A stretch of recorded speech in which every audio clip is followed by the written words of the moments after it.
fun if I can't hear you scream.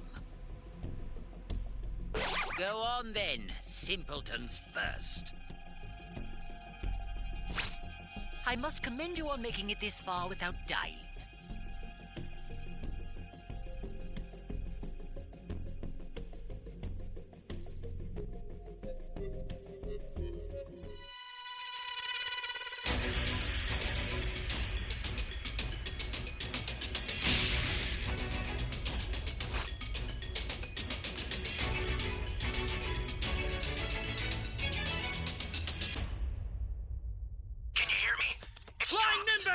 I've set a super time machine, as well as a crate of supplies.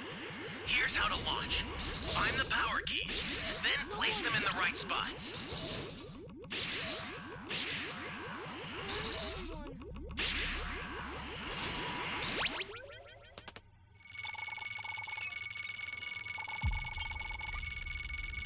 Thanks.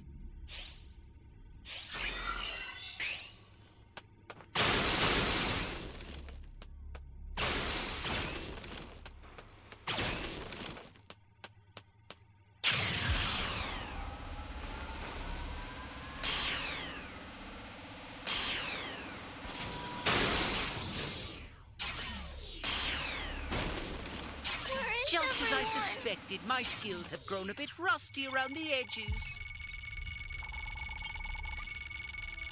You really want to save me? Go slot it!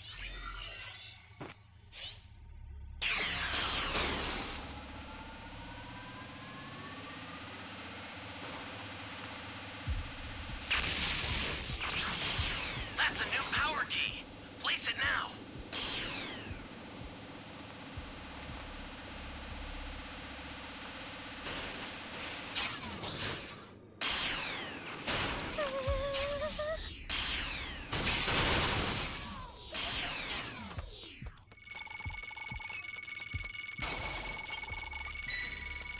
You're my savior.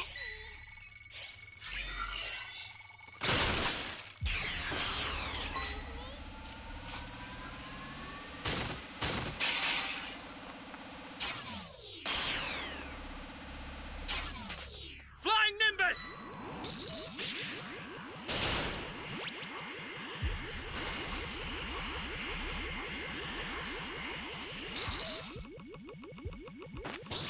Holy hell. Oh, man.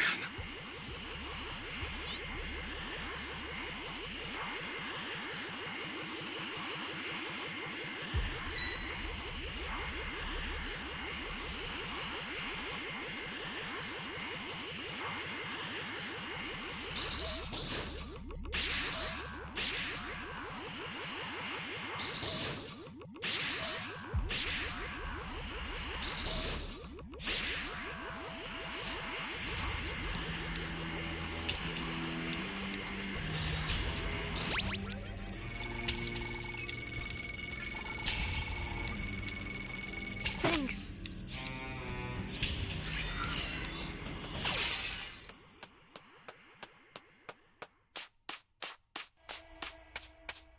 Hey, great! You found another power key. Use it quick.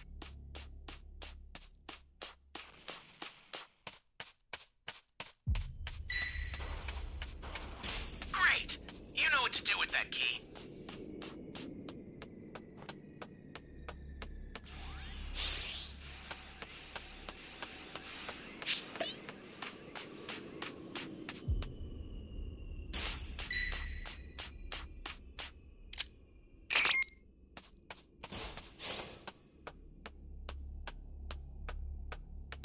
That's a new power key. Place it now.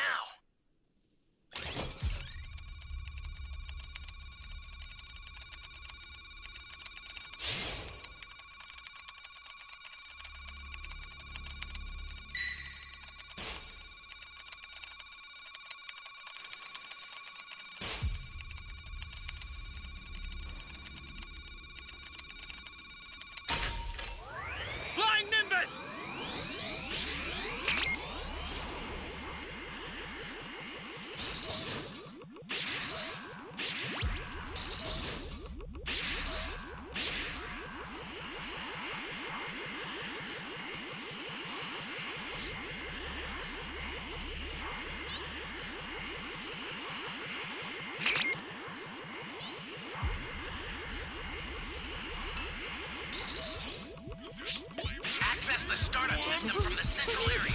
Just a little more to go, then you're done. An ally needs your help. You don't know what danger awaits. Think before rushing in.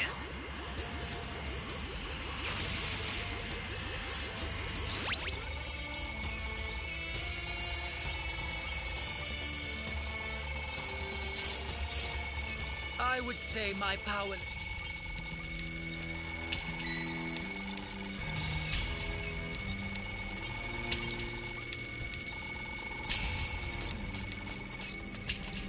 That was scary. Flying Nimbus! Oh, man.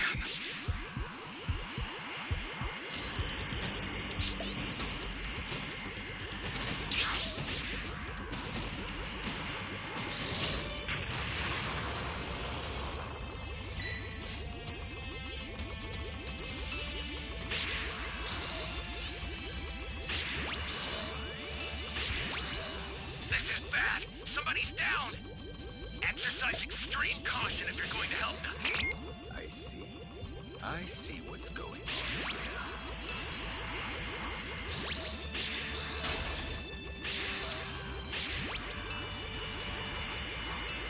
An ally needs your help. You don't know what danger awaits. Think before rushing in. I'll send some supplies to help. Make good use of them. Oh my, it's been quite some...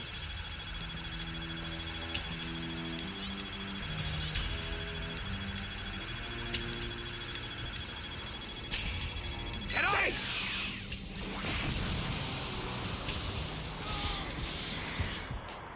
Flying Nimbus! Stay calm. Ally Stay calm. down. If you intend to rescue them, watch out for enemies. Oh, man.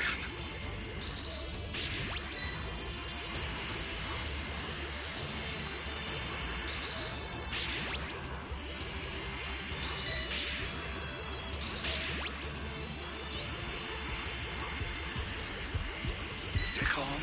Stay calm. Oh, man.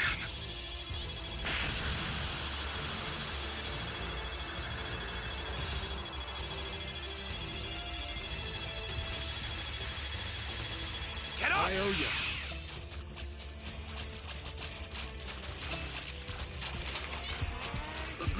This is bad. Somebody's down.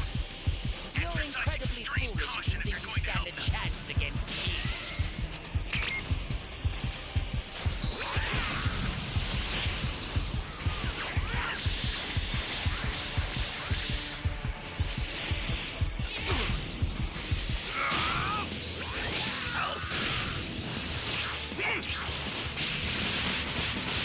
Stay calm. Stay calm.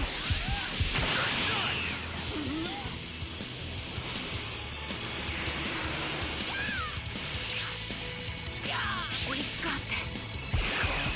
Stay calm.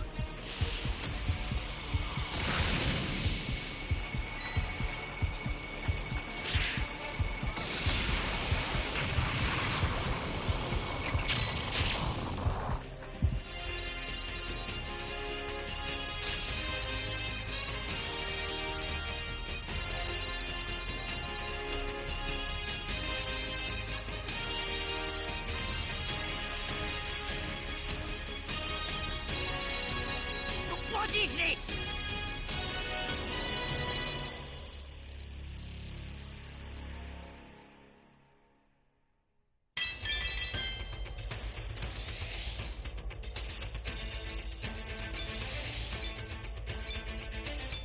Got the W.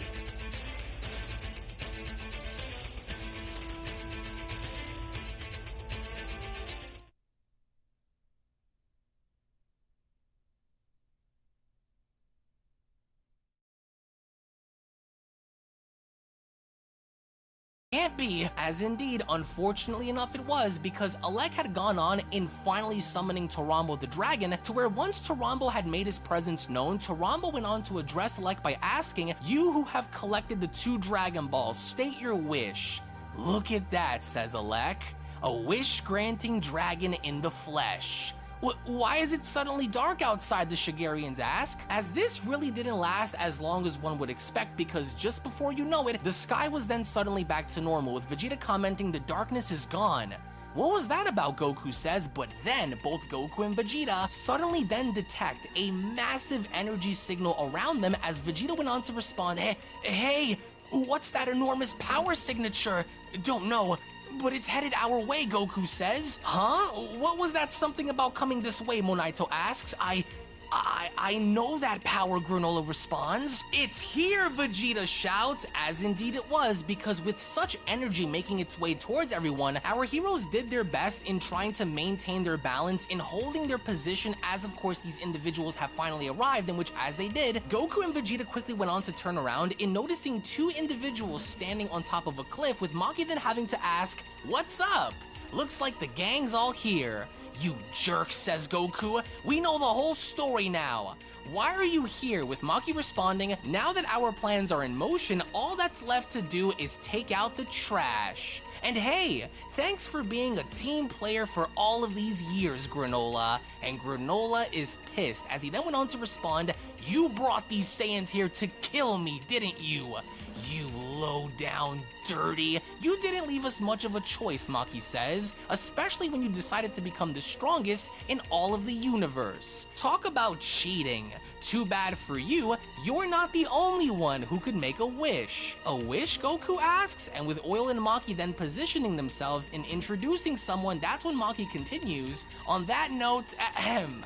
Now presenting Gas, the actual strongest warrior in the universe." "What?" Vegeta asks. "Another one?" As even with Granola having to look on in absolute shock, it was only then during that moment where the new strongest warrior of Universe 7 had emerged, and this warrior happened to be none other than Gas, which in a stunning fashion, as we get to observe how Gas is slowly rising up behind Maki and Oil, there is a drastic difference in Gas's appearance by comparison to the beginning of the manga chapter, because after using up the Cerulean Dragon Balls in now making Gas seemingly what is the most powerful warrior in Universe 7, not only was Gas now visibly much taller than how he was before, seemingly the tallest individual on the battlefield, but he also seems to have put on more muscle, his hair had gotten much more longer, and with Oil and Maki guys, we found another match. introducing him Start the in way 2 he minutes. is, Gas is ready for war, and this is actually very symbolic to some of the other debuts we've seen be done before, which at the same time, very similar to when Granola had first made his wish in becoming the strongest. It looks as though there is somewhat of a rapid aging process that goes into this wish having to be made, because not only is Gas much bigger than how he was before, but he also visibly looks much older than how he was before as well. As even then with Gas shown having to stare everyone down very intensely with malice intent, nobody on the opposing side can seem to believe as to what had happened. Monaito, Goku, Granola, as even Granola went on to then comment, Is that really you, Gas? I feared as much," Monaito says. "They must have used the Dragon Balls." "What?" Vegeta asks. "There are Dragon Balls on this planet?" "Yes," Granola responds. "I used them to become the strongest in the universe." "That explains it," Goku responds. But by that point, nothing else mattered to begin with, because Gas was the first to take initiative in going as far as to showcase his newly gained powers by slowly having to lift up his finger as he proceeded to observe our heroes from above in shooting down an energy beam beneath them, which mind you, he did have full control over, in which from there, not only were our heroes concerned as to what Gas was about to do, but it didn't take them long enough to figure out exactly what he was planning, because from there, Gas went on to quickly lift his hand up in the air and slicing in between Granola, Monaito, Goku, and Vegeta, which in a state of panic, Vegeta had shouted for everyone to move out of the way, and as they did, Gas's energy beam was nearly shown having to slice right through our heroes, which thankfully enough, as they had gone on to act quickly in jumping out of the way, Gas's energy beam instead was shown having to cut right through Monaito's ship in such a quick and vicious way, in making sure that even if something were to happen, that they could not use Monaito's ship to get away.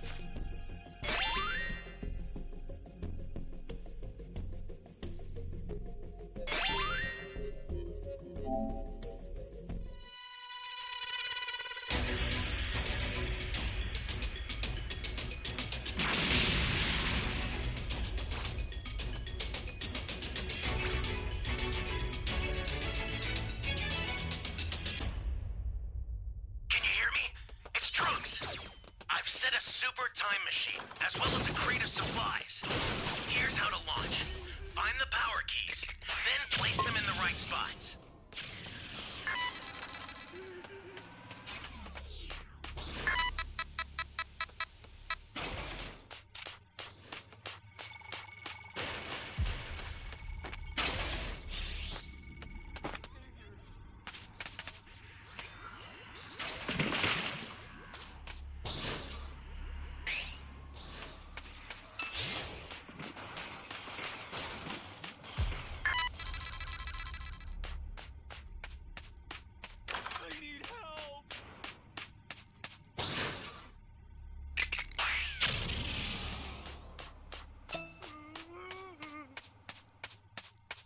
You found a power key.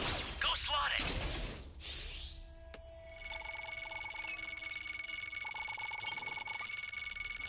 You're a big help.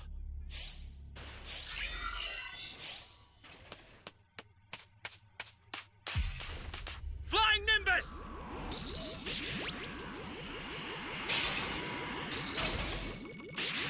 Great!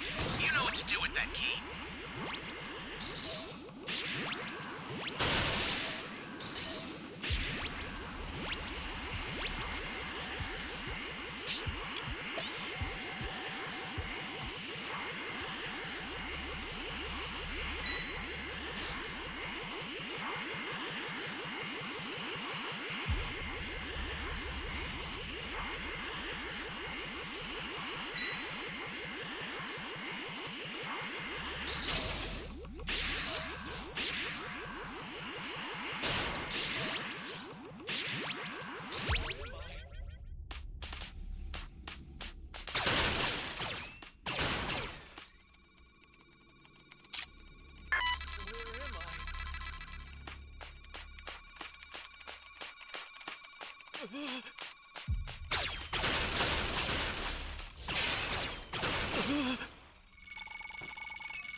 You be careful too, okay? An ally needs your help. We don't know what danger awaits. Think before rushing in.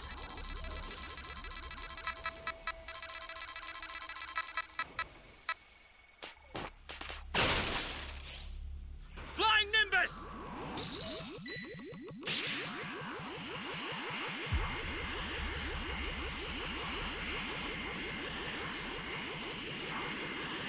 That's a new power key.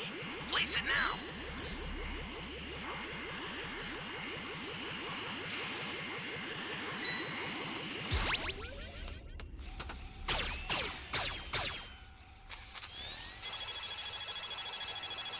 This is bad. Somebody's down. What's up, homie? Extreme caution if Second you're Max going to tonight. help. How you doing? Get up!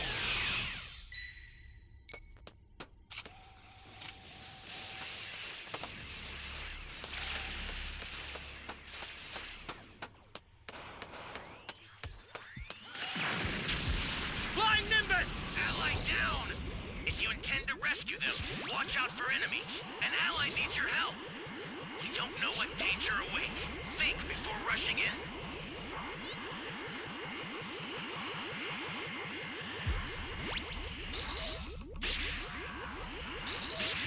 Welcome. Thank you. Close.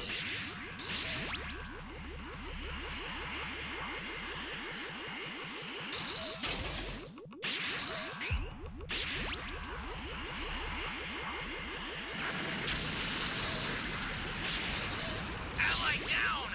If you intend to rescue them, watch out for enemies.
Oh, come on!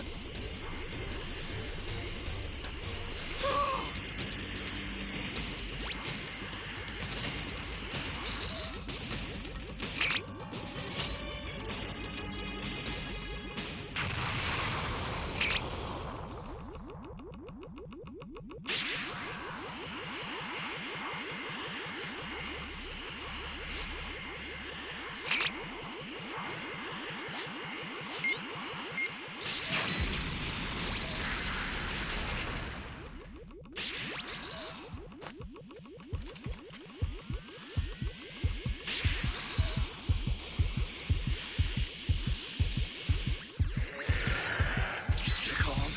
Stay calm.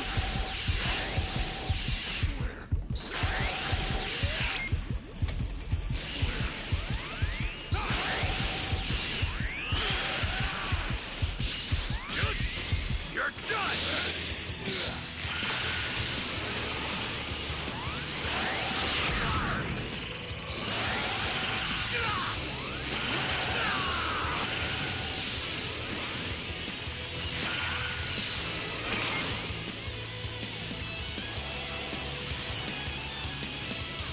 That's a new power key.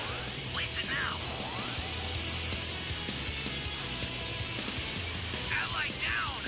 If you intend to rescue them, watch out for enemies.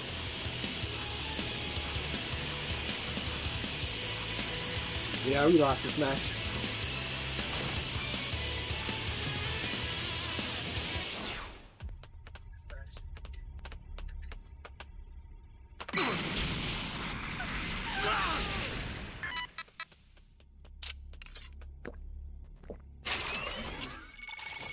Access the startup system from the central area. Just a little more to go, and you're done. Holy hell. This is bad. Somebody's down. Exercise extreme caution if you're going to help them.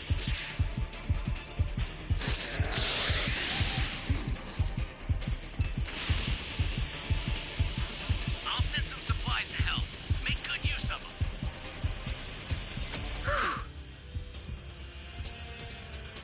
Climb Nimbus!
Demolished, bro.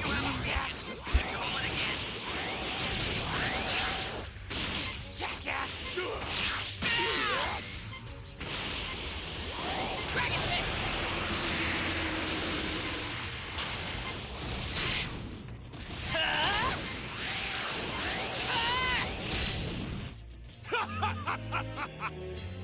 It's like Broly's impossible to beat, bro. Only cool money can beat Broly. If you'd only chosen death, you could have avoided more suffering. The end is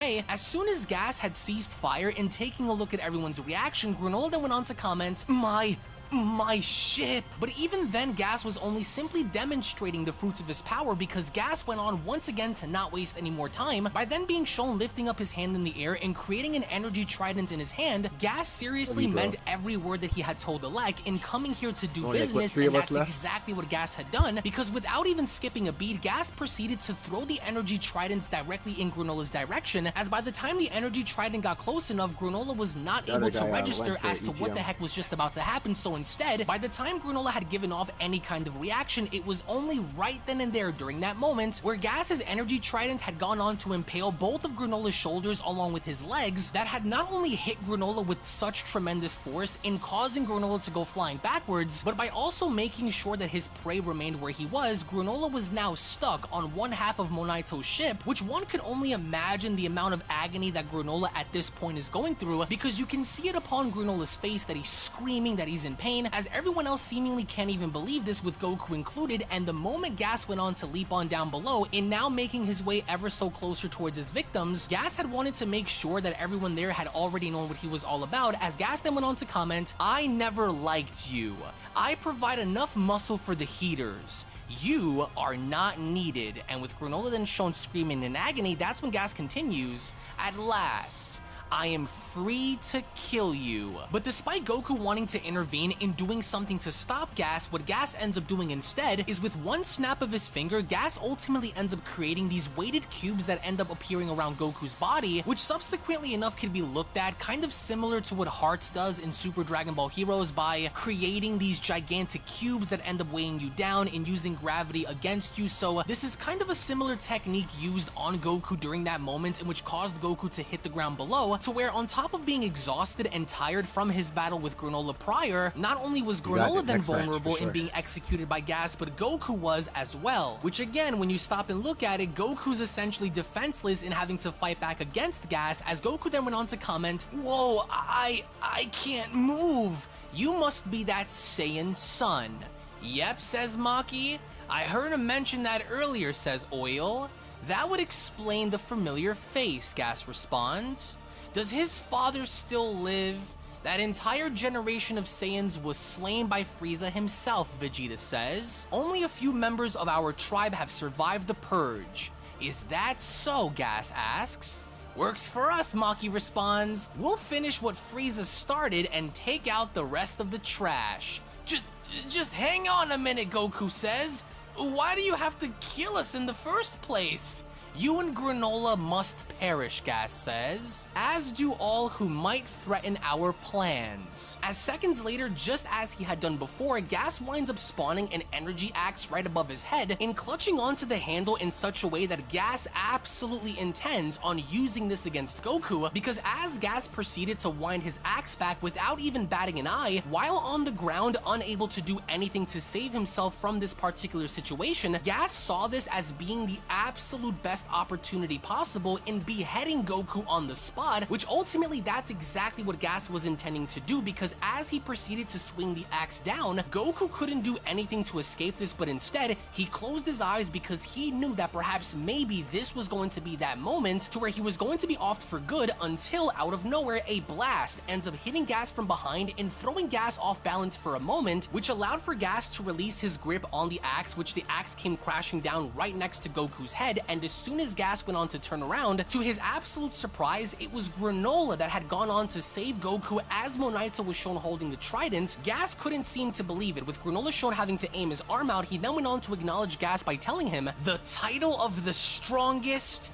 belongs to me." But even then, Gas was having none of it, because with Goku shown on the floor, Gas immediately took initiative in not only once again dashing directly towards Granola's direction, but at the same time, he had gone on to spawn another weapon in his hand, which once again, he had gone as far as to use this in smiting Granola across the face with such tremendous force that you could visibly see how Granola was in trouble and seemingly had no chance against Gas, and with one swing that landed across Granola's face, Monaito was worried. With Granola's body shown hitting the ground and sliding down on the floor, Gas was not done, because from there, he had gone to turn his weapon forward in positioning himself in such a way that he seemingly wanted to strike Granola's body directly, and Granola was shook, because as soon as Gas once again came dashing right towards him, Gas did not let up by attacking Granola's body over and over and over, strike after strike after strike. The intensity of such blows was so much for Granola that you could see once again how he's spitting out blood, he's getting knocked back, and there's really nothing that Granola can do in this particular situation to make a difference, as this has now become a very bad situation for our heroes, because Goku can't do anything to help Granola. Granola himself is now being slaughtered. Tomorrow by I'm gonna Gas, start as playing Gas Spider-Man. seems to not even let up in striking Granola repeatedly, as with both Maki Alright, and Oil having Spider-Man to observe Remastered. this by smiling, Maki then went on to comment, "You idiots, Then Miles Gas's Morales wish is came Spider-Man 2. after yours, which makes him stronger, duh." Which once again, when going back to Gas, we then get to see how there is an extension of the weapon that he was using, as he was now repositioning himself in now using this weapon kind of similar to that of a staff in knocking Granola up in the sky, and as he did, Granola's body was shown being thrown across the sky as he proceeded to then land back down on the ground, and as he did, the weapon that Gas was using was then beginning to dematerialize, as Gas went on to then acknowledge Granola by telling him, "Alex saw value in your strength,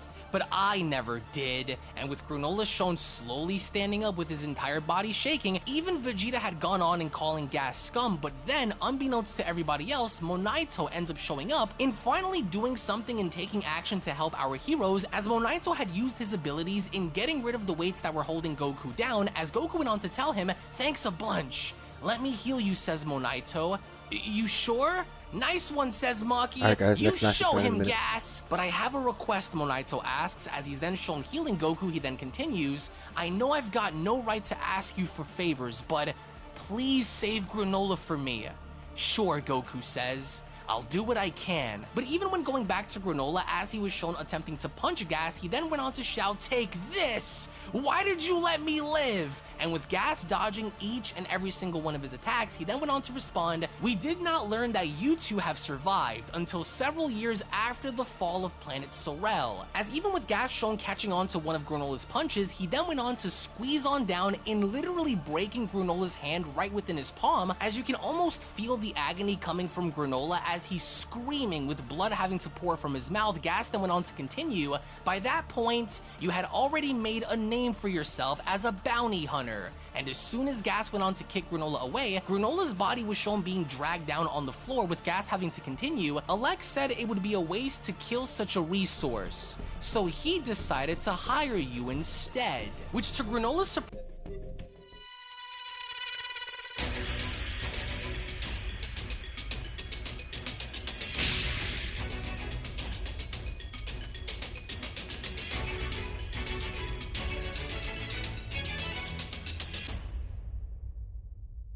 Can you hear me? Flying Nimbus! It's Trunks. I've set a super time machine, as well as a crate of supplies. Here's how to launch. Find the power keys, then place them in the right spots. You found a power key. Go slot it. That's a new power key. Place it now.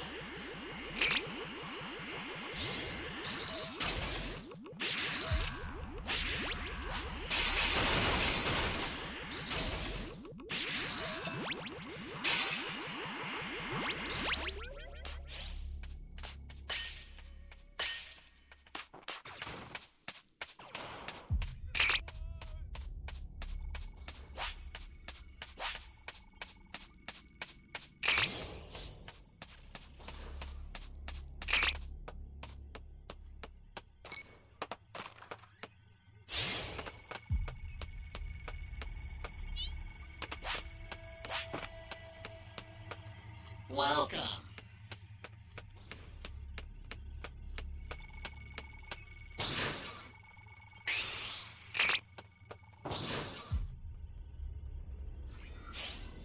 Flying Nimbus!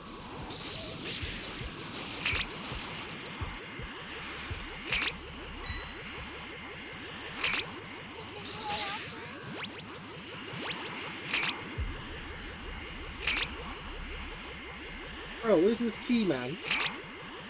There's no way he stole it already. Stay calm.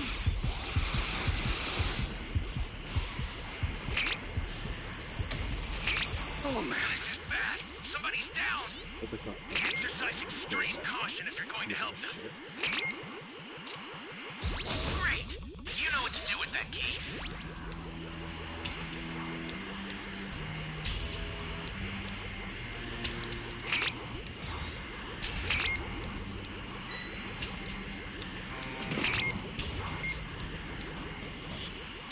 That's a new power key.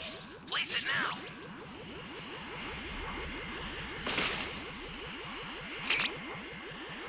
An ally needs your help. You don't know what danger awaits. Think before rushing in.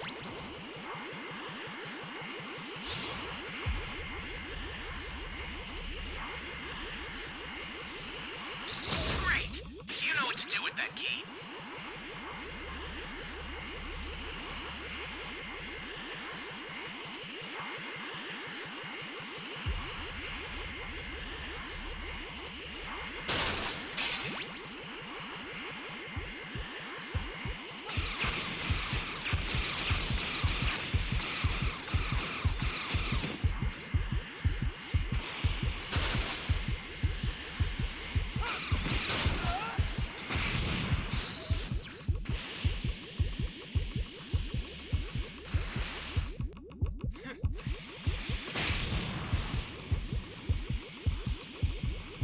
Activating energy stone.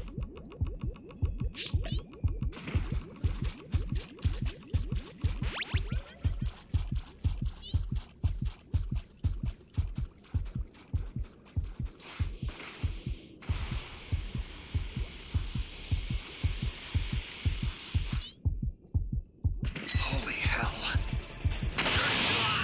I've got this. Prepare yourself! Here comes the pain! Gone! Gone!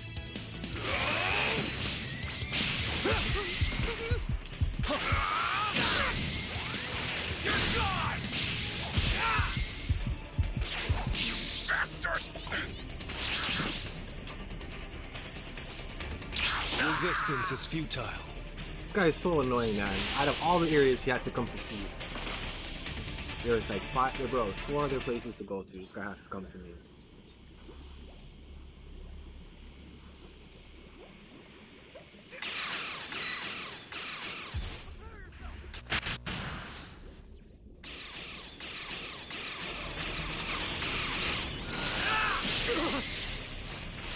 Dragon Fist!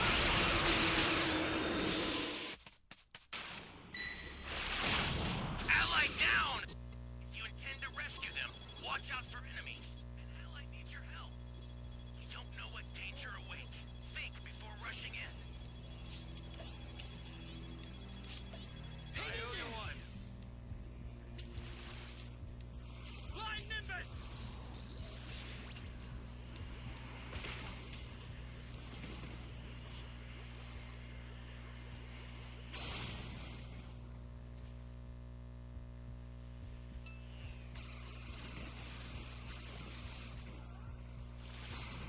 Holy hell.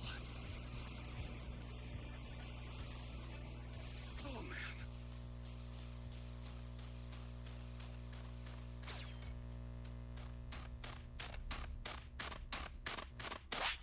Someone!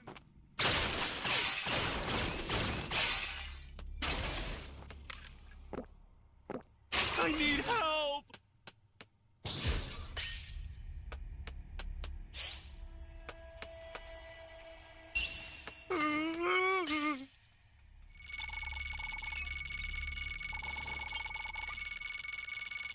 big help.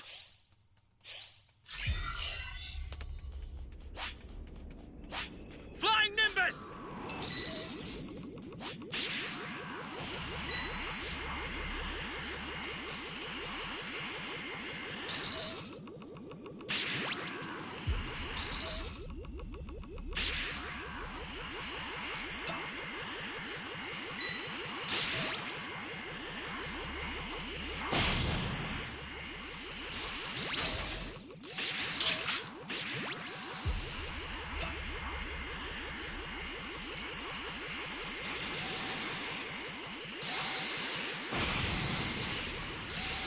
Ally down!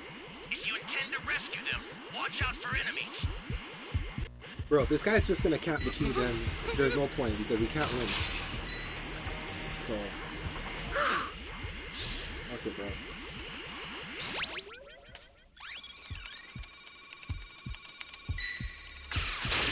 Like, what a waste, man. So he's just gonna kill everyone that tries to plant the key, then escape time issue shows up.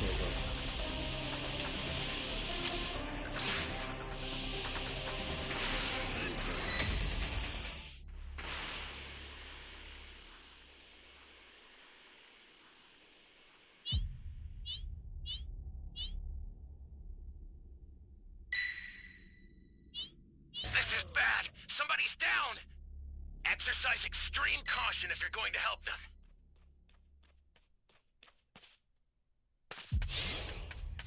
Jeez, you're helpless. I owe you one. I play the game because I enjoy the game.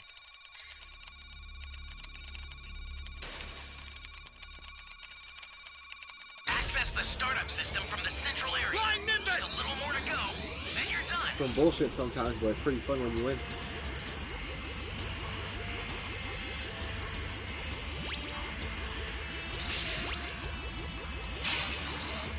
I've had enough of this. I'm activating Cellmax. Enough of this foolishness. Doctor!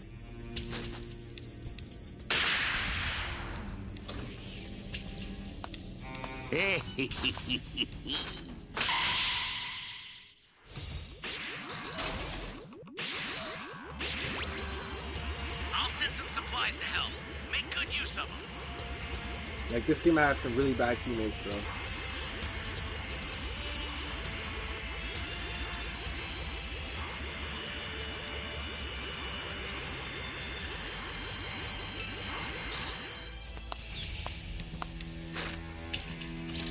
All right. I'll take care of them, but I need you to buy me some time.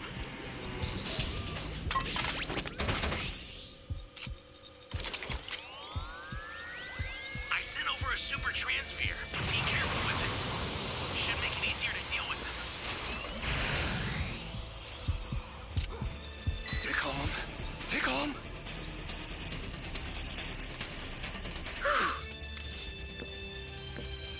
Flying Nimbus! Ally down! If you intend to rescue them, watch out for enemies.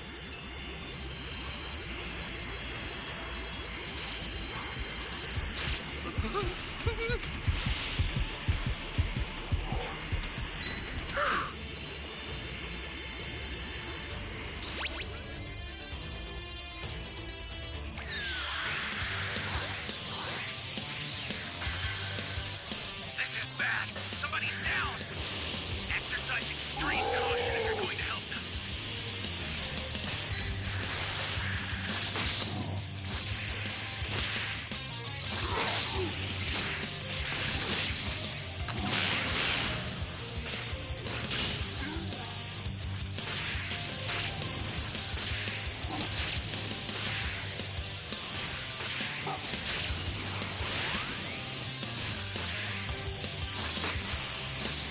Bro, fighting with these guys sucks.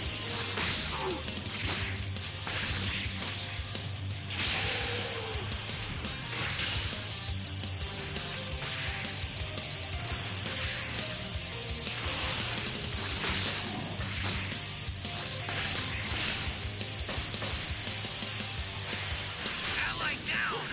If you intend to rescue them, watch out for enemies.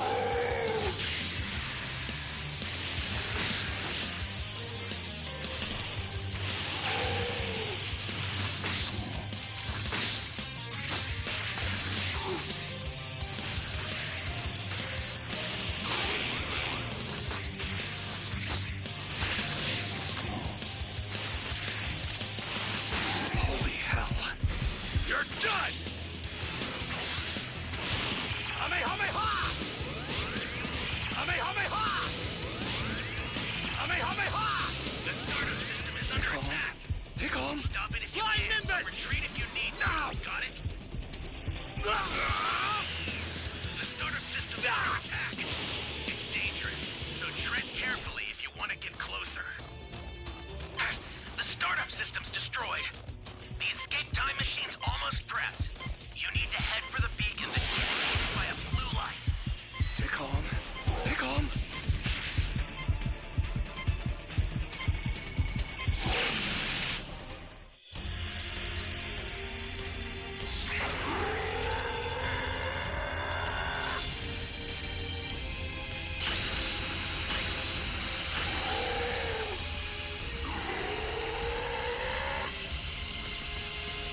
Yeah, Orange Piccolo sucks, man.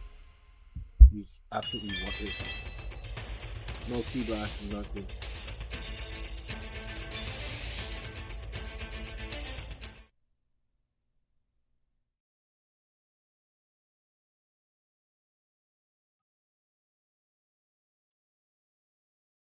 Surprised the moment Gas had gone on to bring this up. In telling Granola this, it then clicked in Granola's head as he began to remember his past, as we now dive into a flashback of Granola when he was a kid again, in seeing how a little Granola, after of course some time had passed following the death of his mother Muesli by the hands of Alec, as Granola did not know this during that time. We then take a look at how Granola during that point had actually gone on to become a bounty hunter by training in the woods, and you can see how Granola then during that time period was beginning to come into his own in honing himself in becoming a very skilled sniper slash bounty hunters, with the Heaters having to oversee this. The intention that Alec had here was not to lose a prospect such as Granola, as of course he might be useful to him as time goes on, so instead Alec rather than had different intentions for Granola rather than killing him, as Alec then went on to comment, "So he's the bounty hunter who's been making waves. Why are you here?" Alec asks Monaito. "You can't take Granola." Heh, as if you could do anything to stop us. "I'm guessing you didn't tell him I killed his mother. If the boy knew the truth, he'd run with some half-baked plan for revenge. He'd get himself killed." "You're smarter than you look," Alec says. The boy thinks it was luck that he had survived. He doesn't know what really happened on that cursed day. "Good," says Alec, "and you'll keep that mouth shut, you old coot, because the second you blab, both of your lives are over." "Hey kid, come over here," Alec says, and as soon as Granola had done exactly that, Granola had no idea as to who Alec was, as he went on to ask, "Who are you? We've heard the tales, and they say that you've got some skills. Why not come work for me?" Alec asks. "You will be well paid for your trouble. Don't you want to help the old man move out of this rinky-dink shack?" And with Granola looking on absolutely baffled, we then come back into the past, as Monaito then went on to continue, "I think I made the wrong choice back then. It would have been better to die than serve Alec.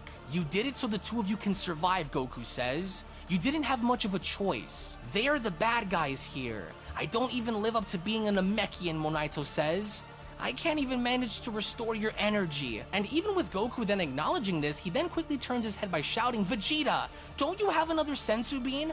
"Yes, but it's stored in my armor, which I tossed away." "What the heck, Vegeta?" But right before anything else, there was a massive explosion seen behind Goku and Vegeta, as that went on to interrupt their conversation, as through the smoke within the distance, Granola's body once again is shown being literally dragged across the landscape, and there was nothing during that point where either Goku or Vegeta could do anything to stop Gas with, and Granola right now is placed in such a difficult position to where he's unable to fight back, and because of this, it leaves him more vulnerable than anybody else on the battlefield. As Monaito and Goku proceeded to look on, Goku then went on to comment, "He's out cold and not getting up. Thanks for the healing, old man. I feel much better now. Vegeta, go back and find your armor. I'll try to hold my own in the meantime. Eat it as soon as you find it," with Vegeta asking, "Really?" "Only fair," Goku says. "I ate the first one, remember?" "Very well," Vegeta says. "Don't die, Kakarot. You can transform into your freaky face mode again and beat Gas," Goku says, and as soon as he ends up taking off, Vegeta took such offense to this, as he then went on to ask, "Freaky face mode? It's called Ultra Ego, you fool!" Because from that point, as soon as Goku got in between Gas and Granola, Goku then went on to tell Gas, "Listen, buddy, what you guys are doing here is just too cruel. So, the endangered species have become friends. Not your place, outsider." And as soon as Gas went on to spawn a literal sword from his hand, he then went on to continue, "This is just how the heaters operate." Which from there, once again without wasting any more time, Gas attempts to impale Goku by using this sword, as with Goku seeing this and taking immediate action, what Goku ends up doing is he powers up back into Super Saiyan Blue in grabbing onto Gas's sword with his bare hands and preventing Gas from impaling him, which even then Gas himself had seemed to be very surprised by this, because Gas's intention was to just get rid of this guy without there having to be any pushback, but instead Goku is in fact kind of pushing back now, and if you look very closely, Gas was literally inches away from impaling Goku through the chest, to where Goku had made sure that Gas was not going to do this, so instead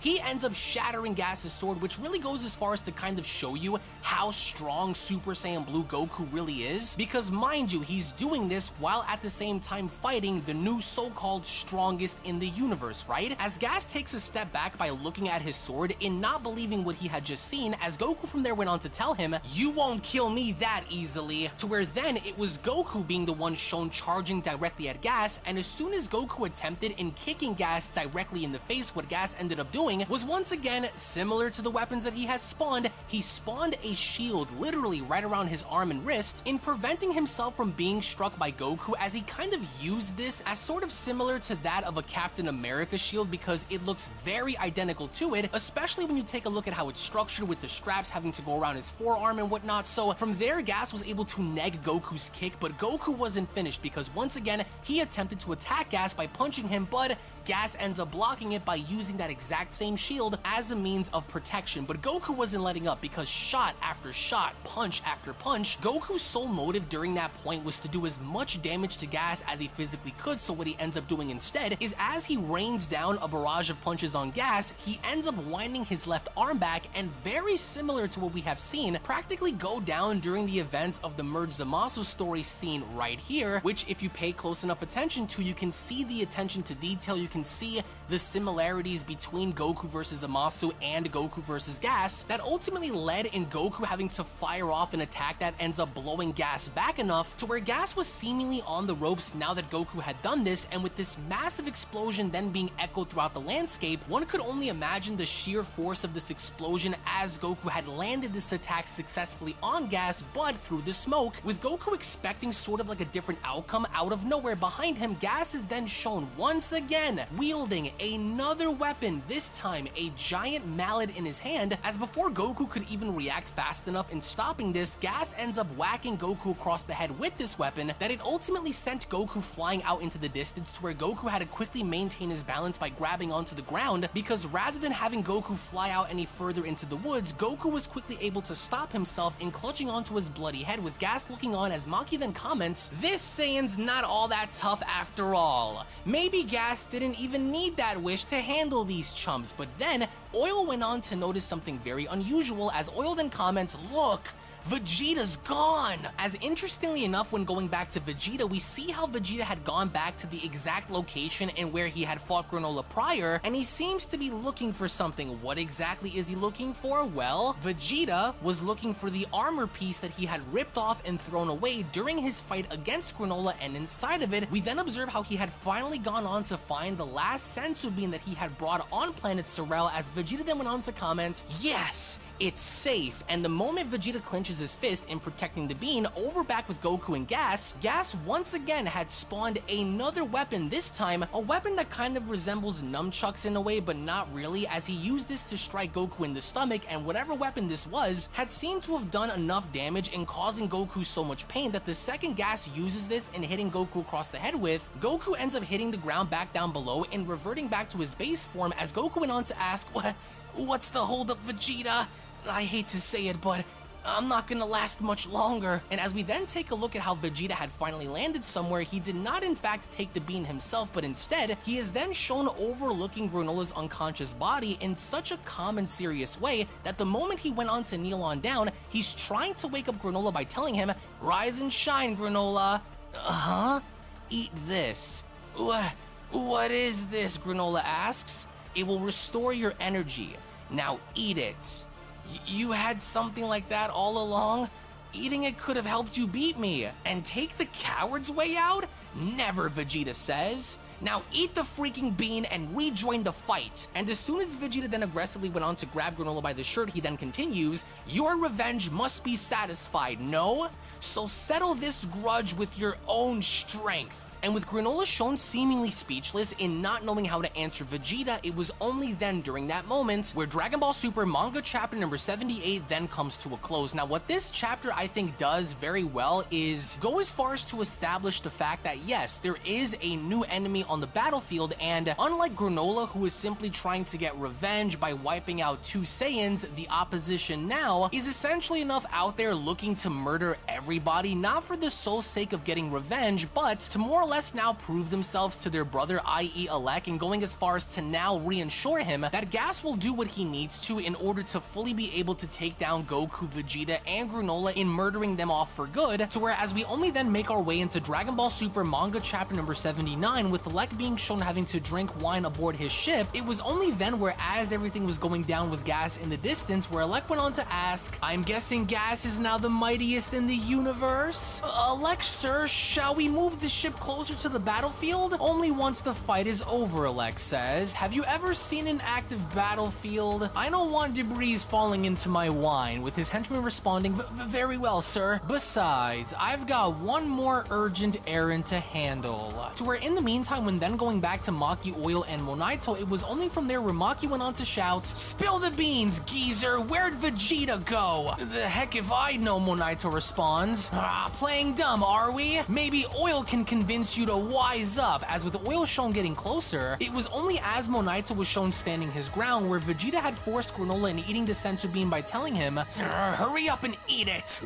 What is this? Granola asks. One moment I was down for the count, but now this is incredible. Go on, Vegeta says. Don't waste the senzu bean. To where this was exactly what Granola had gone and doing, because right before Oil could do anything to harm Monaito, it was only from there where Granola was shown getting in Oil's face as Maki shouts, Granola? How are you still standing? Oil asks. The old man's off limits, Granola says, as he from there took it upon himself in literally blowing Maki and Oil away. This in and of itself now had gone as far as to get Gas's attention, with Granola from there being shown having to turn his head and looking on up. That's when Gas went on to respond, your energy has been restored. Were you healed somehow? Don't forget your partner, Granola, Monaito went on to tell Granola from behind, in which as Monaito was beginning to hand Oatmeal on over to Granola, that was when Oatmeal went on to shout, I swear, if you ever chuck me aside like that again. Sorry about that, Oatmeal, with Oatmeal responding, does the universe's strongest have no need of my support? No, I'll always want you backing me up, he says, in which within this very moment, as Granola was from there shown powering up in such a way, this had now gone as far as to capture everybody's attention there, with Gas from there being shown throwing Goku off to the wayside, as Granola went on to then tell him, get down here, Gas, you're here to fight me. In which to Gas's credit, this was exactly what he had gone and doing, as Gas went on to comment, just so. As he was from there now being shown having to meet Granola back down on the ground by from there being shown spawning two energy shields, as both Gas and Granola were then shown getting into fighting position with Maki and Oil seemingly having to panic. It was upon both of them having to then be shown dashing towards one another where the fight had finally then begun, as it was during this time with Gas being shown attempting to strike Granola with his shield, to where Granola from there had made his way underneath Gas and from there being shown blasting him non-stop, as the battle between the two now seems to be a direct measuring contest to see which one of the two is in fact the strongest. Neither one of these warriors were looking to back down against the other, as Gas was shown getting visibly frustrated at the fact that he wasn't able to defeat Granola off the gate. So what Gas ends up creating as a countermeasure are multiple different weapons in his best attempts of trying to get the better of Granola, but it would almost appear as though now with Granola fully healed courtesy of the senzu bean, Gas can't really do anything to stop Granola with, so as a response he ends up still trying anyway by spawning multiple different kinds of blades, by spawning a gigantic wrecking ball, and it would only appear as though nothing seems to be working, as Granola seems to be finding his way out by countering all of these attempted strikes. So Granola for the most part seems to be holding his own relatively well. The fight seems to be a back and forth contest, and if anything anything else, it almost appears as though Granola does seem to have the upper hand against Gas during the course of this battle, as even despite being at a significant disadvantage with Gas now shown getting desperate, Gas tried to do everything under the sun in order to get the better of Granola by either having to attack him using multiple Still different here kinds of waiting, guys. blades. Still here Gas tried crushing him. Nothing at this point was seemingly working now in Gas's favor, as even now with the others having to acknowledge this, with Monaito trying to do everything he can to heal the Saiyans, that's when Vegeta went on to respond, "The gap between them is evident. This is Granola's last chance." But why is Gas just sticking to that one move using those strange weapons? Hard to say, Vegeta responds. Perhaps he gained that ability from the wish to become the strongest. Nope, Monaito chimes in. Gas has always used those weapons that he creates out of nothing. Oh? As once again with Gas now being shown having to spawn more weapons to his disposal, Gas was trying to do everything within the best of his own ability to shred Granola into pieces, but there wasn't a single thing that had seemed to favor Gas in this battle so as long as Granola was now in control, because the very moments Granola had from there gone as far as to knock Gas back, that was when Granola went on to ask, "Why? Why rely solely on that arsenal of yours?" With Maki responding, "I get it. Gas wants to beat Granola with his own strength." To where even with Gas attempting to do so, that was when Granola went on to continue, "Didn't that wish give you new powers to use? It ain't that Gas can't wield his newly found power right away. He just doesn't wanna." To where in the meantime, with Granola shown having to disarm Gas by having to swipe away his sword, it was only from there where Granola went on to shout, "If this is all you've got, then you're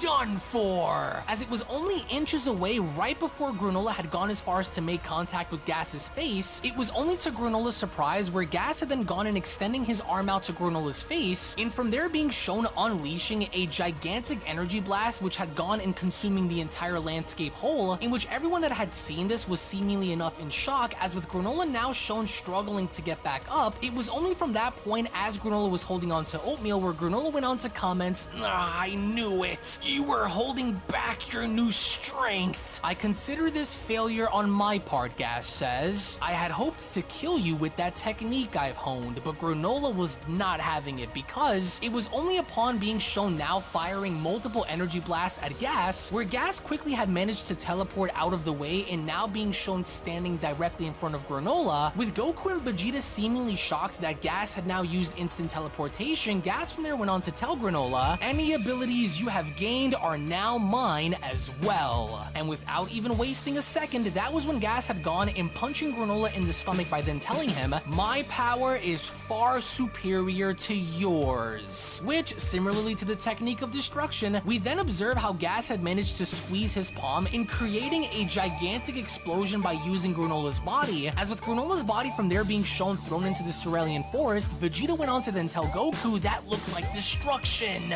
He never needed those extra weapons. As with even Gas now having to acknowledge this newly found strength of his, that's when he went on to respond, "I see now." But then, to Gas's surprise, once again, Granola had emerged from the forest and tearing off his vest by telling Gas, "I never thought taking you down would actually be that easy." Well, go on. What can the universe's strongest muster? "I've still got plenty of fight left in me," Granola says. Which indeed from here, Granola was not shown bluffing, because as Granola had then managed to get behind Gas, it was only from there where the two had gone now to use instant transmission back and forth as a means of avoiding one another, because through the sheer instinctive act of using instant transmission without directly knowing what it is or how to use it consciously, the two were simply shown having to use this as a means of getting away from the other's attack, as towards the end of their scuffle, it only now appeared as though Granola did have the significant advantage over Gas by not only displaying the fact that he could indeed actually be faster and much stronger than Gas, it was later confirmed by Vegeta that in fact Granola still has a chance to win this battle against him, especially with all things considered now, as the two seem to be on an even playing field towards the end. It was only with Granola being shown looking at Gas with a smile on his face where Dragon Ball Super manga chapter number 79 then comes to a close. Now, what I do believe that chapter 79 had gone as far as to establish very well was to go as far as to insinuate the overall idea that our heroes in fact actually may stand a chance in toppling Gas in this battle, all while at the same time seeing Goku and Vegeta's reaction upon witnessing Gas and Granola subconsciously use similar techniques to them. This was only from here here going to become the prelude to what's about to happen next moving forward, as we only from that point now enter Dragon Ball Super manga chapter number 80, with everyone including Maki, Oil, Goku, Vegeta, and Monaito seemingly surprised by the overall situation of what's happening, while Gas continues to oversee Granola from above. If you stop and pay very close attention, it would almost apparently seem as though Monaito is in fact actually attempting to heal Vegeta, but by the time anything else could happen, Gas erupts in a fit of rage in making that vow in never losing to Granola, as Gas then begins to power up in such a way that it would almost seemingly appear as though he is attempting to use his full power in manifesting that on the surface, to where as Gas continues to power up, he then went on to comment, "I'll figure out that move soon enough." Which from there, Gas did not waste any more time in flying on down and punching the ground beneath him. For whatever reason this appeared to be the case, we see how rocks are beginning to fly all throughout the landscape. They're floating around Granola, as all the while Granola appears to be cool, calm, and collected. He's maintaining his focus and he's not taking his eyes off of Gas, which once again, Gas did not waste a single moment in this fight, because the moment Gas had gone on in dashing directly towards Granola, Granola had once again used instant transmission in getting out of dodge and causing Gas to miss his punch, where once again, Gas as a result in missing his attack had gone on and punching a pile of rocks, and as soon as Gas had then sensed how Granola was indeed now behind him, in an instant, as soon as Gas went on to turn his head, Gas then quickly proceeded in unleashing these energy beams that came directly from his eyes, which to the credit of Toyotaro in making Gas stand out that much more, we really haven't seen that many Dragon Ball Super villains actually perform such abilities and techniques. So as Alright, Gas guys, was final shown match, shooting just start in these 2 energy minutes. beams directly at Granola, once again, Granola quickly used instant transmission in getting out of the way in appearing behind Gas again, but this time, it seemed as though Granola was using one of the floating rocks as a means of a distraction, because the moment Gas quickly turned around in assuming that Granola was directly behind the rock, he quickly kicked it in not knowing that Granola had once again used instant transmission in getting out of dodge, except this time, instead of being behind Gas, Granola was back down on the battlefield. As Gas turned his head in anger, it was very clear by this point that Granola was simply too fast for Gas to keep up, so Gas still attempted to try anyway as he went on to dash down below in his attempts of kicking Granola. By the time he even attempted to do so, with Granola shown backing up that much more, Gas just kept on missing as he was kicking rock after rock after rock, because as a means of using instant transmission, Granola was simply too fast for Gas to keep up, which to the brilliant mind and strategy of Granola, as all of these rocks were shown floating around Gas, what Granola ended up doing was clinching onto his fists and causing all of these rocks around Gas to explode, which not only had gone on in creating a massive explosion scene in the distance, but this little stunt was actually effective enough for the time being, because as Gas was shown seemingly in pain, Granola took it upon himself to not waste a single second in this fight by dashing on in and kicking Gas directly in the gut, to where once again, even though Gas is still standing, he is seemingly enough being hurt in this fight as it's progressing, because number one, he can't seem to catch Granola. Number two, with Granola using his surroundings as a means of a distraction and then getting a clean shot on Gas, Gas is frustrated, Gas is angry, and Gas is seemingly losing, with even both Maki and Oil further acknowledging this, as Oil went on to comment, "Gas might be stronger, but he's losing in the skills department, dang, guess those Dragon Balls ain't all that after all," with Maki responding, "Hang on,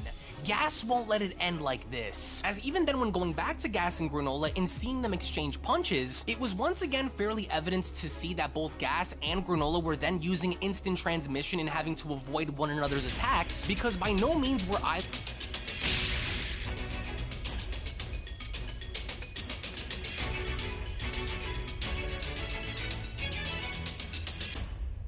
Can you hear me? Flying It's Nimbus! Trunks. I've set a super time machine, as well as a crate of supplies. Here's how to launch. Find the power keys, then place them in the right spots. You found a power key. Go slot it.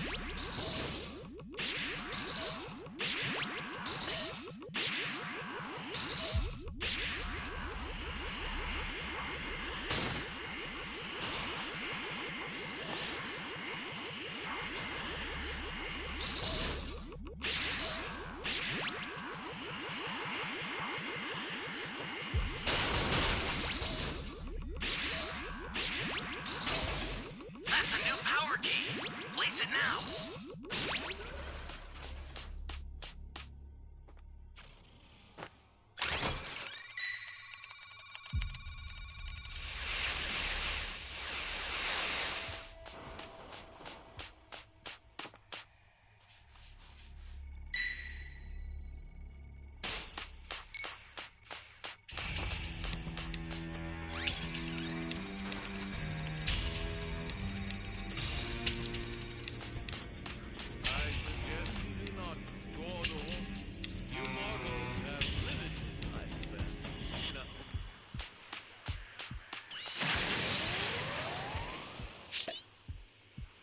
I'm so sick of this key sensing, man.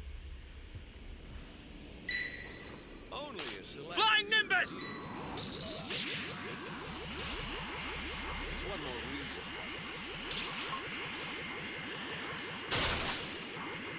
An ally needs your help. You don't know what danger awaits. Think before rushing in.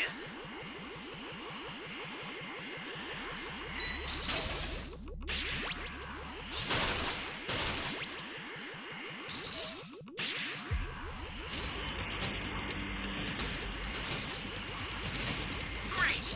You know what to do with that key.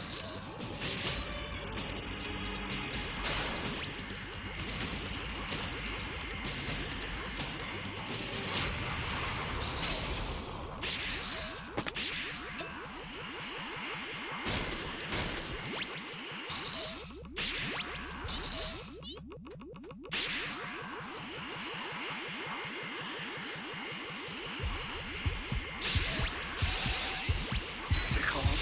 Stay calm.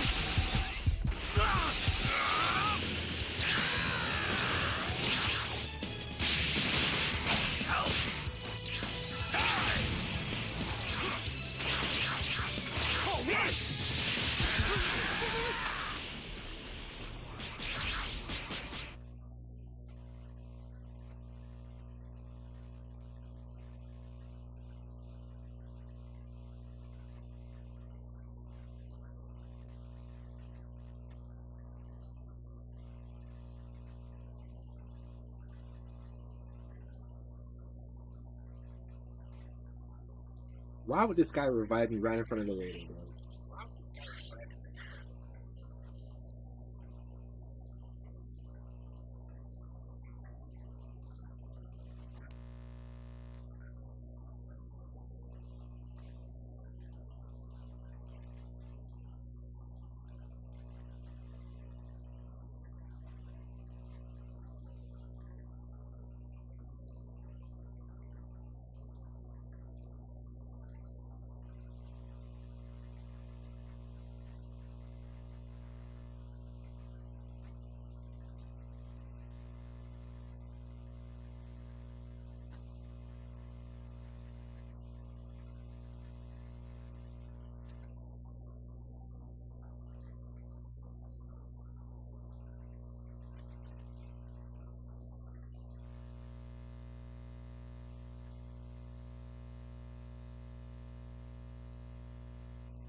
It's showtime!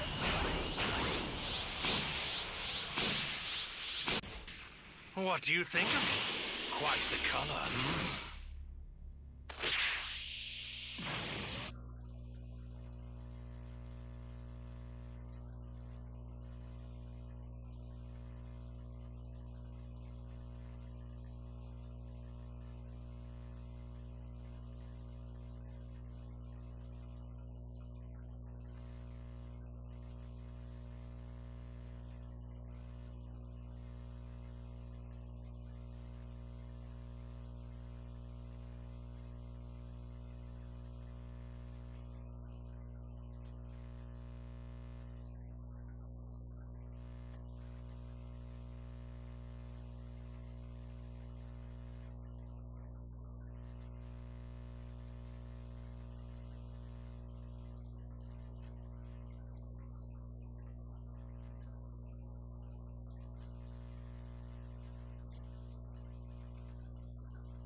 either of the two looking to hold back, because as we then get to see how both Gas and Granola were attempting to kick each other and causing a massive collision with their legs, there seems to be something wrong as this fight is now beginning to progress, because based on Granola's expression in showing signs of concern and anger, Gas on the other hand seems to be smiling as Gas went on to comment, "I can now track your every move." As the two are then shown continuing their battle, Vegeta went on to chime in, "Damn it, Granola wasted too much time," and allowed Gas to grow accustomed to those new moves. As we only then make our way back to Gas and Granola, Gas was then shown connecting a ferocious uppercut to Granola's face, with Granola seemingly baffled by this and wondering what the heck is going on, because it would only now appear as though in some kind of way Granola seems to be losing his edge over Gas, with Granola refusing to drop on down and maintaining his balance. Gas once again did not waste a single second by dashing towards Granola and telling him, "I won't lose sight of you again." But it was only then during that moment before Gas could actually connect another attack on Granola, where out of the blue, another version of Granola had gone on to appear and kicking Gas directly in the face, to where the moment Gas's body is then shown flying away, again out of nowhere, a third copy ended up appearing and essentially aiding the original Granola by kicking Gas up in the air, to where back down on the battlefield now we have 3 versions of Granola, 2 copies and 1 original, with Gas visibly not pleased by the overall situation as Gas went on to comment,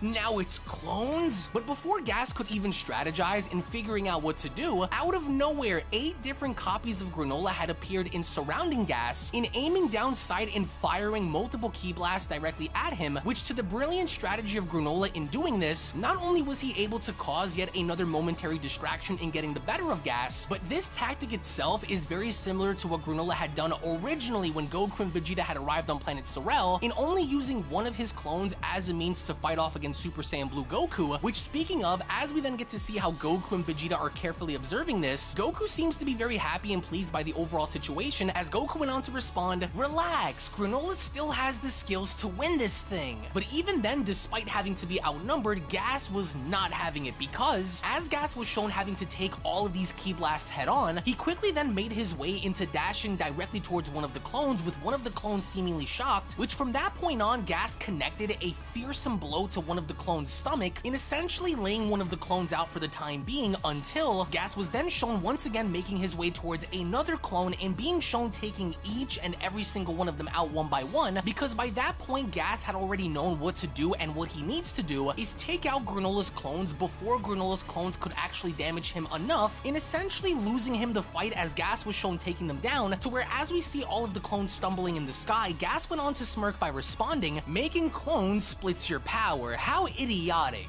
This last move of yours was all or nothing then?" As with all of Granola's clones then shown closing on in, Gas carefully went on to pick his spot in formulating an attack that went on to not only strike one clone but all of them at the exact same time, as he then proceeded in firing off a very eerily similar attack to what Frieza had done during the Tournament of Power, and that's spiking through each and every single one of the clones through the abdominals by using this key strike-like method in piercing all of the clones at the exact same time, which again, to Toyotaro's credit, we don't normally get to see full pages in action from him, whereas by comparison here we have an entire page being shown of Gas literally just mauling through each and every single one of the clones as if it were nothing. But this little course of action that Gas had ran did come with a small price to pay, because with all of the clones now shown in tremendous amounts of pain, with Maki and Oil shown laughing, as even Monaito and Vegeta could not believe as to what was going on, as Gas then went on to smile in responding, "You got lost in the power of those skills, Granola." But by the time it was all said and done, Gas was not expecting for the following events to happen, because while Gas made it his mission in holding the clones in place with his attack, it was only then where out of nowhere the original Granola had then appeared right in front of him, in finding the opening that he was looking for this entire time, in making sure that this was going to be the moment where Granola finally goes on to finish off Gas once and for all, because even with Gas seeing Granola appear before him right before his very eyes, not even Gas could believe as to what the heck had happened, with Granola then shown smiling and responding, "Or I was just waiting for this perfect opening."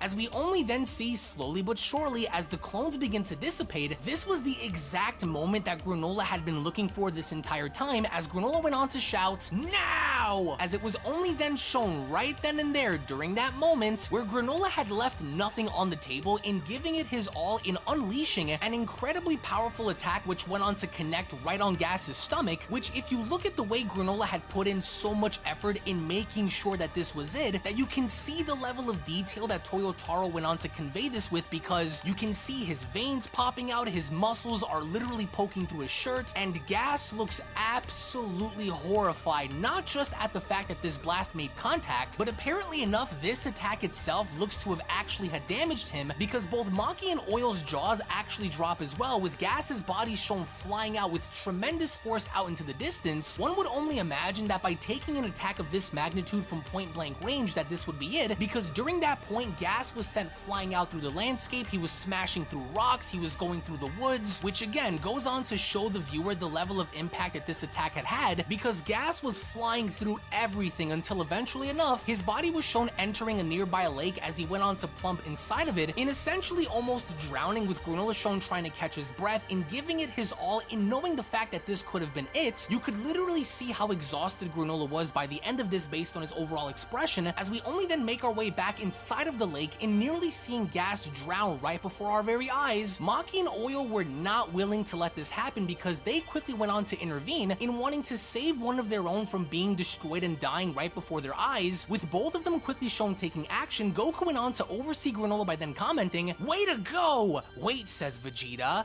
"what's wrong with Granola? Any damage taken by the clones is felt by his real body." That final ploy was a sacrificial one, and with Monaito desperately shown trying to make his way towards Granola, Granola did not want anyone else to get near him, as he went on to stick his arm out by shouting, "Stay back! It's not over yet!" But when going back to Gas, fortunately enough for him, he was saved by both Maki and Oil, as Maki went on to comment, "Come on, stay with us," as Gas was shown sitting up. Out of nowhere, the leader himself, Alec, had arrived, as this in fact was an unexpected surprise to the eyes of many, as Alec went on to ask, "What's wrong, Gas? This isn't like you."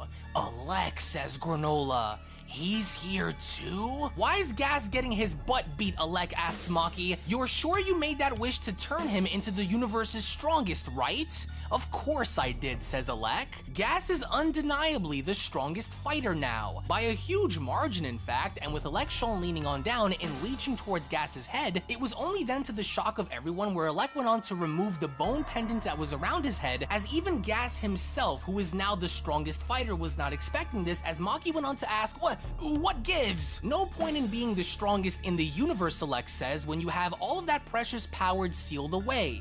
I know you can withstand it now," says Alec. "So liberate that inner nature," with Oil asking, you sure, man? This didn't turn out so hot 40 years ago," Maki adds. As with Gas then being shown eerily enough struggling with something, Maki then goes on to continue, "This is clearly a bad idea. When our instincts are unleashed, we lose all sense of ourselves," and with Gas shown changing, Alec went on to respond, "Endure it, Gas. You're not the man you were back then."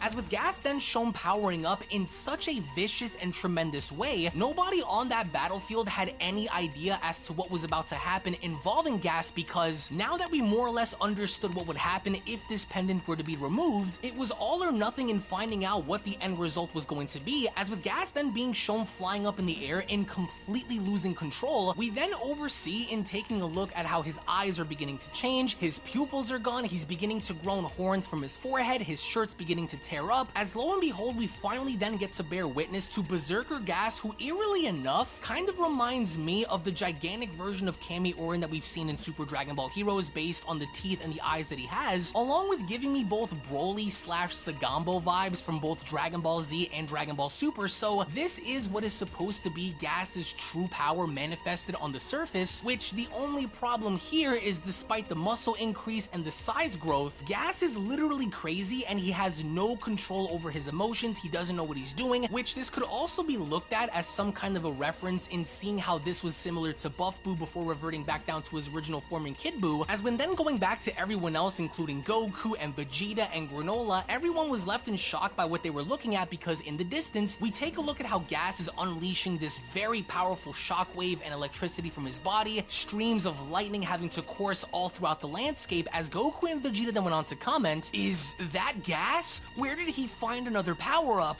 What is he?" Granola asks. "That look," Monaito says. "I saw it with my own eyes 40 years ago."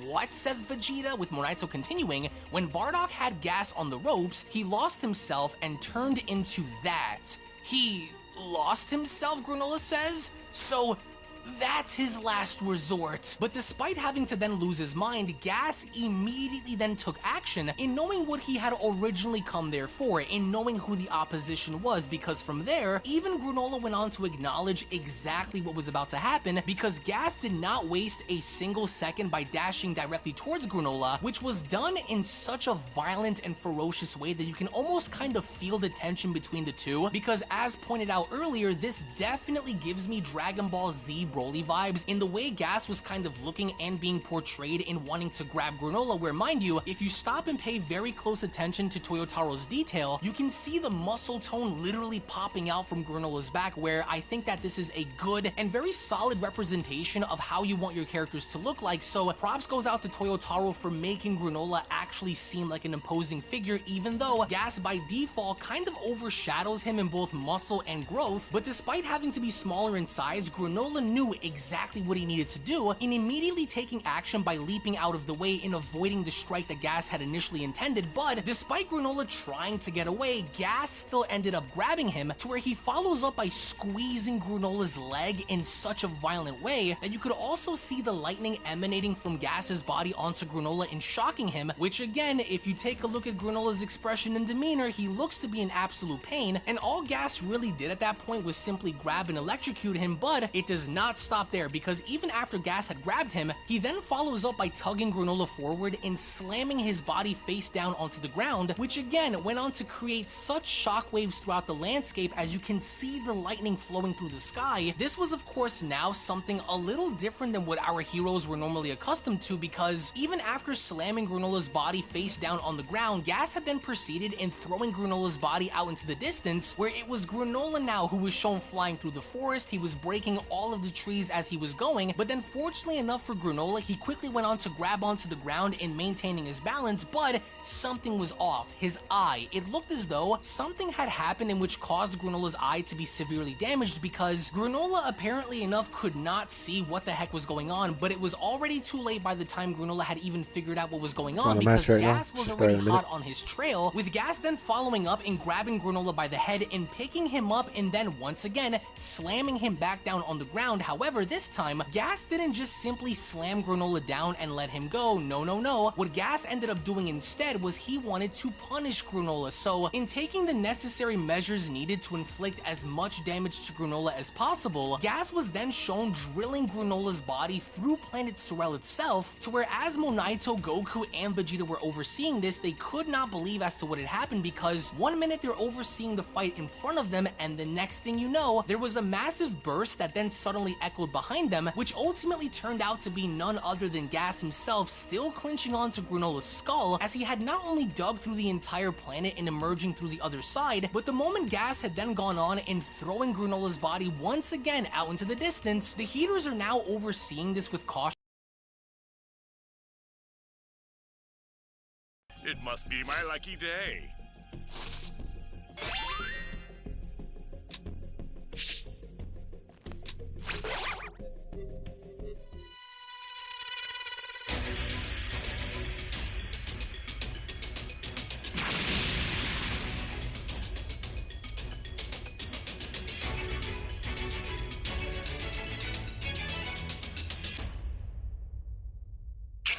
Flying Nimbus! I've set a super time machine, as well as a crate of supplies. Here's how to launch. Find the power keys, then place them in the right spots.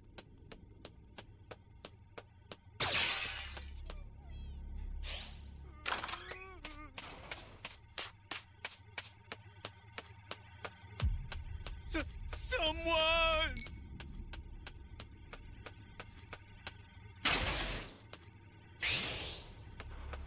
Someone!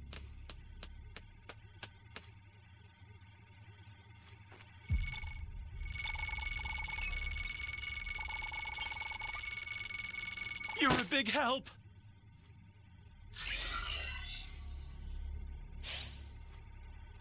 Internet's lagging. Flying Nimbus!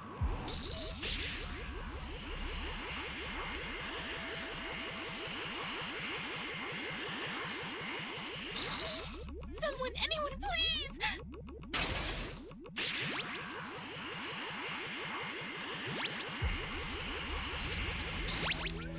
Oh no! Thank you! Thank you!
This guy's internet so trash.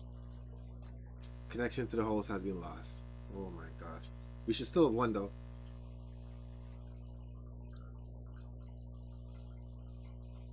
Match is so difficult to play.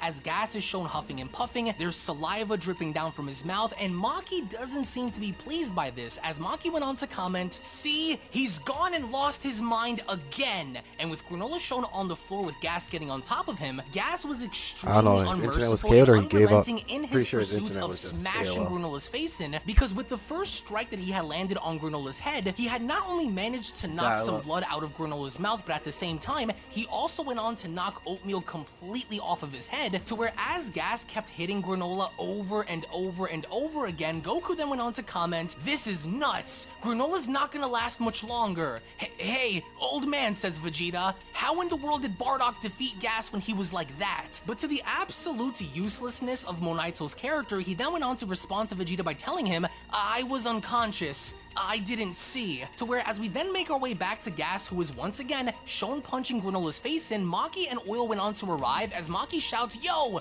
Gas! Destroying stuff is great and all, but don't let that urge overtake you. Come back to your senses." And Gas tries. As he lays off Granola and standing back up, you can see how Gas is struggling to figure himself out as he's drooling with saliva all over his body. But even then, this doesn't do the Heaters any justice, because then Gas goes on to turn against them in not only unleashing a terrifying scream and dashing directly towards the Heaters, but the moment he did, he went on to momentarily strike both Oil and Maki before having to hit a Pyro pile of rocks in front of him, to where this goes on to demonstrate and further showcase the level of craziness that Gas has right now within himself, because even after crashing into this boulder, he then went on to lean back and smashing his own head into the rocks over and over and over again, which again kind of goes as far as to showcase the level of insanity that Gas is going through with having no control over his own body. But out of all people that are presently on the battlefield, Alec doesn't seem to be concerned, as he went on to arrive by responding, "It's fine. Nope Oil says he's lost his freaking mind.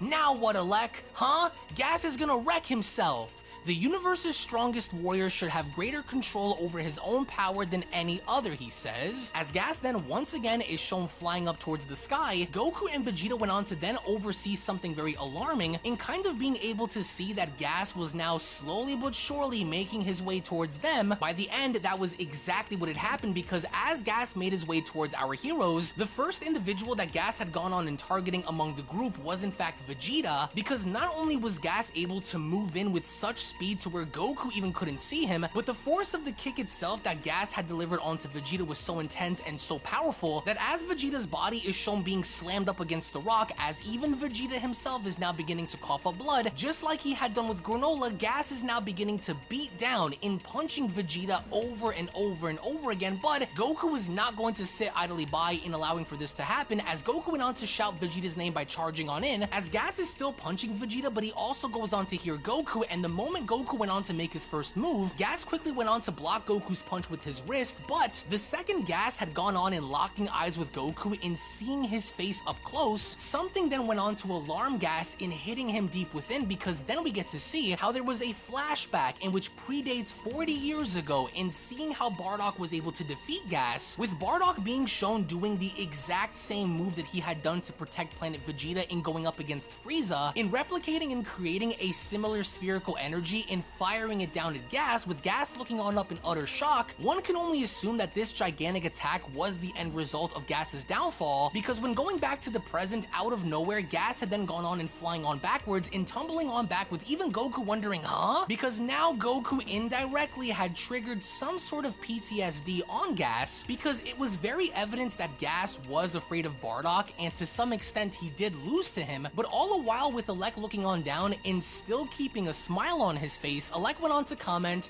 "Go on, Gas. Remember, you swore never to lose again, right?" As these were the words that were able to then finally calm Gas down, because with everyone looking on in utter shock and disbelief, Gas's body was then shown having to condense itself back down, as we see something different occur as his body is more toned, there's smoke emanating from his joints, and with Gas then shown opening his eyes, we then go back to Gas's adult form, with only this time additional horns being added to his forehead, with the assumption now that Gas was able to fully control his berserker form. As Gas was shown looking on, that's when Alec responded, "Yes, there you go. It looks like he had some kind of awakening," Goku says. "My little brother is the strongest in the universe for real now.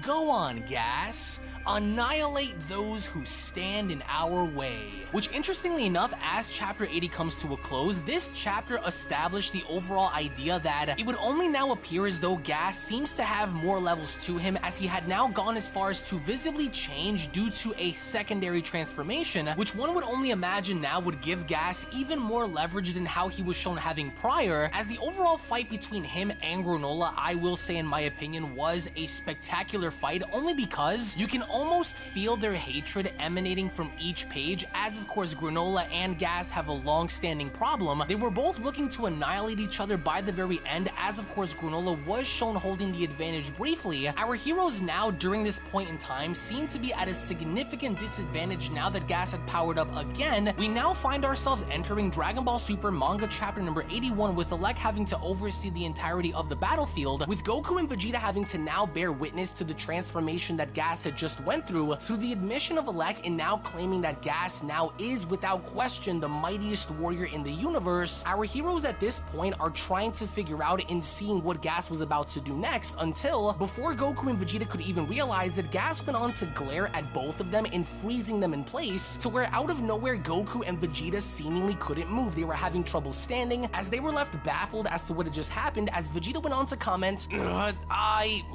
What now, Goku asks. My body feels heavy. As with Gas just being shown having to stand there and smiling, Vegeta went on to continue, damn it, he's hit us with some sort of spell. This is bad.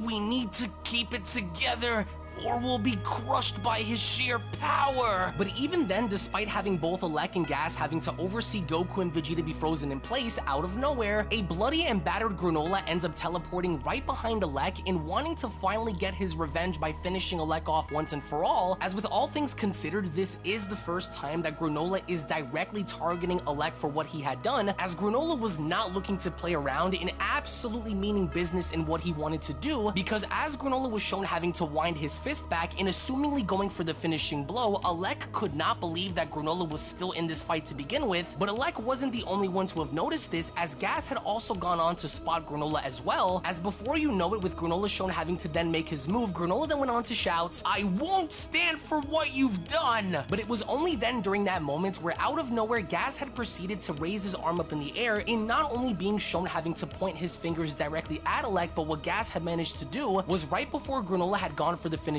blow, out of nowhere, Elec just disappeared, and what Gas had done was Gas had completely relocated Elec's body in having to teleport him away from Granola, and from there displaying even more feats in now being able to teleport anyone he wants at any given time to essentially any location of his choosing, as he was then shown having to save Elec from Granola, as even Granola himself could not believe as to what had just happened, as this also left Goku and Vegeta baffled, as Elec was so casually shown having to stand there and smiling at Granola. He then went on to acknowledge Granola by telling him, "Didn't anyone teach you not to throw punches at your employer? That's just bad manners." As Granola went on to shout, "You murdered my mother!" Let's get one thing straight, Elec says. "I decided to let you live, Granola. And not just my mother," Granola says. "If not for you, nobody on this planet would have had to die." And as Granola was then shown having to put his hands together and not willing to wait on anyone nor hold back any of his power to finish off Elec once and for all, Elec by no means was worried by what Granola was about to do, as he kept on laughing in front of Granola's face by telling him, "You've got quite the nasty attitude considering you owe me your life.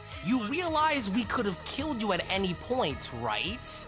Even right now," Elec says. To where out of nowhere, it was only then right before Granola had fired his attack at Elec, Gas had ended up having to emerge from beneath Granola and then being shown having to kick Granola directly in his arms, which had subsequently enough resulted in both of Granola's arms having to snap upon impact, as the sheer force and intensity from the new so-called strongest warrior in Universe 7 was so impactful that you could literally almost feel the pain and anguish coming from Granola's face, because without the ability to now use his arms in battle, Granola was essentially rendered useless, as Granola was shown having to scream in absolute agony until Gas had wanted to make sure that Granola had felt every ounce of pain that he had coming, because with Gas shown having to extend his arms out and pointing out two fingers directly in Granola's face, what Gas had carried out in doing was Gas ended up shooting both of Granola's eyes out, and thus making sure that Granola by no means had the usage of his cerulean eyes in combat, to where as Granola's seemingly unconscious and bloody body having to be shown floating backwards,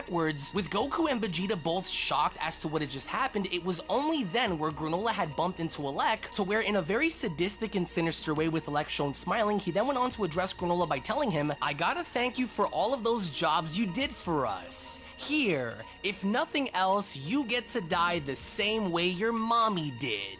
See ya, Granola." As it was only then, right then and there during that moment, to where Elec had gone in keeping his word to do to Granola exactly what he had done to Granola's mother, and that's going all the way by Elec shown having to pull the trigger and thus being shown having to blow a massive hole through Granola's body, to where in my own opinion, I absolutely love the level of desperation that Toyotaro had captured in this manga chapter, because at this point the audience has no other choice but to sympathize for Granola, because not only is Granola tired from fighting Goku, from fighting Vegeta, but at the same time he has his arms broken, he has his eyes shot out, and at this stage in the game he has his entire intestines blown out by the very man that killed his mother, which ultimately resulted in Monaito and Goku and Vegeta being left absolutely baffled, because even they themselves could not believe as to how far Elec was willing to go to see this through, in which by the end, once it was all said and done, Granola's body had then tumbled into one of the Cerulean lakes, with Gas appearing next to Elec as Elec was shown having to casually put away his gun. He then went on to smile and responding, "That was a long time coming. You don't mind, do you?" Elec asks, "that I finished him off? I was no longer interested in him, Gas says. How could they, Goku says? And my body...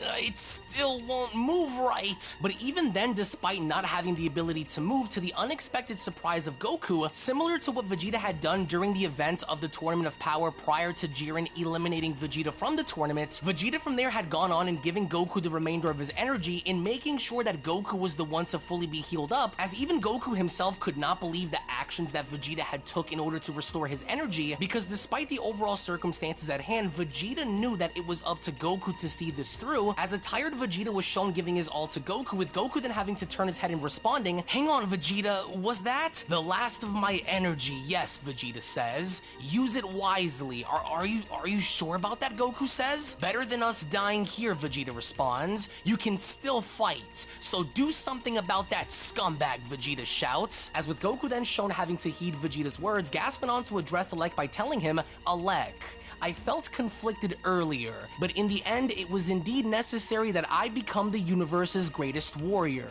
I am grateful that you made the wish," he says. "Hey, enough of that," says Alec. "I'd do anything for my dear little brother. Besides, your job doesn't end here," Alec says. "We can't afford to waste any more time, so just kill them already," Alec says. "Very well," Gas responds, but then, as with Gas then being shown having to turn his head in noticing how Goku had jumped immediately into Super Saiyan Blue, this really went on to take Gas by surprise, as Goku did not waste any more time in dashing directly towards him, to where as Goku was then shown having to get close enough in getting ready to kick Gas directly down onto the ground, this was exactly what Goku had gone on and doing, but Gas was actually quick enough in shielding himself from Goku's attack, to where as quickly as it happened with Gas shown having to land on his feet and with Goku shown having to teleport down onto the ground, you can almost kind of feel the tension between the two, and yes, it is kind of disappointing that Goku is not using Mastered Ultra Instinct against him, but even then with Gas being shown smiling, he then went on to address Goku by telling him, "You broke free of my spell, I see. Good on you." And you can see it on Goku's face that he's angry, but at the same time, he's trying to stabilize his emotions, which is ultimately Goku's biggest problem now, as he can't seem to stabilize his emotions, but he still tries to do so anyway, because as Goku was shown taking a deep breath in and then taking a deep breath out, he then went on to address Gas by telling him, "I've got no real reason to fight you, so could you just leave this planet already?" With Gas being shown laughing and responding, "Calm and collected, are we? No rage over the death of your friend?" "Oh, I'm mad," Goku says, "but anger is an emotion that messes with my special move." "I don't understand," Gas says. To where out of nowhere, Alec went on to chime in by telling Goku, "Now that you know our plan, we can't let you live. Begging for your life won't save you, Saiyan." "You heard him," says Gas. To where as quickly as he promised, Gas in fact actually meant business, because out of nowhere what Gas ended up doing was Gas was then shown having to spawn a massive wall of spikes that was then shown having to descend down on Goku, as Gas was ultimately looking to pancake Goku, but at the same time Goku was actually fast enough in moving out of the way. But with Gas having many tricks up his sleeve, by no means was Gas finished, because it was only then out of nowhere once again, Gas attempted to sandwich Goku in squishing him behind two gigantic walls of spikes, which Goku was shown barely having to hold on to, because Goku at that point had realized that Gas was willing to go to any extent in order to see Goku die, which as a means of having to go to any measure to see this through, Goku was shown struggling until he was quickly able to fly up above as the walls came crashing in on each other. But Gas was by no means finished, because from there, Gas ended up spawning even more walls of spikes, 6 to be exact, in which terrifyingly enough, Gas had control of each and every single one of them. So as a means of using telekinesis, he attempted to have these walls cave in on Goku as a method of having to smack into him, but once again Goku was shown having to act on instinct in ducking and dodging and getting out of the way from each and every single one of these gigantic strikes. But by no means was this an easy task for Goku to overcome, but it was only then during that moment where Goku had managed to grab onto one of them and use one of these gigantic walls of spikes as a weapon himself in smashing through the remaining walls that were around him, which ultimately prompted Gas in falling back a bit, until Gas had then looked on over to the side in noticing an abandoned city with a train station right next to it. So once again, as a method of doing everything and anything he can to see Goku die, Gas ended up levitating all of the surrounding objects, which included buildings and cars and buses, and had sent them all hurtling towards Goku's direction, with Goku being completely caught off guard by it, which even then, to Goku's credit, he was able to duck, dodge, and avoid each and every single one of these buildings that were thrown towards Goku. But even then, Goku Goku was shown having to take a moment just to catch his breath, but it was only then where that would cost him, because out of nowhere what Gas ended up doing was Gas ended up throwing an entire train at Goku and causing a massive collision between the two, because as Goku's body was shown being smacked by the train and then being shown having to make its way around the planet, Goku could not believe as to what the heck was going on, as even Maki and Oil were observing this and responding. Gas can send super huge things flying now, I love it! As with Goku trying to do his best in stabilizing himself, what he ended up doing as an act of desperation was quickly leap on backwards, in thus having to make his way on top of the train. Until then, he was met by none other than Gas, in thus giving us a little bit of a reference in going back to Spider-Man 2 involving Peter Parker, Spider-Man, and of course Doc Ock, in which as Gas was then shown waiting for Goku, he then went on to acknowledge Goku by telling him, "Thank you for humoring me with my toys and tools. I wanted to test my power," Gas says. "I wasn't expecting this to kill you. Well, go on, show me the extent of your strength as the son of that vexing Saiyan." As Goku was then shown doing exactly that, because as Goku was then making his way towards Gas, he was attempting to do his best in connecting a strike on Gas, but unbeknownst to Goku, he wasn't even able to hit him. So not only was Gas making light work of Super Saiyan Blue Goku by avoiding each and every single one of his strikes, but Gas was essentially dancing around Goku. He was avoiding all of his strikes until Gas from there had found his opening in connecting a thunderous strike to Goku's stomach, to where you can visually see the pain that's on Goku's face, but even then, Goku's not giving up anyway, right? Because from there, he still attempts to strike Gas, but once again, to no avail, until Gas ends up grabbing Goku by the throat and telling him, "I see not even a hint of fire in your eyes." "Why?" Gas asks. But Goku can't really answer because he's getting choked out, so what Goku ends up doing instead is Goku grabs onto Gas's hand and he ends up flipping Gas backwards, to where once more, Goku's not about the talking, but he's more or less about the action, so he ends up going after Gas again, until once again Gas had ended up tricking Goku once more by now having yet another train slam into him, which almost now kind of feels like a nightmare. And with Vegeta having to observe this, Vegeta also went on to then chime in, "What does that fool think he's doing?" As with Gas shown having to stand on another train opposite to Goku, he then went on to address Goku by telling him, "When it comes to combat, your father's fierce resolve was like no other. I do not sense that from you," Gas says. But once again, Goku's not trying to hear it, because from there, Goku went on to leap towards Gas yet again, only this time, instead of having to connect a punch to Gas, Goku ends up connecting a punch to the train instead. As you can almost kind of feel the confusion emanating from Gas, as Gas went on to ask, "Are you truly his son?" with Goku responding, "I hit my head when I was little and lost all of my memories up to that point. So I don't remember a thing about my dad or the other Saiyans," Goku says. "That explains it," Gas responds. "You cannot comprehend who you really are then.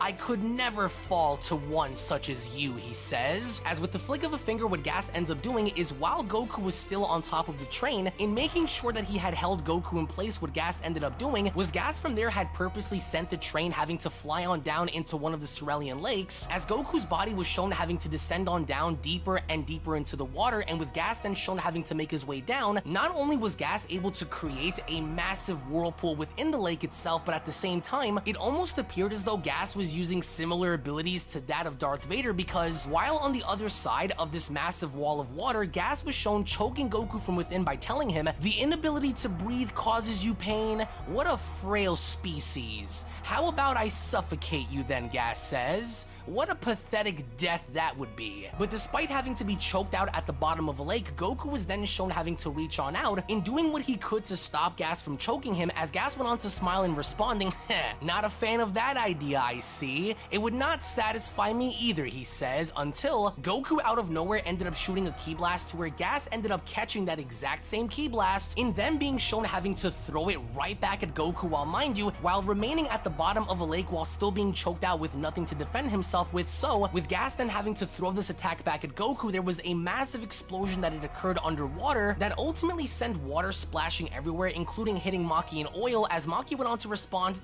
"Why did he have to aim that splash zone our way? Jeez." But to the heater's surprise, Goku was in fact still alive, as Goku was shown holding onto his stomach and responding, "Darn it, How can I beat this guy? I see now, Gas says. That explains how you people keep recovering after enough time has passed, he says. But all of a sudden, out of nowhere, Goku Still here, had guys, then still gone here. on and sensing something, because as Goku went on to turn his head, he then quickly noticed how Monaito did in fact save Granola from drowning in doing what he could in his best attempts to heal him, as despite his best efforts in doing so, Monaito then went on to shout, "I won't allow another soul to die. Not on my watch," Monaito says. As with Granola now literally left for dead, with his only hope now being Monaito, Goku went on to realize this and shouting, "Granola! He's not dead after all!" As this went on to shock everyone, Vegeta, Maki, Oil, Alec, and even Gas, as you can visually see how angry Gas was by this, as Gas went on to respond, "Monaito possesses the ability to heal. He should be the first to die then." As this now became Gas's main mission, in seeing this through by having to kill off Monaito once and for all, to where as Gas was then shown making his way ever so closer towards Monaito, Goku was not willing to let that happen. So what Goku ended up doing instead was Goku ended up catching up to Gas and then having to wrap his body around him, in basically having to go wherever Gas was about to travel to, and with Goku then quickly having to reposition himself and putting his fingers on his forehead, Goku seemingly enough had a plan, as Gas went on to respond, What do you hope to achieve?" As it was only then, poof, out of nowhere, both Gas and Goku had then vanished, and this left everybody baffled as to where they went, as we only then take a look how Jocko was on this random planet and having to buy food, and really not being shown looking for trouble. He really wasn't on duty, so he was just minding his business until then, out of nowhere, because of Goku being shown having to use his instant transmission and teleporting on this random planet, both Gas and Goku came tumbling on down, as Jocko was absolutely shocked to see Goku there to begin with, because this was the last person that Jocko had ever expected to see, as Jocko went on to shout, "Is that you, Goku?" "You bet, Jocko," Goku says, "and I'm real glad that we're on a nearby planet." "Where are we?" Gas asks. Heck if I know," Goku says. "What I can say is that you'd never be able to make it here with your version of instant teleportation. You still believe a technique of yours is superior to my own?" Gas asks. "Sure do," Goku says. "I've been using that move for years and years, and it's not a simple one to master." But Gas was getting real sick of hearing Goku's mouth, so what Gas ended up doing instead was Gas actually attempted to attack Goku by striking him, but unbeknownst to Gas, to his own surprise, he ended up missing his attacks, as Goku ended up adapting the principles of Ultra Instinct into Super Saiyan Blue, eerily similar to how he did against Granola during the events of Dragon Ball Super Manga Chapter number 73, as this in fact did go as far as to serve its purpose, with Goku then shown having to block off one of Gas's kicks, in literally being shown creating a shockwave that went on to rock the entire city, and with Goku noticing this, he then quickly came up with a plan in having to bait Gas by asking him, "Can you really follow me wherever I go?" And Goku did exactly that, because it was only then where out of nowhere once again, Goku had vanished right before Gas had kicked him, in stringing Gas along to follow him wherever he may go, and with Gas having to then look around, he then went on to respond, "Don't underestimate my power." To where just like Goku, Gas had then ended up using instant teleportation in leaving Jocko on the floor by responding, "Sheesh, that idiot already found another bad guy to fight? I'm gonna pretend I didn't see anything," Jocko says. And with Jocko left being shown standing there and breathing a sign of relief, it was only then during that moment where Dragon Ball Super Manga Chapter number 81 then comes to a close. Now what this manga chapter I think establishes very well is the overall threat level that Gas is now by comparison to Goku, to Vegeta, and even Granola, because despite Granola trying to do the best that he possibly can in getting the better of both Gas and even trying to get to Alec, he was not only beaten down by both parties, but also was from there shown being shot from behind, as Alec had gone as far as to draw his gun, in almost succeeding in killing Granola before anyone could do anything about it, as there is no doubt about the fact that I do believe that this manga chapter specifically illustrates the case in point of tension more so than anything else. It was only from there where we now find ourselves entering Dragon Ball Super Manga Chapter number 82, only this time around it looks as though Goku had brought Gas by using instant transmission to a remote location where the Galactic Patrol members are seemingly enough looking as though they're fixing some of their satellites, which more so than anything else, even the Galactic Patrol HQ members are going on to put this into question by asking, "What the?" Because this was the last thing that any of the Galactic Patrol members were expecting to see, as Gas was then shown having to kick Goku with such tremendous amounts of force that by the time Goku had blocked it off by using his forearm, with Gas having to be shown letting off, we can then take a look at Goku's forearm and seeing the marks that Gas was beginning to leave on him, because not only was Goku's body from there being shown shaking speaking, but even though he is overpowered by Gas, as Gas is the strongest warrior in Universe 7, by no means is Goku willing to let up despite Gas having to continuously attack him, because even though it kind of seems as though Goku's using more of a defensive approach than he is offensively, Gas from there just kept on attacking Goku over and over and over again until Goku's reaction time was fast enough, and from there having to use instant transmission in getting out of harm's way, and once again having to bait Gas into following him to another location, in which he did, because this time around it looks as though Goku and Gas are fighting within an unknown area, once again within an unknown city, which surprisingly enough at the very bottom we then take a look at the Universe 6 versus Universe 7 ring announcer and singer, which coincidentally enough we haven't seen since the days of the Universe 6 versus Universe 7 tournament, which even then from there as Goku uses instant transmission again, Gas ends up following him, only this time they both end up once again teleporting to a different location as they're battling it out with the Galactic Patrol members having to watch, which kind of seems as though Goku is dragging Gas from point A to point B to point C to point D in doing the best that he possibly can, and once again using instant transmission once more, only this time around when Goku finally ends up using instant transmission again with Gas following him, that's when Gas went on to tell him, "You cannot escape me," but instead of responding, what Goku does is Goku simply goes on to point something out to Gas, as Gas shockingly then looks on over without even having to suspect it. Tons and tons of amounts of cement are then being shown poured on him, as the poor individual that just so happened to have done this was none other than Monaka, with Goku from there having to acknowledge as to what had just happened by making some cheeky comments at Gas by telling him, "That's what you get for warping so recklessly." And Gas is pissed because as he's beginning to slowly then get back up, that's when Goku went on to make yet another cheeky comment at Gas by telling him, "Go clean up in the river over there, I don't mind, we can get back to fighting after that." But then, instead of actually having to listen to Goku and cleaning on up, what Gas does instead is he ends up rushing Goku once again by shouting, "Silence!" To where as soon as Gas was once again shown making contact with Goku, it was only then where out of nowhere, they disappeared. Only this time around, instead of being outside on a planet, they actually end up inside of one of these massive ships, to where as soon as both Gas and Goku are shown making re-entry, Gas actually ends up falling inside of a bathtub, which just so happens to house the Galactic Patrol King, as Goku went on to smile and responding, "There you go, perfect time for a bath." With the poor Galactic King being taken back by the unexpected arrival, we then notice how Gas was slowly beginning to rise up out of the tub, which one could only imagine the amount of embarrassment that Gas was beginning to feel with Goku having to make such comments, as all the while we then go back to Monaito, who was desperately shown having to heal Granola, with Elec then being shown having to descend on down next to Maki and Oil. That's when Elec went on to comment, "Now where did those two go?" "He's buying time," Vegeta says, "jumping from planet to planet." Oil, "Get a lock on Gas's position via the tracker in his comms device," Elec says. "Got it," Oil responds. As we then once again go back to Goku and Gas, it looks as though they have now made their way onto the Galactic Patrol prison, with Gas being shown having to kick Goku so hard in which Goku went on to hit the wall behind him, as all of the prisoners around them seemed to be getting quite the show. It was only then where Gas went on to tell Goku, "Enough of this, stop leaping from one location to another," with Goku responding, "You ready to admit that I'm better than you at instant teleportation?" "You're still going on about that?" Gas asks, as unbeknownst to all of the other prisoners, it was only right then and there where some of them went on to actually recognize in seeing Gas for the first time in a very long time, as one of them went on to comment, "Hey, ain't that the Heaters kid's brother?" "Oh yeah," Yumba says, "he used to be the real little guy. Psst, kiddo, remember us? It's been a while, huh? Looks like you got a bone to pick with Son Goku too. Bust us out of this joint and we'll lend you a hand," one of them says. As with Gas being shown having to look on over, he then went on to respond, "The dregs of Sagambo's gang, huh? I have no need of your aid."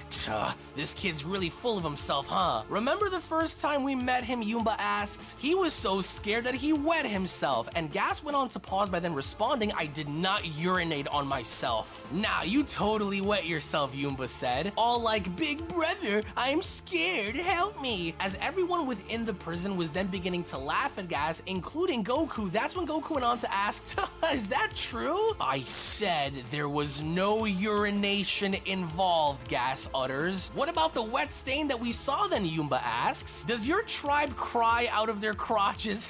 "Sick burn, man." "I did not wet myself," Gas shouts. "It was only a few drops because I had been holding it for so long." As this now became very awkward within the Galactic Patrol prison, as Goku went on to comment, "Well, Dang, you really did wet yourself. As in the meantime, when going back to the heaters, Oil is trying to do his best in locking onto Gas as Oil went on to respond, gotta lock on his signal. He's in the galactic prison. What are they doing there, Maki asks. Nope, just hang on, Oil says. They just warped even further away. That idiot, Alec utters, as once more we then get to see how indeed both Goku and Gas had leapt away onto another planet, with Goku then having to ask, so, you just do everything your big brother says? You're way stronger than him. I bet that you could make your own choices, with Gas responding, I seek power for Alec's sake alone. I follow his commands in order to make the heaters the supreme organization in the universe. To where as soon as Gas was then shown having to fire multiple attacks at Goku, Goku was then quick enough in having to leap out of the way and instant teleporting behind Gas by then telling him, oh, gotcha. I guess you really respect your brother, huh? I was once the weakest among us, Gas went on to tell Goku, but Alec raised me to this level. I would do anything for him, with Goku responding, sure. That explains it, he says. Alec's will is absolute, with Goku then asking, are you sure about that? How far can you actually trust him? My own brother almost killed me a while back, so you might want to watch your back, Goku tells him, and Gas once again seems to be very, very annoyed, because as we once more then go back to the heaters, that's when Maki went on to ask,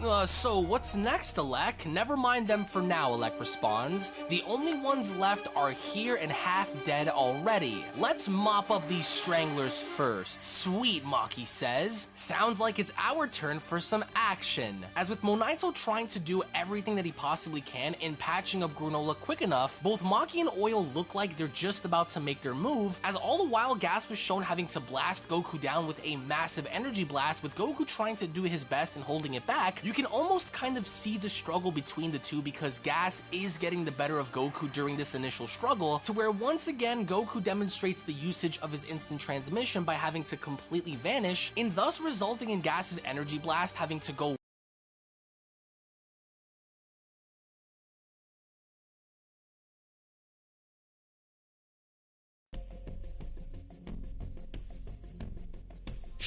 Wait, I've seen this one somewhere before. Yes, I'm certain.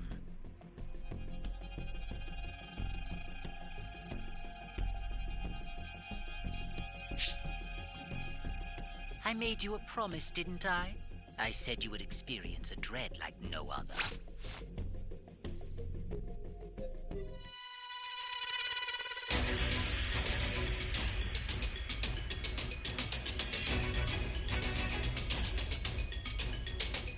Let the Carnival of Terror begin.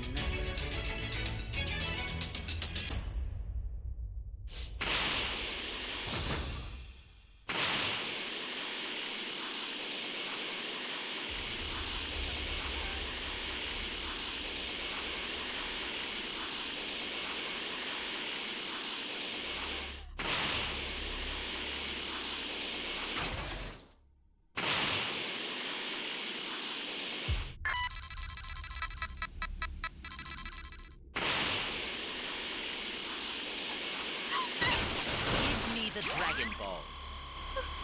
Dragon what now? If you don't have them, then I have no need for them. Yo, T, what's up? Give me the Dragon Balls. I'm sorry, everyone. You have my thanks.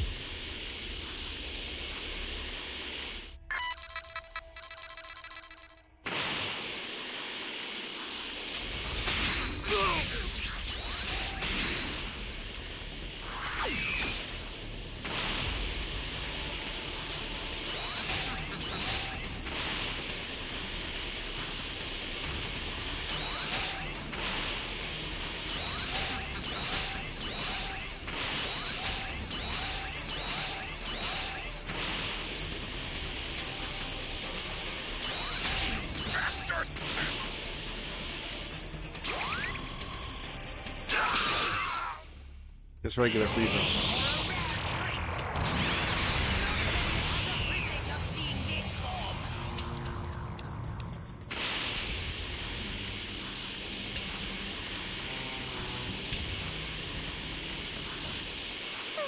Where are the Dragon Balls?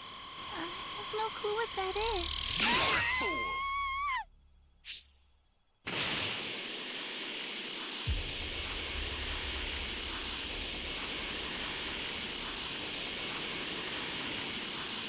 Where are the Dragon Balls?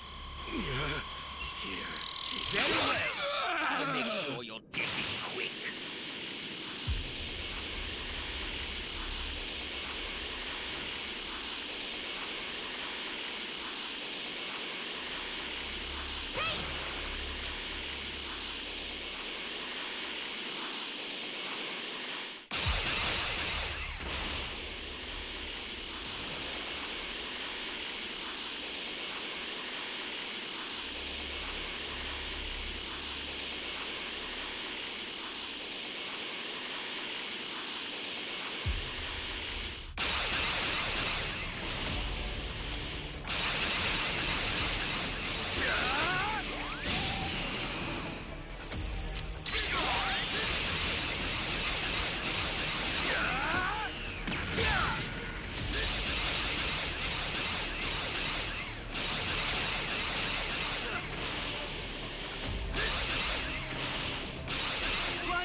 Careful now. This won't be like before, and I won't be gentle. Where are the Dragon Balls? Even if I had one, why would I give you one? Prepare yourselves! We have 1 win, 3 losses.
I will not tolerate failure.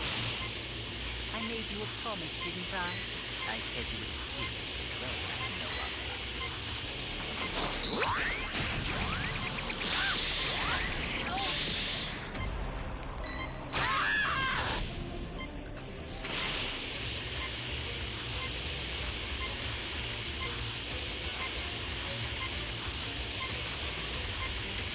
I made you a promise, didn't I? I said you would experience a dread like no other.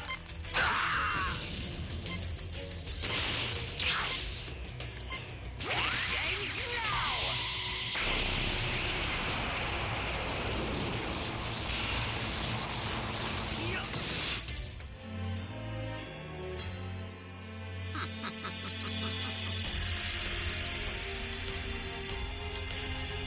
You're no match for me.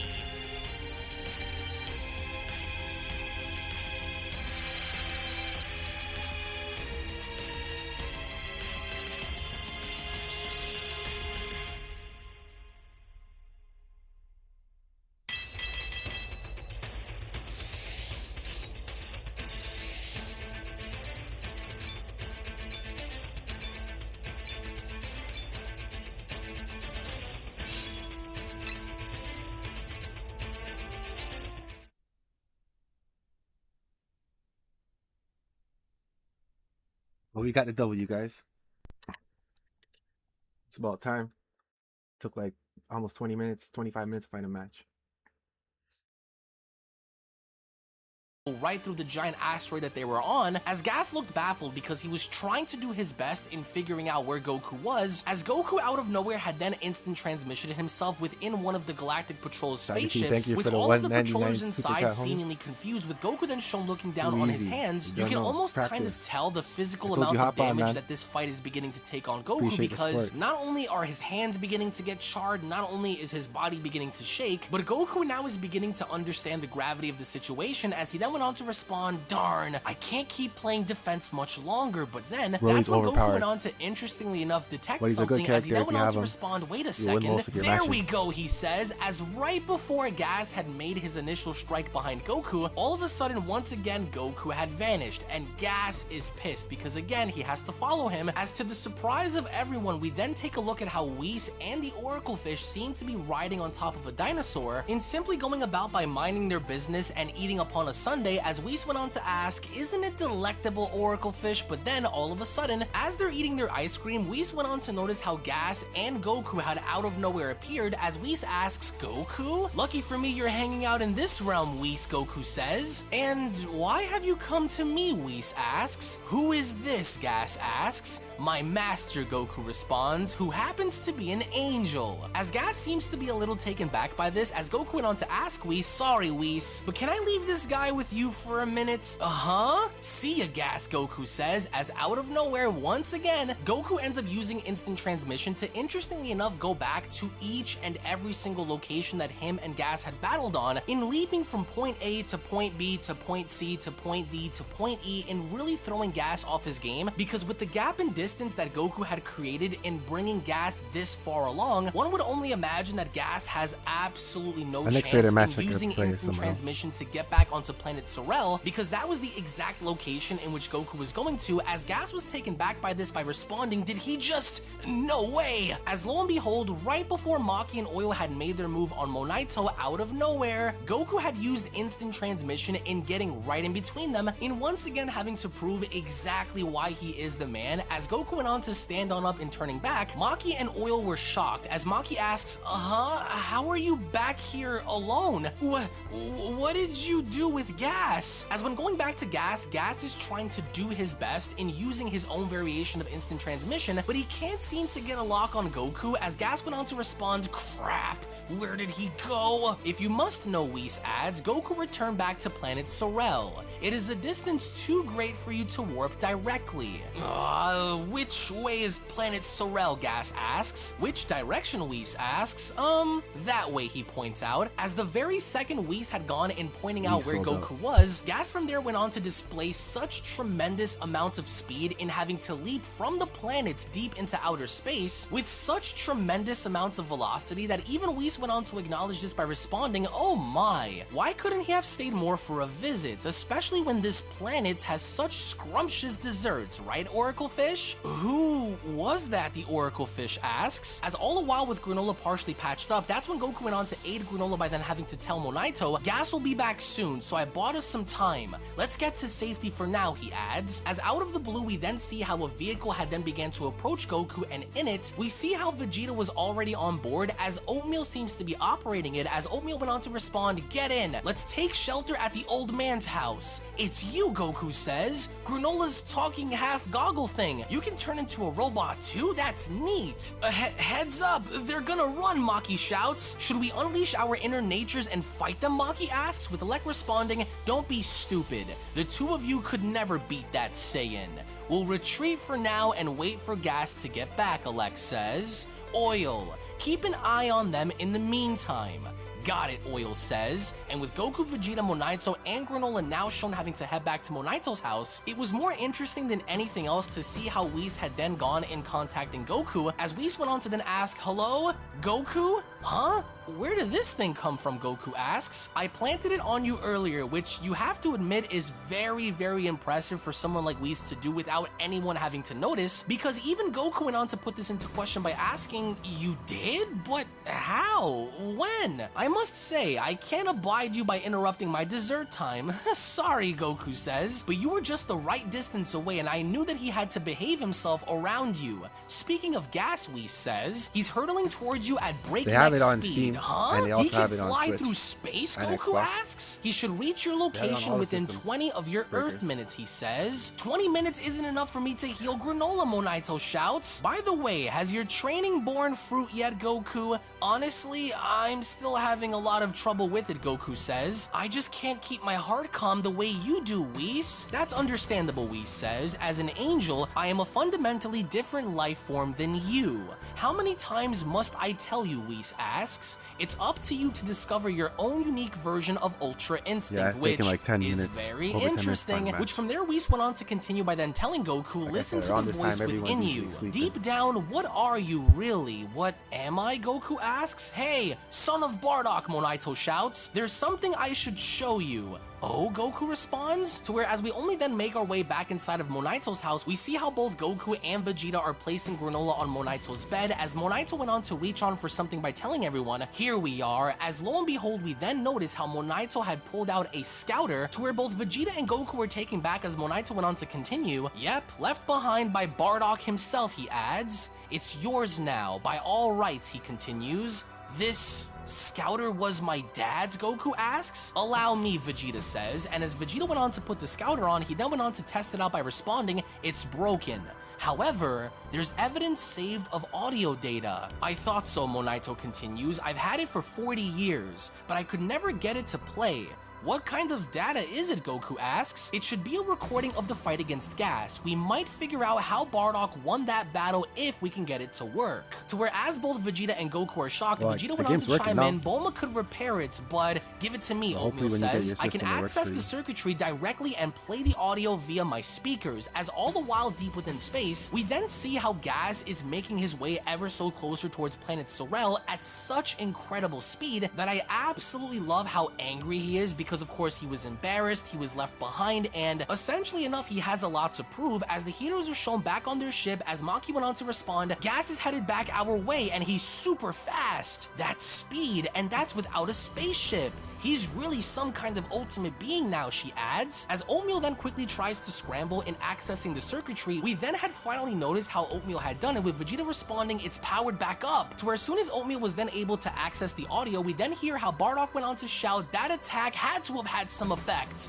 Monaito, use this chance to get as far away as you can," as even Monaito was shocked in responding, "That's Bardock's voice." "I'll slow Gas down," Bardock shouts. "Listen to me. The two of you have to stay alive. Stay alive, Bardock mentions, and it was only this where out of nowhere Goku's memories were then beginning to come back to him, as this was the last thing that Goku had heard before having to be sent off to Earth before Frieza had destroyed planet Vegeta, to where as Goku's beginning to access his memories in remembering both his mother and his father having to bid their goodbyes, it was only right then and there where Bardock was shown addressing Goku by telling him, you have to stay alive. As this went on to trigger Goku's memories so much so that we then go back 40 years ago in seeing Bardock actually fight Gas, to where Monaito was shown having to do his best in staying out of harm's way, as we only then take a look at how intense the battle between Bardock and Gas was, because as Bardock was shown having to wind his fist back and making his way ever so closer to Gas, Bardock was shown having to rock Gas with such tremendous amounts of force that as soon as Gas was sent crashing on through the forest and landing on his feet, that's when Gas went on to look on up by responding, judging from his tail, I suppose he must be a Saiyan,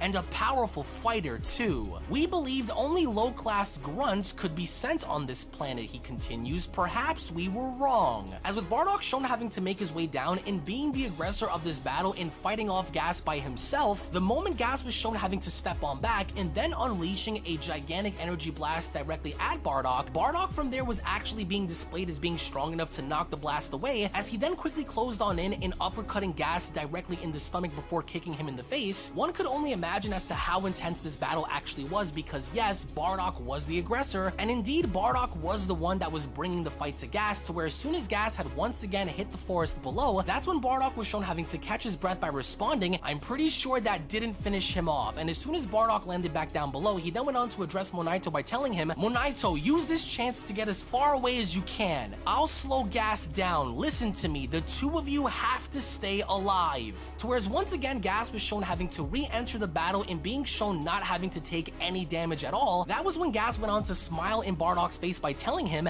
you cannot escape me.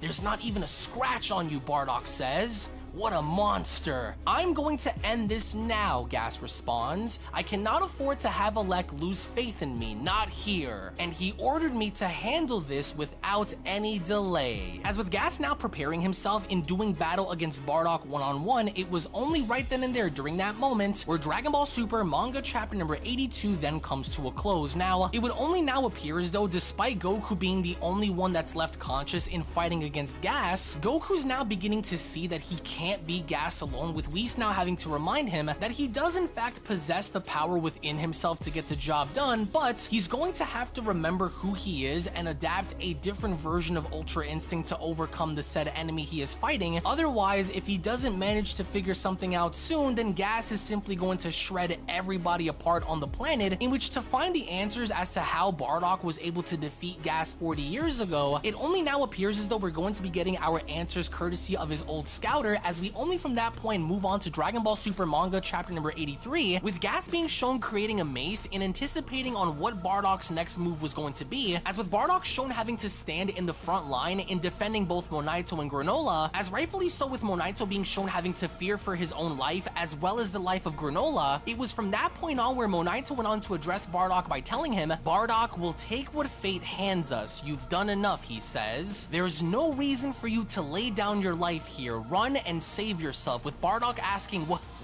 That's crazy. As Gas went on to chime in, I should mention, you could flee right now, but the Saiyans aren't fated to last much longer anyway. Oh yeah, Bardock asks? What's that supposed to mean? Oh, nothing much, Gas responds. Just something I heard from Alec. I've heard enough cryptic crap out of you, Bardock shouts. It's you and your gang who've got no future, Bardock shouts. As it was only right then and there where we get to see how Bardock had gone in throwing an energy blast directly at Gas, as with Gas being shown having to be quick enough in getting out of the way, and from there going as far as to use that exact mace that he had just created as a means of having to now swing that directly down on Bardock. Bardock from that point on had no other choice but to block it, but even then, as soon as Gas's mace had gone in making contact with Bardock, we only then get to see how the sheer force of this collision alone was not only strong enough in causing Bardock's entire body to shake, but from that point on, Bardock had gone in spitting out blood blood, as of course he was doing his best in trying to stabilize himself for the time being, until it was during this collision where Bardock had gone and grabbing onto the mace, and from there being shown having to throw Gas up in the air, which inevitably had launched Gas deep into the Cerulean Forest, as Bardock went on to turn towards Monaito by shouting, "Listen closely, this is my fight now, you two are in the way, so get out of here!" To where as soon as Bardock from that point on had gone in making his way towards the forest, instead of getting out of dodge, Monaito instead had decided to just stand there, as we then observe how both Bardock and Gas are now further engaging within the forest, as with Gas appearing to now be annoyed by this, that's when Gas went on to tell him, "Your blows feel like pinpricks against my kaching. Enough of these irritating sorry excuse for attacks," he shouts. "I said enough!" To where it was from that point on where we get to see how Gas's body was beginning to swell, in using somewhat of an electric attack and shocking Bardock in place, which from there had gone in causing Bardock to hit the ground below. That's when Gas went on to tell him, "I cannot afford to waste any more time on you. You wouldn't mind if I unleash a bit of my inner nature, would you?" As it was during this moment where we get to see how Monaito had finally listened to Bardock in having to run and make his way back home, as he was not only shown having to place Granola's unconscious body on the bed, but he had also gone in searching game for the just needs Cerulean better Dragon Balls, developers. to where as soon as Monaito had found them, we he need a then went better on to team. respond, "Using the Dragon Balls for our own can get a better benefit is developer, better forbidden, teams, but it should more be content. okay if my Like, if wish they actually helps tried, someone from another planet," this he game would says. do a As lot all the better. while with Monaito just trying got to make lazy. up his mind, the dumbass, we then get to see how Bardock was getting smashed within the Cerulean Forest, as Gas wasn't only shown having to punch Bardock's scouter off of his head, but he further went on to send Bardock flying, as Bardock from that point went on to stand back up by responding, "Ugh, damn it, so your kind can adjust their power levels, huh? Oh, this is far from the full extent of the power slumbering within me," Gas says. "I suppose you've lost the will to fight back now," with Bardock responding, "Heh, you wish. Nothing gets my blood pumping like a powerful foe," he adds. But even then, Gas had enough, because he thinks that Bardock is taking him for a fool, which inevitably resulted in Gas being shown having to dash directly towards Bardock and kicking him in the stomach by telling him, "Enough!" Which from that point on, now Gas was shown being in complete control of this battle, because as soon as he was then shown having to double axe handle Bardock's body into the distance, it was only after Bardock's body had gone in smashing into the cliffside where we then get to see how the Cerulean Dragon Tarambo was shown in the distance, as Monaito had used this opportunity in summoning Tarambo and making a wish, as Tarambo went on to ask, "State your wish. If it's within my power, your single wish is my command," with Monaito responding, "Send Bardock back to his home planet," he says. As with the dragon shown patiently waiting, Bardock all the while is getting stomped out by Gas within the forest, as there really doesn't appear to be any sign of Bardock having to bounce back from this. It was only during that moment where Tarambo went on to contact Bardock by telling him, "Hear me, Bardock, it is Monaito's wish that I should transport you to your home planet Vegeta." What? Bardock says? "Whose voice is this? I am the wish-granting dragon known as Tarambo." As with Gas having to oversee that Bardock seemingly enough is now talking to himself, he appears to be a bit confused by this, as Gas went on to ask, who is he speaking to? But then, it was only after having to spot the dragon for himself where Gas went on to ask, What is that? As lo and behold, finally Tarambo had an answer, as Tarambo went on to tell Monaito, "I am afraid he Yeah, has been over 10 minutes, refused." still nothing. What? Monaito asks. As we then go back to Bardock, who was shown once again attempting to attack Gas, that's when Bardock That's went why I on have to the clench his manga fist by playing, 'cause responding, staying "A in a lobby would Saiyan be would boring." rather die than run from an enemy," he shouts. As Bardock from that point on was shown having to make contact, with Gas having to block it, there seemed to have appeared to be a bit of hope for Bardock during that moment, as Gas went on to respond, "Your attacks barely tickle." "Like I said," Gas shouts, as he then followed up by being shown having to kick Bardock in the sky, to where as soon as Bardock had once again fallen back down on the ground, we then see how instead of Tarambo contacting Bardock, it was now Monaito, as Monaito went on to tell him, "Listen, Bardock, so it's you this time, Monaito?" Bardock asks. "I sure wish you wouldn't put voices in my head. You showed your real moral fiber by saving us back there," Monaito says, "but that was more than enough. I've got no doubt that the kindness in your heart is going to save someone else someday. That's why you need to live, he shouts. Sorry, but I don't take orders from anyone, Bardock adds. And I'm not leaving this place until I've beaten him. What's it going to take to make you see reason, Monaito asks. Fine, then tell me, is there any other wish that I could make for you? I'm just trying to help you, with Bardock responding, what's this all about anyway? Are you making a wish on a shooting star or something?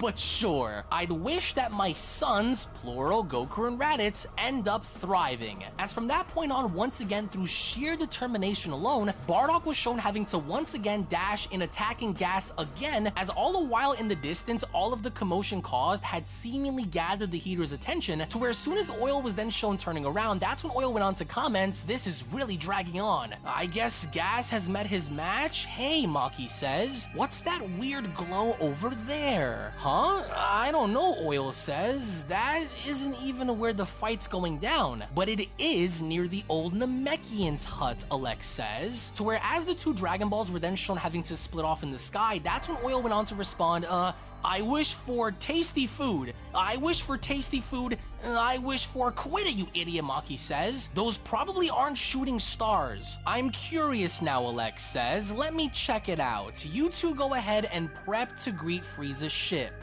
Sure, says Maki and Oil. Yeah, he has the right idea, Monaito goes on to say to himself. A wish is a way to create hope for the future. That sounds cool. Selfish wishes can only bring about doom. And I was about to make a grave mistake, he adds. I'm meant to protect what hope we've got left with all I've got, he adds. As once again when going back to Gas and Bardock, Gas was then shown having to fire several energy blasts directly at Bardock, with Bardock shown having to fly backwards in his best attempts of having to avoid them, but unfortunately enough for Bardock, these attacks actually had gone in making contact, to where there was no other way to better describe this outside of Bardock literally being dragged all throughout the forest, because as soon as Bardock's body had gone tumbling and bumbling around within it, to his own horror, Bardock had then seen how multiple energy blasts were then being shown having to make its way towards him, as they had finally gone in making contact as Gas had went on to float on down below and touching the ground, to where as soon as the dust and smoke began to settle, that was when Gas had noticed that in fact Bardock was indeed still alive, which really went on to irritate Gas that much more, as Gas went on to comment, "You've overstayed your welcome." As from that point on, Gas did not waste any more time, so instead, he decided to walk on over and grabbing onto Bardock's tail, and from there being shown swinging Bardock and slamming his body on the ground over and over and over again, which of course, if you're probably asking, Gas already knows that indeed the Saiyans can transform into giant great apes, so what Gas had attempted to do was to actually do his best in doing what he could to rip Bardock's tail off, because as soon as he had gone and from there having to hold on to Bardock's tail and Spartan kicking Bardock in the spine, it was within that moment where we finally got to see how indeed Gas had managed to rip Bardock's tail off. With Bardock now being in such a vulnerable state, that's when Gas went on to tell him, "No more giant ape form for you now.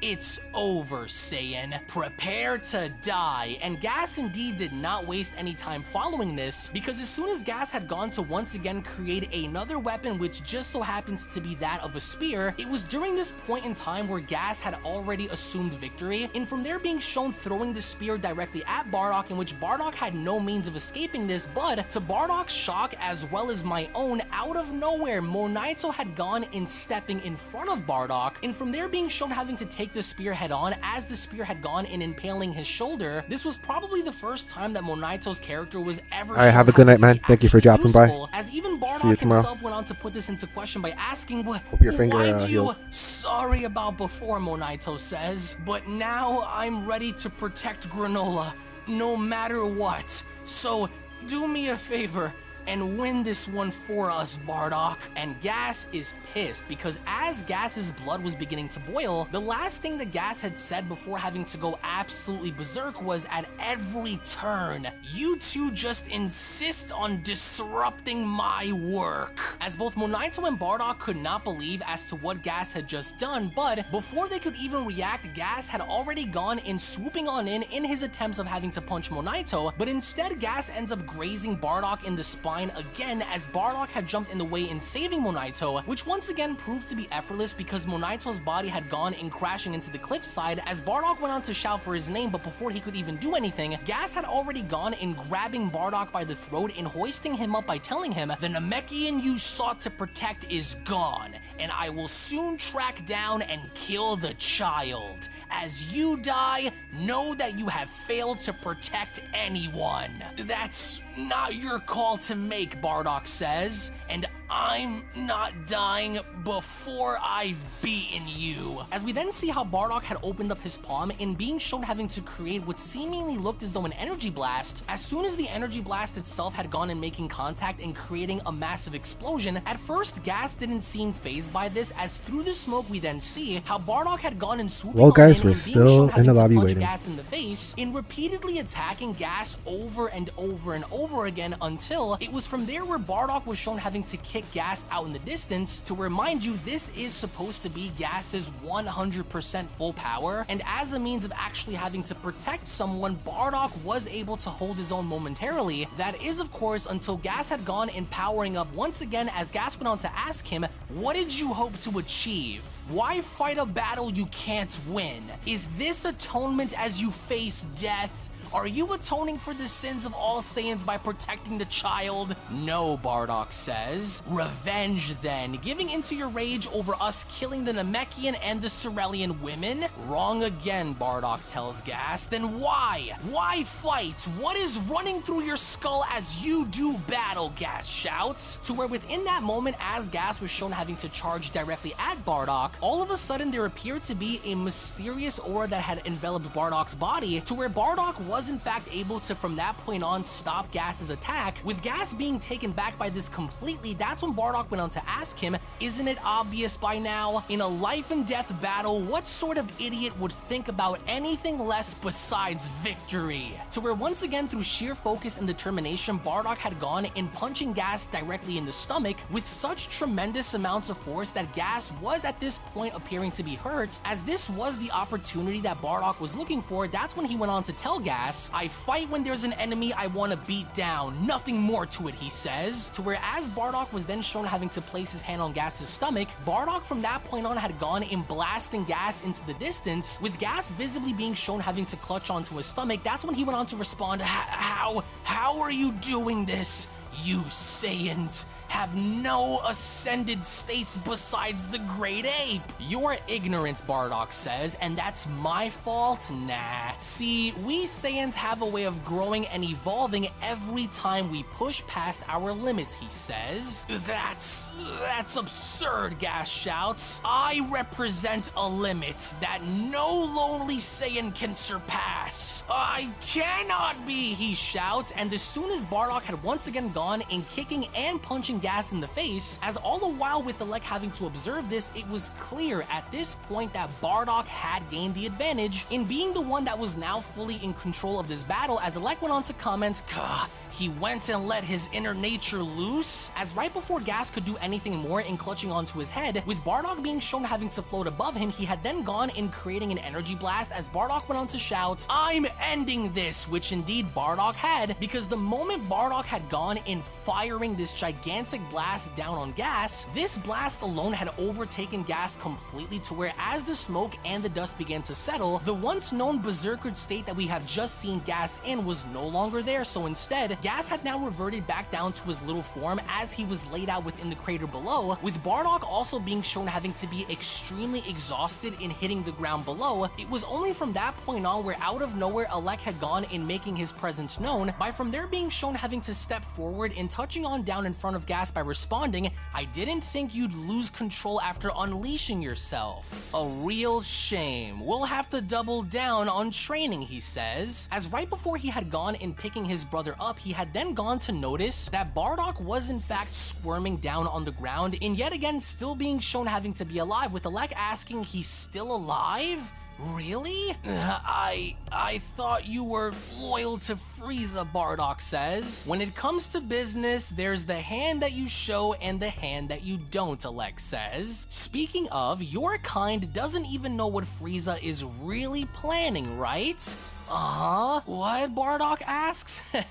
You Saiyans are such gullible saps. While you're in a daze playing catch-up, don't be surprised if a meteor drops on your head. Of course, alluding to the destruction of Planet Vegeta, that's when Bardock went on to stand back up by responding, explain. What do you mean? Wouldn't you like to know, Alex says? Well, how about... nah. To where, shockingly enough, as soon as Lek had gone in drawing his gun and blasting Bardock in the shoulder, that was when Bardock's body had gone in falling off of the cliff and down into another forest below, to where Alex seemed to be annoyed by this, as Alec responds, I missed. As he had then gone in walking towards the edge, as right before having to fire down below, all of a sudden he then had a radio message from Maki and Oil, as Alec went on to ask, what, Maki? Frieza's ship is incoming, get your butt over here, she says.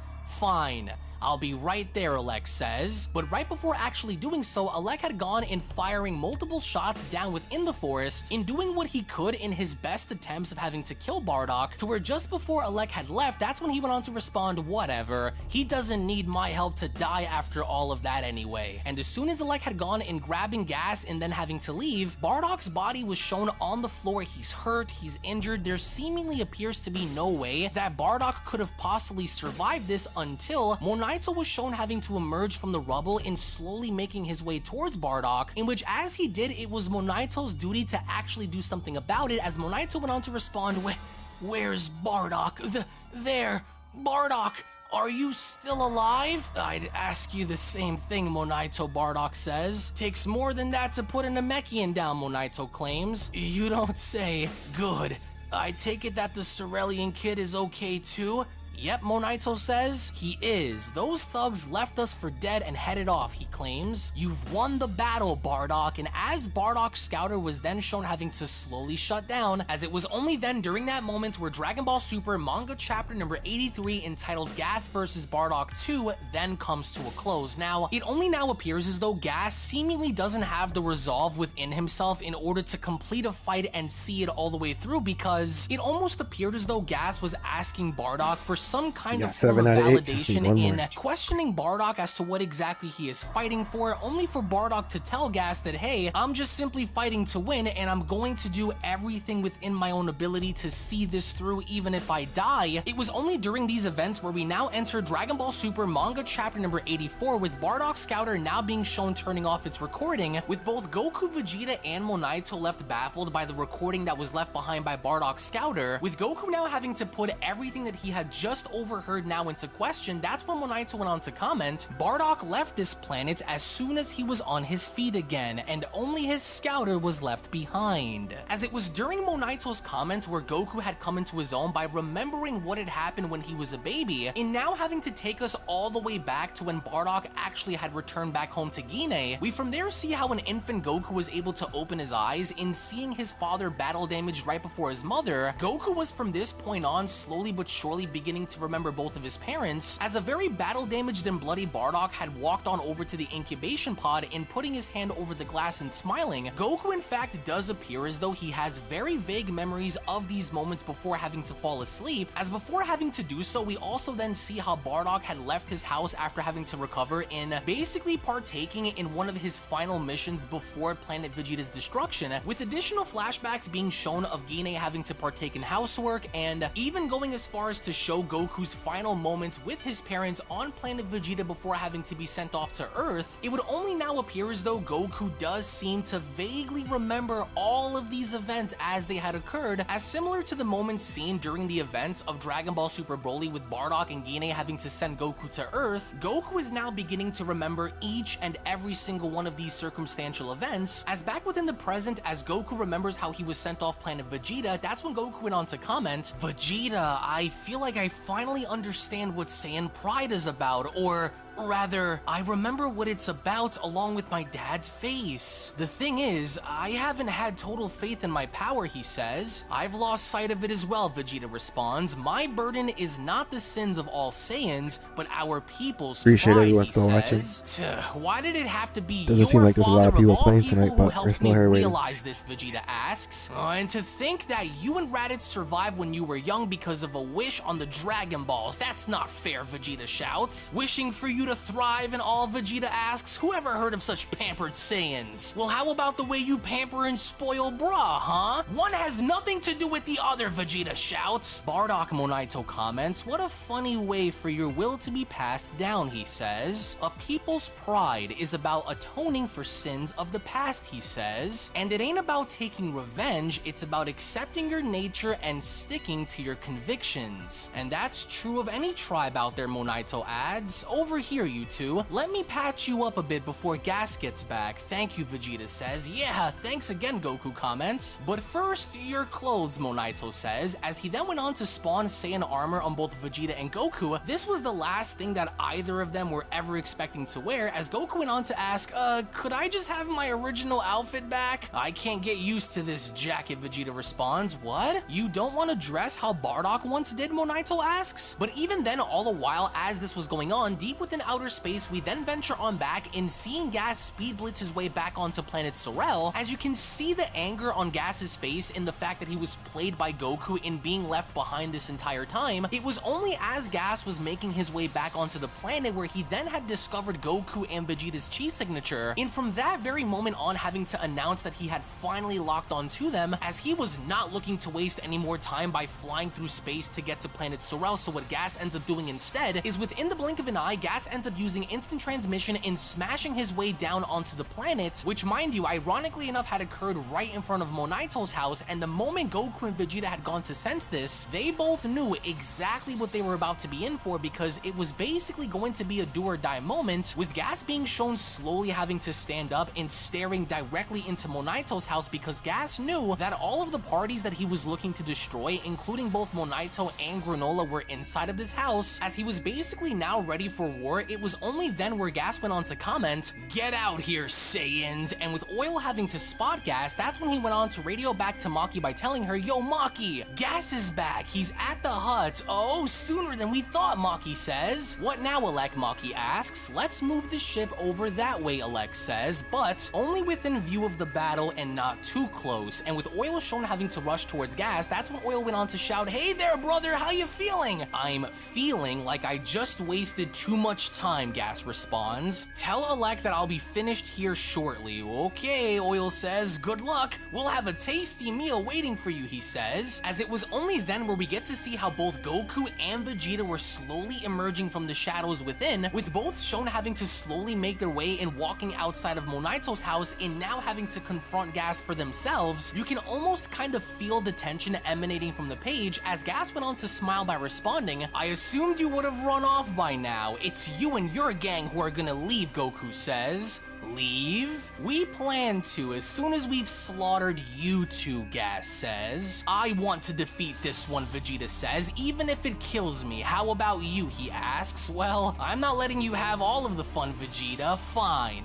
We'll fight together then," he says. In which, as both of their auras are now beginning to emanate, Gas went on to ask, "Huh? I'll be the one to end this," Goku says. "Not on my watch," Vegeta responds. As it was only then, right then and there, within that moment, both Goku and Vegeta were shown having to unleash their most powerful godly transformations in what is without question one of the absolutely best pages that we've seen thus far within the Granola arc, in witnessing these two transform in their own unique way, because as we see the way Vegeta is transforming and looking very ferocious in his approach, Goku, on the other hand, appears to be very calm in the way he's transforming, but at the same time, he appears to look very serious and very in tune to what's about to happen going forward against Gas, as even Gas himself cannot seem to believe this. And I love the way Ultra Instinct and Ultra Ego's auras are merging together in this, because in a similar like fashion, the way Goku had unleashed Ultra Instinct against Moro 7-3 during the events of the Galactic Patrol Prisoner arc, both of their auras are not only shown having to envelop the entire landscape, but at the same time, the sheer intensity and magnitude of their auras having to combine is even being shown having to be thrust up into the sky, as even with the Heaters themselves having to observe from their ship, even they themselves cannot seem to believe this. And one can only imagine as to what this moment would look like once it's animated within the Dragon Ball Super anime, because the very moment Vegeta and Goku had now come into their own in unleashing both Mastered Ultra Instinct and Ultra Ego onto the surface, the Heaters cannot believe this, as Maki went on to shout, what sort of forms are they using now? That Goku guy is using Super Duper Instinct, and Vegeta's got his massive ego boost thing, I think. Like, I give a crap about the names, Maki says. I'm asking if they're strong or not. Oh, yeah, Oil says, for sure, real strong. And with Alec eerily quiet, that's when Gas went on to ask, you intend to face me together? Saiyans are as mindless as ever, I see. You still fail to comprehend that such a strategy will not matter given the gulf between us? No, Goku says, you're the one who doesn't get it. Oh? Yeah, it's got nothing to do with our odds of victory, Vegeta says. What drives us now is the sheer desire to win. As this was it, with both Goku and Vegeta now going on to make their first move and being the ones to dash at Gas directly, Gas quickly got into fighting position in anticipating both of their attacks as Vegeta and Goku came rushing on in. As the very moment both Mastered Ultra Instinct Goku and Ultra Ego Vegeta had gone in making contact by striking Gas, not only was it interesting to see Gas actually be able to hold his position in standing his ground, but he also within that moment had gone in demonstrating to be exactly what he had claimed to be, which is that of being the strongest mortal within Universe 7, in showing no signs of pain, no signs of struggle, nor even signs of anger. He actually went as far as to stand his ground by blocking off both of their attacks with simply one arm, without even having to show any expression on his face, and going as far as to tell us, the reader, that yeah, Houston, we have a major problem here, because despite how strong Goku and Vegeta may potentially be right now, the fact still stands that as they went on to attack Gas, Gas simply had just stood there, as neither Goku or Vegeta during that moment were even able to make him budge, as the very moment how we then see how both Ultra Ego Vegeta and Mastered Ultra Instinct Goku had gone in breaking away, the first individual between the two having to be shown taking any sort of action was in fact Mastered Ultra Instinct Goku, in which as Mastered Ultra Instinct Goku had gone in attempting to kick Gas, interestingly enough to I believe the shock of everyone, Gas was actually cognitively aware of everything that was about to transpire, because before Goku could successfully land any sort of strike on Gas, Gas was actually fast enough in having to duck in avoiding Goku's strike, which from a power scaling speed perspective is a very impressive feat to see Gas perform with, because we are talking about a much stronger Goku than we've ever seen before, and with Goku being shown having to attack him, Gas was actually fast enough in being able to avoid even the strongest form that Goku is currently wielding, with both Goku and Vegeta being shown having to circle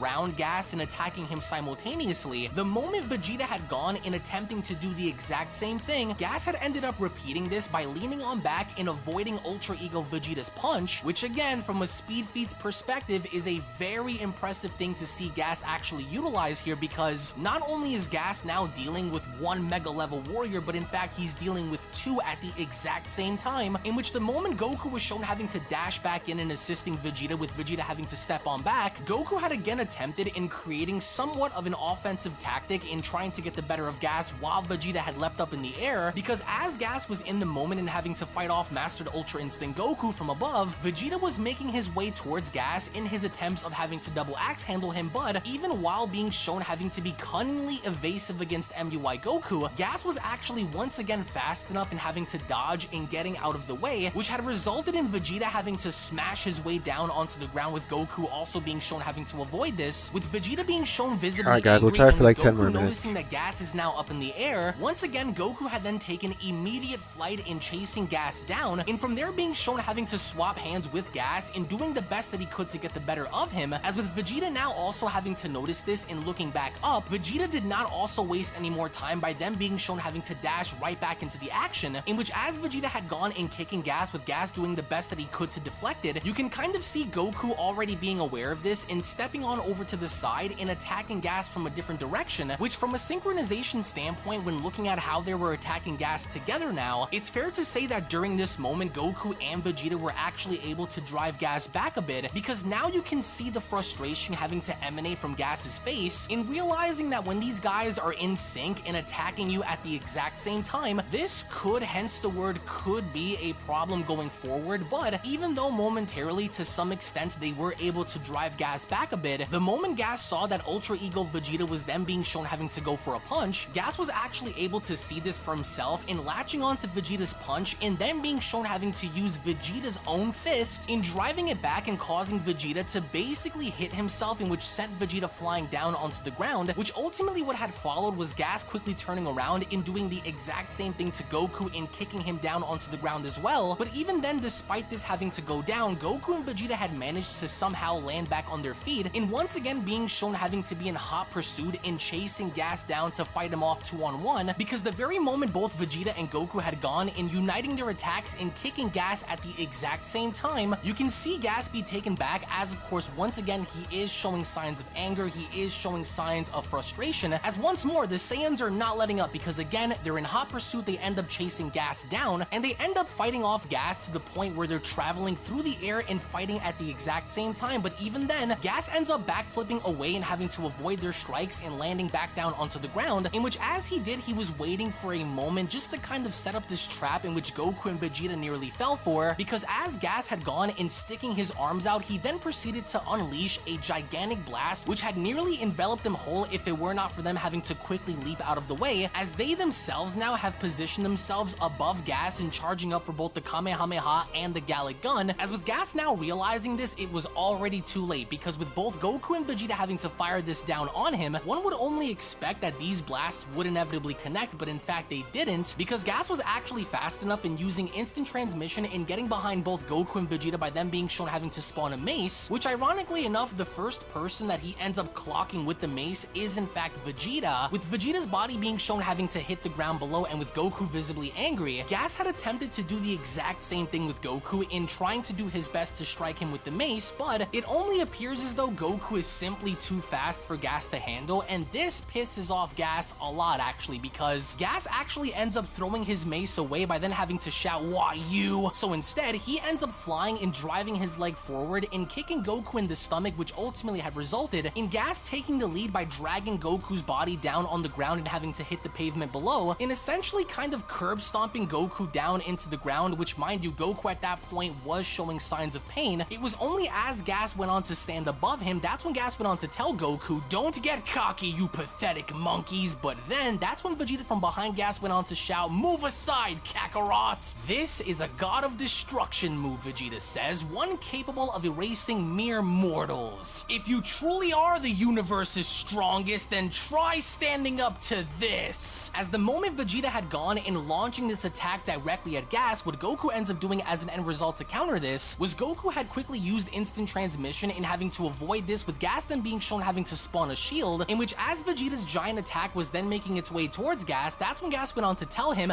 "Observe as I deflect your worthless move," which essentially is what Gas tries to do by using the shield as a means to defend himself with, because after realizing that in fact if he were to touch this he could be erased, Gas wasn't going to chance this, so he is actually sufficient and strong enough to be shown holding this attack in place, as with Vegeta doing everything he possibly could in trying to get this attack to be driven into Gas, Goku ends up teleporting behind Vegeta and assisting him by having to push the blast forward together, which results in Gas being driven back as his shield is slowly being shown having to disintegrate. But in a similar like fashion to Jiren during the events of Dragon Ball Super's Tournament of Power, Gas is showing massive signs of resiliency in refusing to back down and giving up by allowing this attack to overcome him, as with all of the heaters having to watch this, Maki went on to shout, "Is he gonna be okay? Gas is losing ground to them. They already used those transformations, right, Oil? Yep, I saw both of these forms when they were duking it out with Granola." "Then he's fine," Alex says. "The wish to make him the strongest came after that." "Right,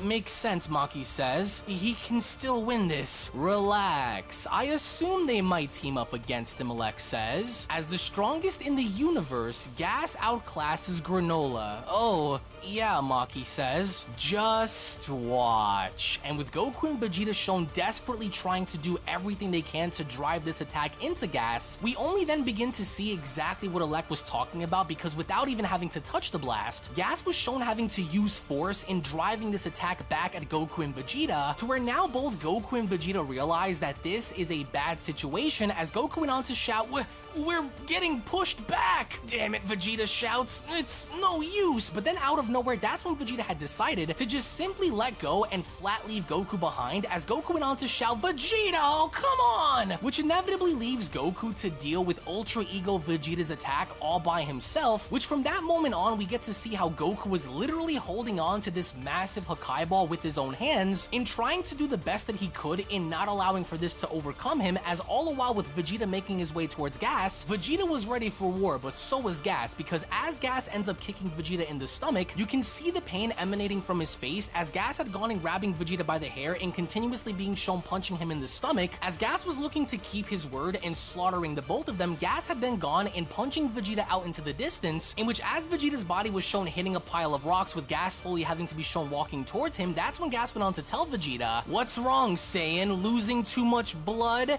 Do you still think you can win?"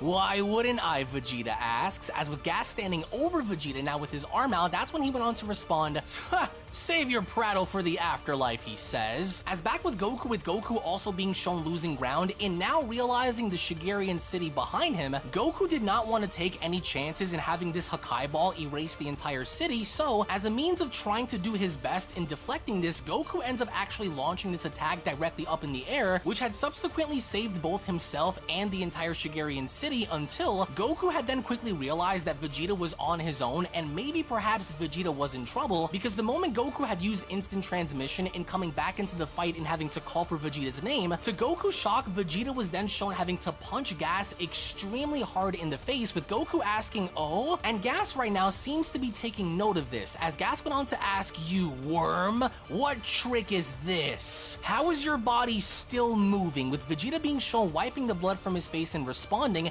"Damage is nothing but fuel for me. Do you realize what that means? I'm only getting stronger." As with Gas now shown visibly angry at what Vegeta had just said, it was only right then and there during that moment where Dragon Ball Super manga chapter number 84 then comes to a close. Now, you can make no mistake about the fact that Dragon Ball Super manga chapter number 84 is probably one of the most hyped chapters within the Granola story, only because this was in fact now the first time that we got to bear witness to that of Ultra Ego and Ultra Instinct working together side by side, by also in comparison seeing how Gas was able to fare up against both transformations, in establishing the overall fact now that Gas still is stronger than the both of them even while they're using their strongest transformation slash power. This by the end of it now becomes a question on whether or not Goku and Vegeta do in fact have what it takes to take Gas down once and for all, as we only from that point now make our way into Dragon Ball Super manga chapter number 85, with Goku now appearing to be very surprised at the overall situation at hand. It was only during that moment where Vegeta went on to comment, "Damage is nothing but fuel to keep me engaged in this battle, which for you presents quite the dilemma. What now? Would you like to make me even stronger?" Vegeta asks. But even then, despite the conversation that they were having, Gas was not looking to have any of it, so instead, Gas from there had immediately taken initiative in dashing directly towards Vegeta and punching him in the stomach, in which, judging based on Vegeta's own reaction to this, it looks as though Vegeta now is feeling tremendous amounts of pain, but even then, it did not stop there, because Gas had immediately gone, and from there being shown having to kick Vegeta up in the sky before following him, as he quickly from there had gone in kicking Vegeta right back down onto the ground and basically ping-ponging him around, as you can also see Vegeta's body basically bounce up off the ground. That's how hard Gas had hit him, to where from the jump, Gas was not looking to keep Vegeta around during this fight any longer, so after delivering 3 thunderous shots and knocking Vegeta down, to cap it all off by adding the icing on top of the cake, Gas had then gone and immediately being shown flying on down and kneeing Vegeta directly in the stomach, in which had not only resulted in Vegeta displaying tremendous amounts of pain and even going as far as to cough up blood, but Gas really made sure that he drove this knee deep into Vegeta's guts, because essentially by the time Gas had stood up and aiming his arm downwards, one would only imagine at this point that Vegeta was finished, as Gas went on to then tell him, "The answer is simple. I will kill you in one blow and be done with it," Gas says. As with the overall situation itself even now seemingly having to annoy Goku, we only then see how mastered Ultra Instinct Goku is then shown getting into fighting position and assumingly getting ready to jump back into the fight, until it was only before Goku could make his move where out of nowhere Gas was struck directly in the stomach, in not only reacting in a very shocking and painful way, but the momentary impact itself had even gone to surprise Goku, as this itself had come from none other than Ultra Ego Vegeta, because it was with within this very moment where Ultra Ego Vegeta had gone in making his move by leaping on back and punching Gas in the stomach, to where even then with Gas's body being shown shaking as he was in tremendous amounts of pain, with a very battle damaged and bloody Vegeta then being shown smiling, Vegeta from there went on to tell Gas, "Thank you for the prime fuel, you vermin," Gas says. But even then, despite Vegeta's overwhelming amount of confidence being displayed, Gas by no stretch of the imagination was even close in being done with Vegeta, so the moment Gas had the opportunity in knocking Vegeta away by punching him, we only then observe how Gas was able to land multiple shots on Vegeta, including having to kick him away, but this time, instead of for allowing Vegeta to move on his own and do his own thing and possibly having to retaliate, Gas had immediately gone in sticking his arm out by pointing out at Vegeta and having to freeze him in place, as even with Vegeta from that point on not realizing as to what the heck was going on, what Gas ended up doing as a means of having to use telekinesis and manipulation was Gas from that point on began to teleport Vegeta all throughout the landscape, in not only going as far as to control his movements and his body and not allowing Vegeta to break free, but this only had gone as far as to give Gas the opportunity to hold Vegeta in place, in not only being shown having to kick Vegeta back down onto the ground before having to lunge him out into the distance, but what Gas continued to do was fling Vegeta around in having to use him to his own advantage, until Gas was then shown having to kick Vegeta up in the sky before tugging him back forward, and from there being shown having to Spartan kick Vegeta so hard in the stomach that you can see Vegeta literally spit out blood, as all the while with Mastered Ultra Instinct Goku now being forced having to watch from a distance. It was only from that point on, as he was watching Vegeta get pummeled, where Goku went on to comment, he can use instant teleportation on others? As with Gas now continuing to pummel on Vegeta, Goku then from there went on to shout, "Enough!" But to Goku's surprise, that's when Vegeta, as he was getting hit, went on to turn his head by shouting, "Stay back, Kakarot!" As even with Vegeta's body being shown driven back as he was shown shaking, after holding on to his head by then being shown smiling, that's when Vegeta went on to respond,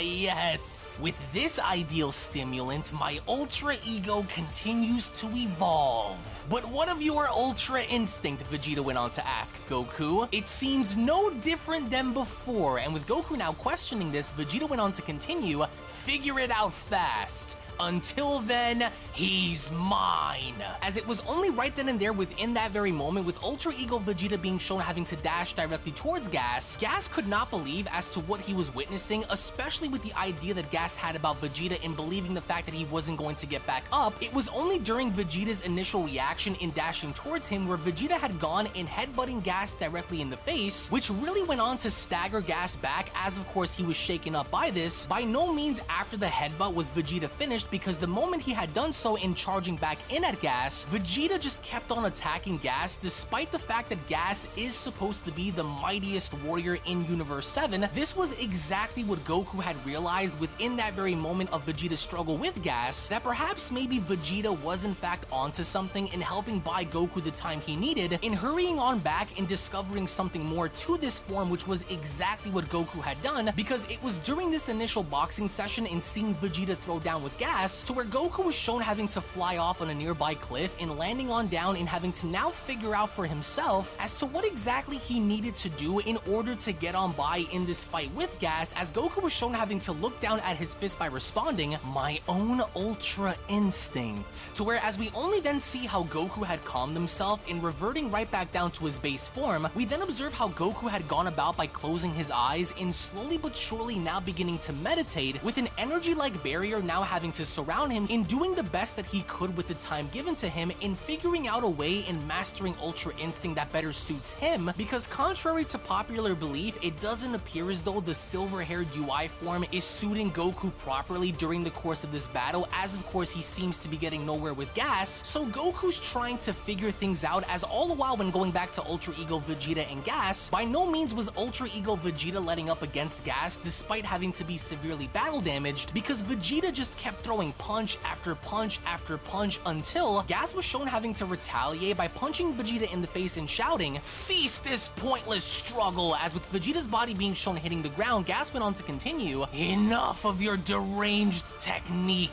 But to Gas's horror, once again, a bloody Vegeta was then shown slowly having to stand back up by responding, "Enough? No, not yet," he says. "Sheesh," Maki says, like some sort of zombie. "Take him down quick," Gas Oil went on to shout, to whereas we only then see how Gas had gone about by punching Vegeta so incredibly Alright guys, we hard found in a the match. ribs that Hopefully not it only works. was 2 minutes. Gas's strike so powerful in its own right, but the initial strike itself had gone in literally tearing a hole through Vegeta's suit, as one would only imagine the amount of punishment that Vegeta's body is going through right now, in now serving as the ultimate detractor in getting Gas's attention away from Goku, but to now also add further insult to injury by suggesting to Gas that none of his attacks seem to be working, so as a means of responding, Gas just keeps turning it up on Vegeta in continuously being shown inflicting more and more damage, the highest amount of damage that he possibly can, in further reassuring himself that this time around Vegeta will stay down for good, as with an enraged Gas then being shown shouting and uppercutting Vegeta straight in the face as Vegeta's body went flying up in the air. It was only during mid-flight with Vegeta's body being shown having to hit the ground and rolling back, where Vegeta had not appeared as though he was going to continue at all, as this looked to be it, to where interestingly enough, as this was happening, despite Gas having the upper hand, it would only now appear as though Gas is getting tired from continuously inflicting this much damage on Vegeta, to where as Gas was shown huffing and puffing and trying to catch his breath, that's when Gas went on to comment, "You won't be standing back up again." But to the horrifying shock of Gas, as he was observing Vegeta very closely, even while remaining face down on the ground, Vegeta had gone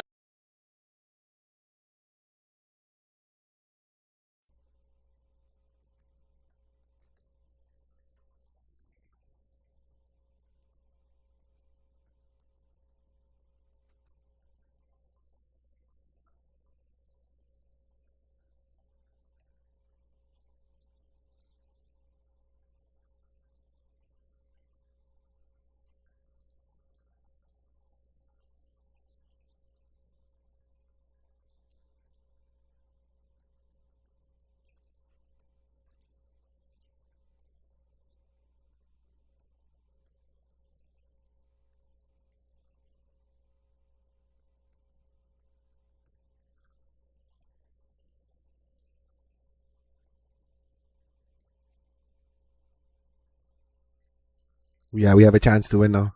It's not Broly.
Just playing breakers. What's up with you?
Well, happy birthday, man.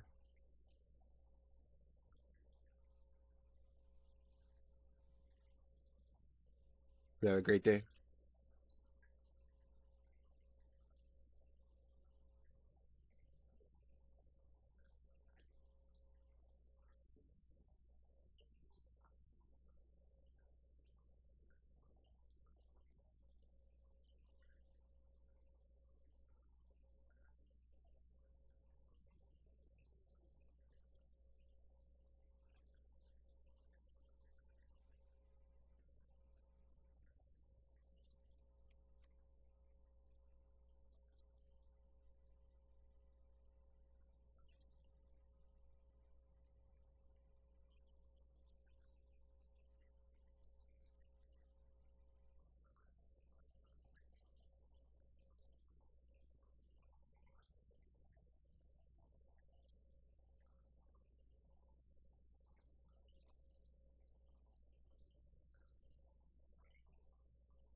Guy's getting body camped.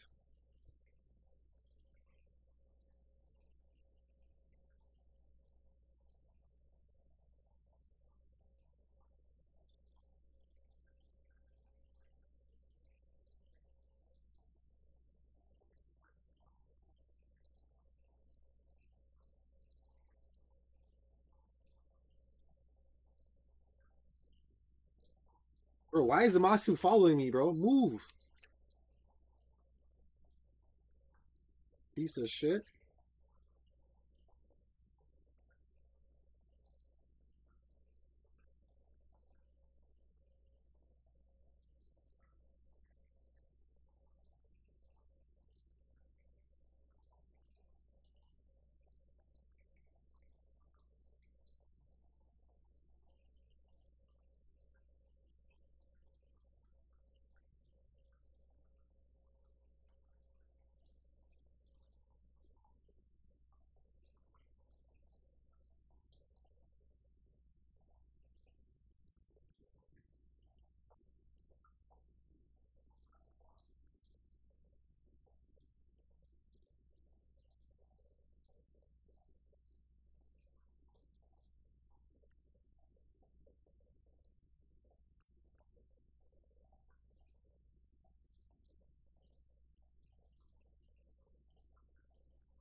No, that's what you call a good team.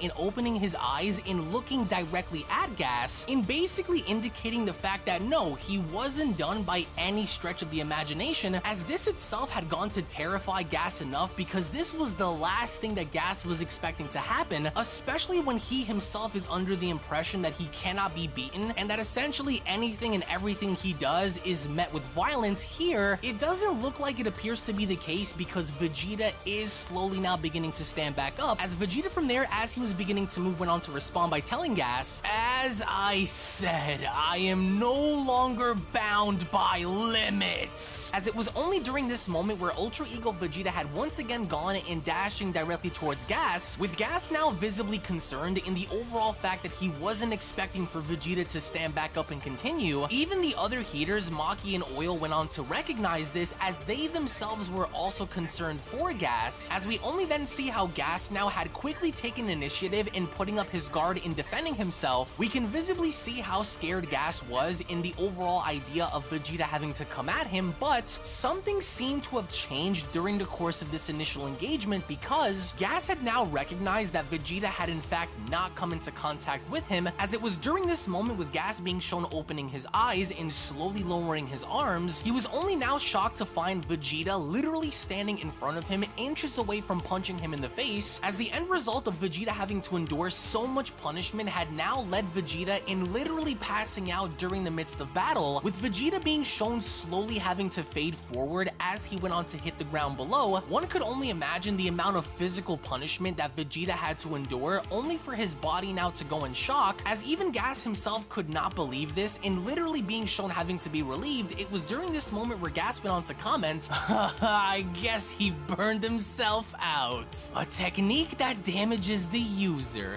How stupid." Phew, I was freaking out there for a second, Oil says. As with Gas then out of nowhere spawning yet another sword in his hand, he then went on to continue, "A stupid end befitting a Saiyan." As indeed Gas had now meant every word that he had mentioned, because the moment Gas was shown attempting to stab Vegeta through the skull, it was only out of nowhere as Vegeta was lying down passed out, where all of a sudden a barrier had gone to appear in front of Vegeta and now being shown having to completely shatter Gas's sword, as even Gas himself could not believe this, in making the assumption that this had come from Vegeta, but Gas knew that Vegeta the whole time was in fact passed out, so this barrier itself couldn't have come from Vegeta. So it was only when Gas had now turned his attention in looking on over in the distance and seeing Goku, where Gas had now seen that not only was a barrier beginning to protect Vegeta from his attack, but also there was also a barrier surrounding Goku, with Goku being shown having to use his fingers without even having to look, and further going on to demonstrate Goku's skill by saving Vegeta without even having to open his eyes. As with Gas now getting extremely annoyed by the overall situation, Gas went on to comment, "Is this your doing?" But even then Goku was not having it, because it was during that point where Goku had gone in levitating Vegeta's body upwards, and from there being shown slowly but surely having to levitate Vegeta's body on over next to him, and gently placing Vegeta down as he was still meditating, as Gas from there went on to comment,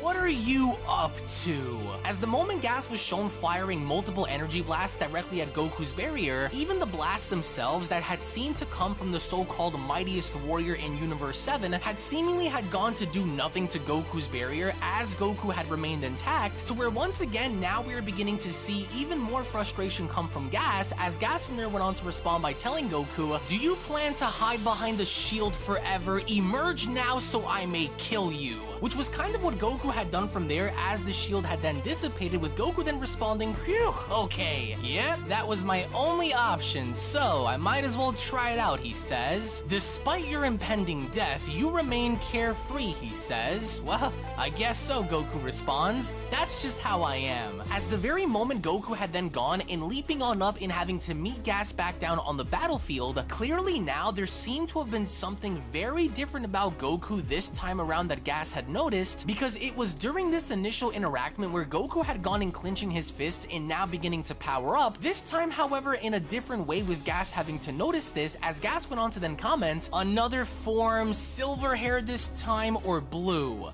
Neither, Goku says. See, I figured out the best transformation to make use of my power, as it was only right then and there during that moment where Goku had gone in unleashing the power of Ultra Instinct Sign or Ultra Instinct Omen, which had not only gone in piquing Gas's curiosity, as of course he's never seen this form before, but also with the Heaters now seeing this too and acknowledging the fact that nothing seems to be different about Goku this time around, as of course they were presently there to see Goku transform multiple times against Granola in using Super Saiyan God, Super Saiyan Blue, and even the mastered variation of Ultra Instinct, which is that of silver-haired Goku. The last time anyone had ever gone to see this variation of Ultra Instinct Sign Goku was in fact during Goku's initial engagement against Moro, as with Goku now standing ready and clenching his fists and preparing himself for battle, it was only during this initial moment where Oil went on to comment, still black? Why? I thought silver hair indicated maximum strength, Gas says. Why not use that? With Goku responding, for Ultra Instinct to work, I need my heart to be calm and tranquil, but in this form, I can put my emotions to work for me, and believe me,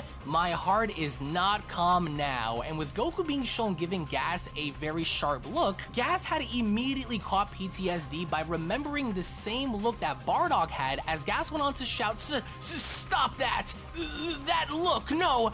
Don't look at me like that!" As this was now it, with Gas having enough and now beginning to dash directly towards Goku, Goku now stood ready and anticipating what Gas was about to do, as of course he was not willing to back down, but instead now having to solely focus on one thing and one thing only, and that was getting the job done and finally defeating Gas once and for all, to where as soon as we see how Gas was now preparing himself and making contact with Goku, the moment Gas had gone in attempting to punch Goku, with Goku now attempting to do the same thing, there was only one major difference during this initial engagement, and that was Goku had actually managed to connect his strike, to whereas Gas on the other hand had barely managed to graze Goku by the cheek, as you could almost kind of feel the impact emanating from the page itself, because Goku had gone in not only having to strike Gas with such tremendous amounts of force that the Heaters themselves, as they were observing this, could not believe it, as a crater was beginning to form underneath their feet, but Goku at that point had gone to deliver such impact behind his strike that it ultimately resulted in Goku breaking off Gas's left horn, and from there creating a massive explosion to where the Heater ship were caught right in the middle of it, and now forcing all of them to quickly leave the ship before it was destroyed, with all of them now seen having to watch from above, with Elec now seemingly very annoyed at the fact that his little brother could not simply get the job done, as of course he had wanted him to do so from the very beginning. The moment we had gone to see Gas's body flying out in the distance, with Goku having to maintain his momentum, similar to what Bardock had done 40 years ago against Gas, we then see how Goku was unrelenting in allowing for Gas to escape or even have leverage in this battle, so instead of just waiting around, Goku instead had decided to dash right back at Gas, as Gas was shown having to be on the floor, and not just screaming in absolute agony, as of course it was during that moment where he had felt such tremendous amounts of pain courtesy of Goku's punch, but the second Gas had gone to sit back up and noticing that Goku was coming right after him, Gas quickly had decided to roll on over, as Goku had gone to miss one of his strikes, but even then, Gas was not on the offensive, but this time around he was trying to be on the defensive and running away, but Goku wasn't going to stand for it. Despite having to run away or not, Goku was immediately in hot pursuit and chasing Gas down, despite Gas having to be attempting to leave, as with Goku then quickly using instant transmission to get behind Gas, with Gas quickly having to find out at the very end. By the time he came to realize that Goku was behind him, it was already too late, because the second Goku had gone to kick Gas up in the air, he from there quickly acted in unleashing an instant Kamehameha directly at him, which one would only imagine the amount of pressure that Gas is feeling, because he can't seem to hit Goku, he can't seem to even get away from him, so at this point he was left with no other option but to face off against this Kamehameha, with to which he did, as the moment the Kamehameha had made impact in connecting up in the sky, with everyone shown watching as the dust began to settle, Gas was then shown extremely battle damaged by responding, "How?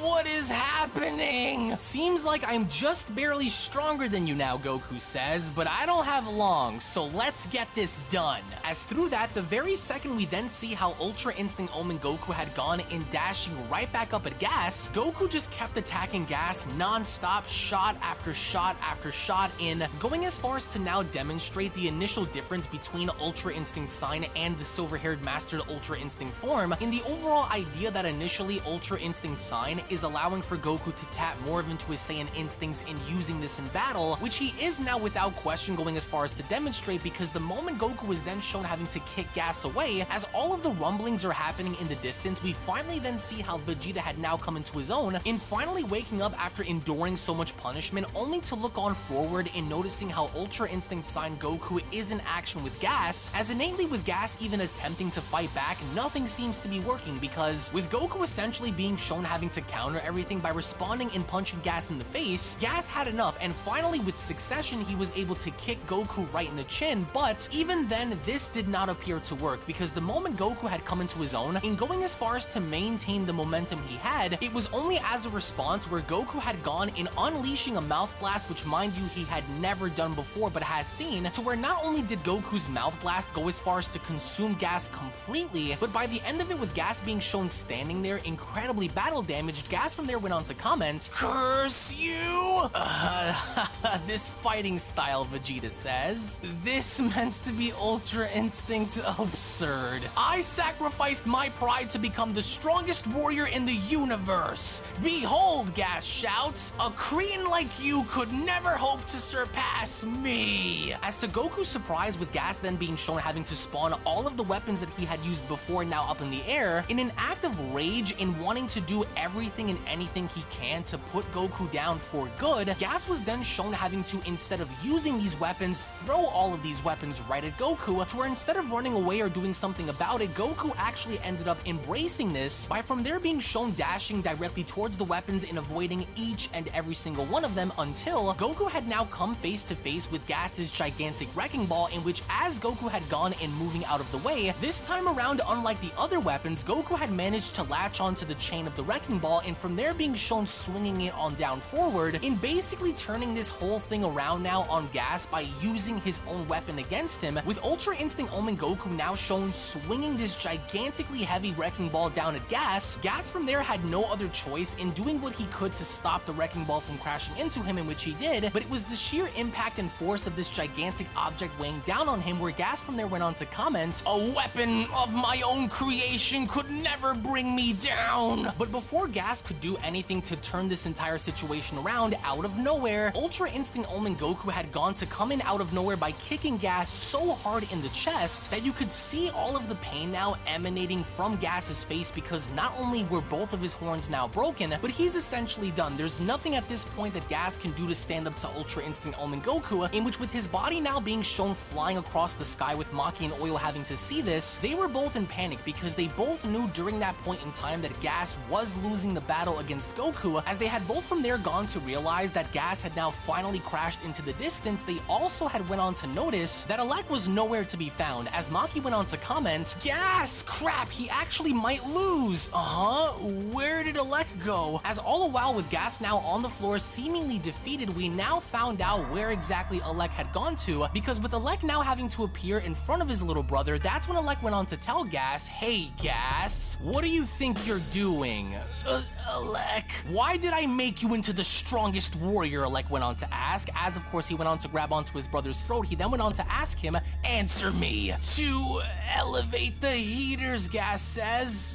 "To the universe's greatest organization." "Correct. And what is needed to achieve that?" Alec asks. "Must kill the Saiyans." "Wrong," Alec says. "You have to kill Frieza." Stamping out the Saiyans was only a stepping stone along the way. As with the other heaters having to now join in and carefully listening, that's when Alec went on to grab onto Gas's head by shouting, "So find the resolve to die in battle if you have to. The power I gave you has to be worth more than this pathetic showing." "Alec, come on," Maki says. "That's a little too harsh. You don't gotta push him so hard," Oil chimes in. "Hey you," Goku shouts. "Don't force the guy like that. If he wants to fight us again, we're up for it whenever," with Alec responding, "Shut up, Saiyan. There won't be a next time for Gas." And with Goku now questioning this, he then went on to ask, ooh, what does that mean? Until, out of nowhere from behind Elec, we only then see how a gigantic aura eruption had then occurred, with both Elec and Goku having to turn around and finding out as to what had just happened. We only then see how through the aura itself, Gas now was in fact fully healed with his horns being grown back out, but there was a significant change in his appearance, as of course he looked much older and bonier than he did before. As with everyone looking on in absolute shock, that's when Goku went on to ask, what is up with your face? With Elec responding, I think you see what I mean, as it was only right then and there where Dragon Ball Super manga chapter number 85 then comes to a close. What Dragon Ball Super manga chapter number 85 tries to capture is the essence of Goku now finally realizing what it took for Bardock to win, and for Goku to finally now realize that he's going to be using his own quote-unquote variation of Ultra Instinct, to where, similar to his father 40 years ago, Goku wants to fight to win. Goku's only motive now is to try to do the best that he possibly can in putting Gas down once and for all, only for Gas towards the end to once again, courtesy of Elec's words, become inspired enough in now having to shatter through his limits again, and from that point being shown having to exert even more of his life force than before, to now being shown aging rapidly, while at the same time now becoming even stronger than how he was before, as we kick off Dragon Ball Super manga chapter number 86 with Gas now being shown having to finally complete his evolution, with Goku now being shown having to be taken back by this, as this was the last thing that Goku was expecting to come from Gas. Gas now, due to the extreme measures that he was shown going through in overexerting himself just to simply overpower Goku, had now been shown appearing as though he had been fully healed in battle, as with Elec now being shown smiling. That was when, interestingly enough, Elec had then taken it upon himself to leap on back and joining the other heaters to watch this, as we only then take a look in seeing as to how with Gas being shown having to slowly but surely raise his arm up in the air, that was when out of nowhere Goku was then shown being choked by Gas, as he was only then shown levitating his body upwards. It only now had appeared as though Gas was looking to strangle Goku to death without even touching him on top of that, as we only then take a look in seeing as to how with Goku being shown having to scream in absolute agony, you can tell that Goku is trying to do everything within his own ability to break free from this, but it appears as though despite Goku's best efforts in trying to move his body, he simply couldn't do so, because with Gas now being shown holding Goku in place as he then went on to look up at him by smiling, it was only from there where Gas went on to then tell Goku, behold as your head twists clean off. Which even then, with Goku's body shown shaking as he was desperately trying to place his fingers over his forehead, the only other option for escape was for Goku to try to do his best in using instant transmission to get away, in which Goku from there had barely managed to do so, as he was then shown teleporting away from Gas. As quickly as it happened, we only then take a look in seeing as to how Goku had now appeared behind him, with Goku now being shown closing in as he was attempting to strike Gas. It was only from that point on where Gas had managed to backhand Goku so casually without even having to look at him, which not only had gone as far in stopping Goku in his own tracks, but this one casual backhand to Goku's face was actually strong and effective enough in bringing Goku nearly back down onto his knees, as he was only from there shown holding on to his bloody nose before having to look back up. The very second Goku had done so, in noticing that Gas was no longer in front of him, to Goku's horror, before he could even react, Gas was now being shown having to squat down behind him, as Gas went on to tell Goku, it's as if every cell in my body is burning away, fueling me.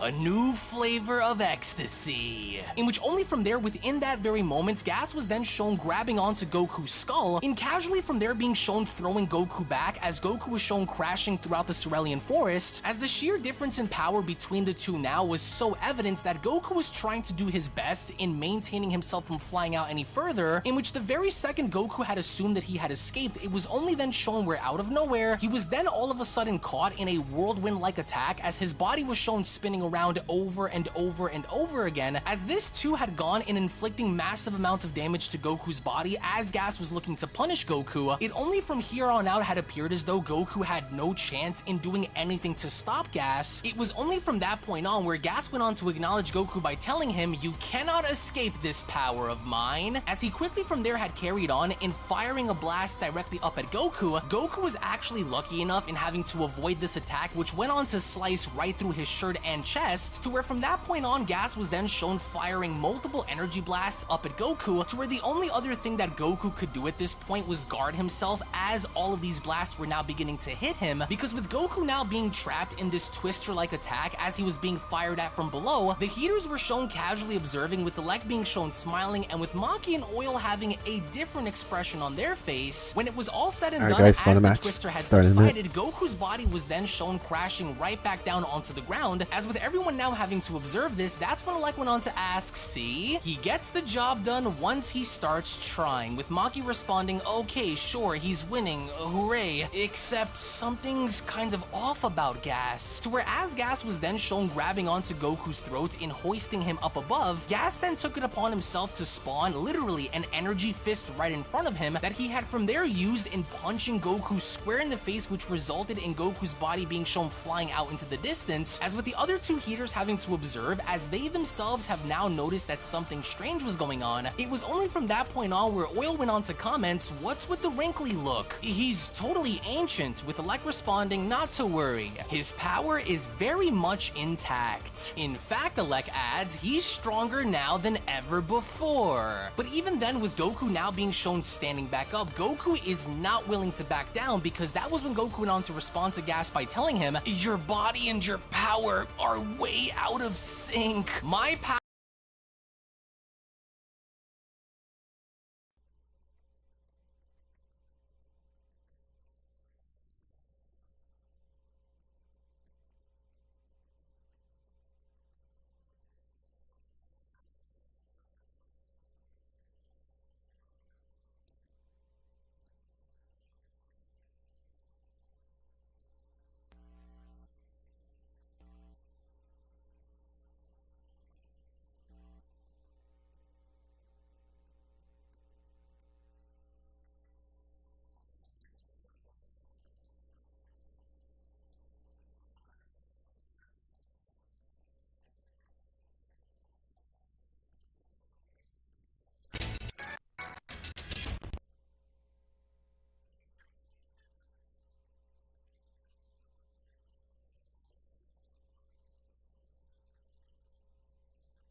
Then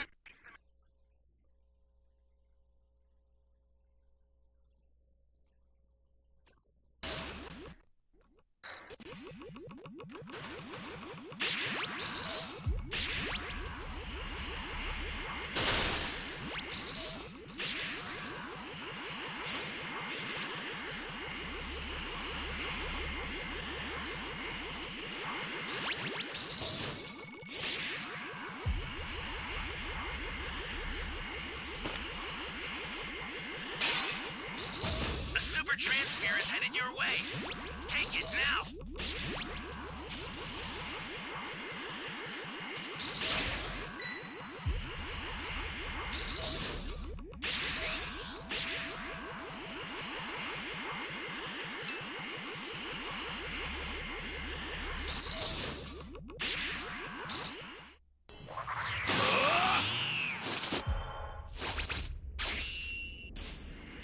This is bad. Somebody's down. Exercise extreme caution if you're going to help them.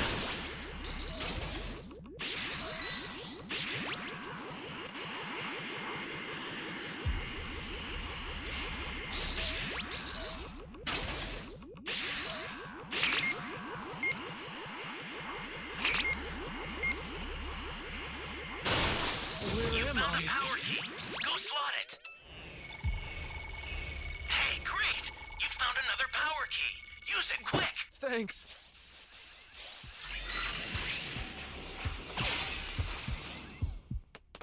We got new raiders. Wuhan, Z Broly, and Cell with Cell Juniors. That's what's new this season.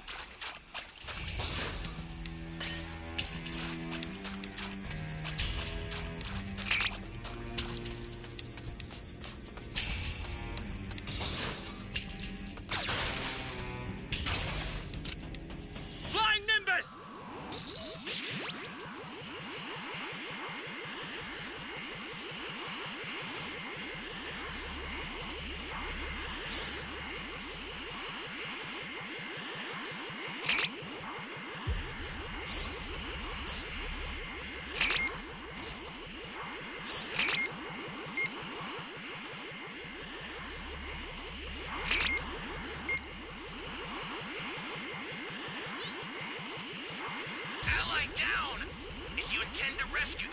Watch out for enemies.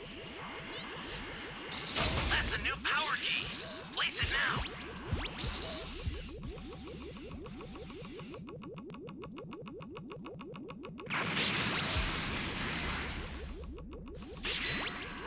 I sent you a super transfer. Use it to hold the enemy back. Great. You know what to do with that key.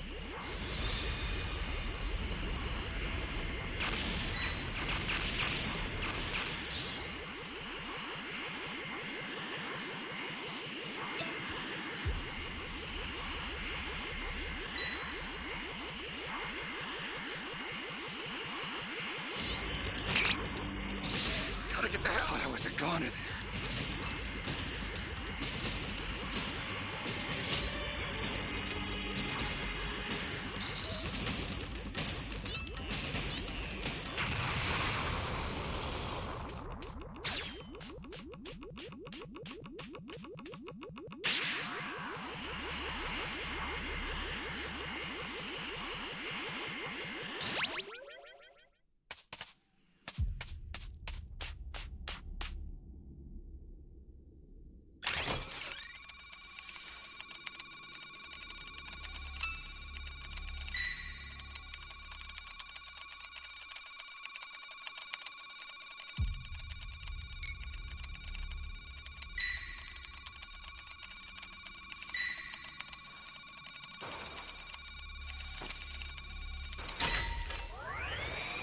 An ally needs your help. Flying Nimbus! You don't know what danger awaits. Think before rushing in.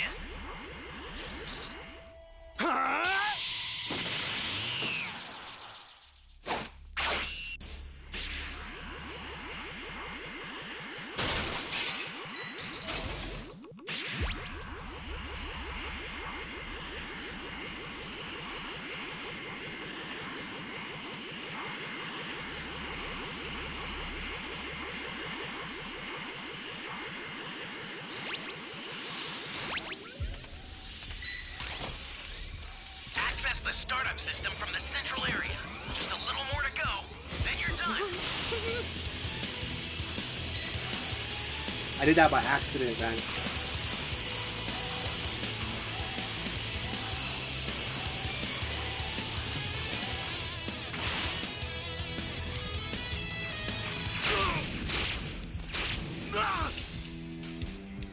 I'll send some supplies to help. Make good use of them.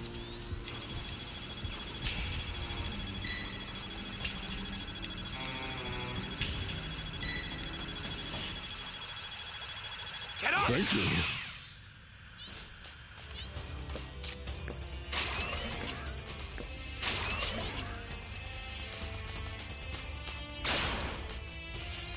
Welcome. Oh, welcome.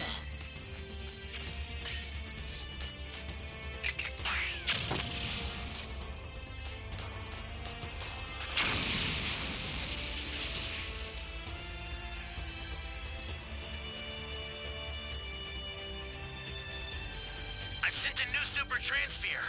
Sorry, that'll have to do for now. Flying Nimbus!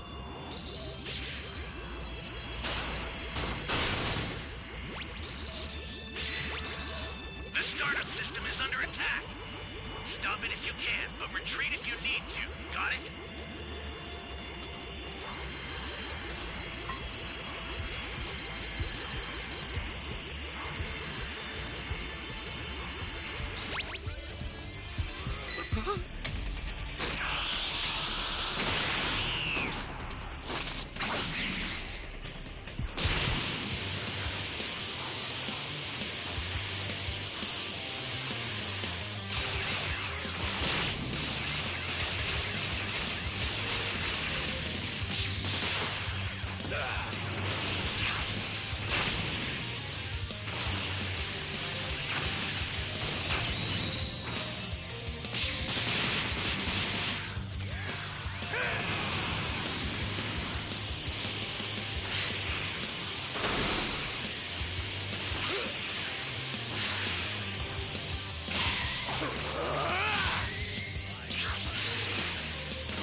that was some bullshit. You were doing so good, man. You don't know what danger awaits. Think before rushing in.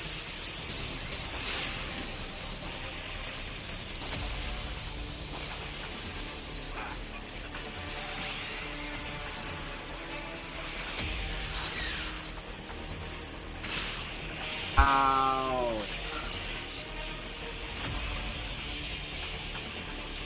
The startup system's under attack. It's dangerous, so tread carefully if you want to get closer. Ally down! If you intend to rescue them, watch out for enemies. Right.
Power has been liberated from my flesh, as he was only then shown kicking Goku up above. Goku from that point on had quickly gone to maintain balance, and from there being shown dashing right back down below, as we only then take a look and seeing as to how Gas had now gone in spawning two gigantic energy fists above him, as he only from there had gone in welcoming Goku's attack by dashing right back at him. It was only with Gas being shown smiling and with Goku looking very serious right before having to collide, they both from that point on had stopped and noticing a random energy blast heading right for them, as they were both from there being shown quick enough in stopping by backing up as the blast went right past them, with everyone including the heaters from that point on having to try to figure out as to where this came from. We only from that point on finally get to see how Granola had now re-entered the fight yet again, as he was now shown fully healed but also at the same time shown huffing and puffing and trying to catch his breath. Goku at first had appeared to be very happy to see Granola, as Goku went on to shout, "Granola!" So whatever Alex says. Cocky of him to show up again after refusing to die, in which surprisingly enough, the very second Granola had then gone in dashing back into the fight, instead of going after Gas, Granola from that point on had quickly gone to punch Goku in the face, which from there had left everyone speechless, especially Gas, as he was trying to figure out as to what the heck was going on. It was only from there as Alec was shown laughing where he went on to respond, "Haha, still holding a grudge against the Saiyans, huh? Smart choice there, Granola. Kill him for us and maybe I'll toss you your old jobs again." As this exact comment did not go on to appease Gas at all, because with Granola now being shown having to stand over Goku's body, that was when Granola had gone in lifting Goku back up by responding, "As I dreamt, I too heard your father's voice," he says. "Now, you need to let me do what I must," Granola adds. "Are you willing to wager it all on my strength?" As to even he himself was trying to figure out as to what Granola was doing, we only then see how, to the surprise of Gas and the heaters, how Ultra Instinct Goku and Granola were now shown standing side by side, with Granola at that point being shown charging up for his most powerful attack, with the Like now being shown more annoyed than ever before in assuming the position that Granola was in fact going to help him. It was only from that point moving forward where Goku went on to tell Granola, "I'll keep Gas busy until you charge up enough power to bring him down." "Thank you," Granola says, in which the very moment Granola had gone in leaping up towards a nearby cliffside, a furious Gas was then shown dashing right back down at Goku by shouting, "Not on your life!" But even then, despite Gas's overwhelming power having to trump Goku, Goku from there still was shown powering up and dashing right back at Gas to distract him. We only then quickly see how Gas had gone in creating yet another massive energy fist, as he was from there shown punching Goku, with Goku barely being able to grab on and hold on for dear life. So as a response, Goku ended up kicking Gas in what appears to also be that of a key strike, because this also went on to hurt Gas visibly so, because because now Gas was angry, and now Gas was looking to turn it up even more against Goku, in which he did, because right after initially having to go as far as to spawn his first energy fist, that was when Gas had proceeded to spawn yet another energy fist along with energy legs, and continuously being shown striking Goku until he hit the ground below. Yo, what's up, that Dragon? was when Gas quickly followed through by having to stomp directly down on Goku with his gigantic feet, in which literally had gone to create a massive crater with Goku now being embedded within it. But even then, Gas was now shown breathing heavy, he was bleeding from his stomach, and the very second he quickly went to turn his head in noticing as to what Granola was up to, that was when, to Gas's horror, he had then realized exactly what Granola was planning, as Gas went on to comment, "No, how is he doing this? How does he still possess such strength?" To where that was when Gas had responded by throwing an energy blast directly at Granola, but it only appeared as though there was a shield that was now protecting Granola, and this shield had come from none other than Goku. In a similar like fashion to how Goku had protected Vegeta, that was when Goku went on to tell Gas, "Guess what? Nobody's given up on beating you down." And Gas was pissed, because from there, he ended up firing even more energy blast at Goku, which had gone to rain down upon him, as Goku was shown screaming. There was nothing for him that he could have done at that point, because essentially enough, he was already in the ground. Gas was just virtually blasting him over and over and over again, until that was when Gas's body was shown having to break down little by little as he was shown shaking, as Granola went on to respond, "No, not yet. I'm not ready yet." But even despite being very exhausted, that was when Gas had gone to now redirect his attention at Granola by telling him, "What a shame." But before he could do anything to Granola, it was only from there where out of nowhere, Vegeta had rammed his way into the fight by headbutting Gas and throwing him off his game, which not only had resulted in both of them having to go down, but that was when Vegeta had gone to turn his head by shouting, "Any day now, charge up fast or else." Vegeta, "Oh, let's help him out, Oil Maki says, to where even the heaters now had tried to intervene by jumping in to help Gas, but then it was almost as though hell had frozen over, because now Monaito was shown having to intervene by telling them, "You're not getting past me." "Listen," Maki says, "no generic green old man is gonna stop us." But then before she could finish, that was when Monaito had proven himself to be actually useful in this story, because the second he had gone and sticking his arms out and putting both of them to sleep, that was when Monaito went on to comment, "Hypnosis is my one and only combat skill. Almost ready, Granola?" "I sure am," Granola says. "I've charged up way more energy than he could possibly handle," he says. To where all the while in the meantime, we then see how Gas had managed to stand back up, but it was Vegeta who was grabbing onto him and trying to hold him in place, because the entire point of this was to have Gas remain in place for Granola to fire his attack with. But the second Gas was then shown throwing Vegeta on over to the side, that was when Elec went on to comment, "Are you wouldn't. Firing that blast near the ground would destroy planet Sorel, the home you hope to protect." But it was only then, as Goku had appeared to be knocked out during the course of this engagement, where Goku had managed to tap into his own subconscious, and from there being shown reigniting his massive gigantic key hologram, aka the Susanoo, as this itself had appeared now behind Gas, with Gas not even having to be aware of it. This was in fact the first time Goku had gone to do this since battling against Planet Moro in the previous arc, in which the very second Gas had stopped and turning around to see this, that's when Gas went on to ask, "Well,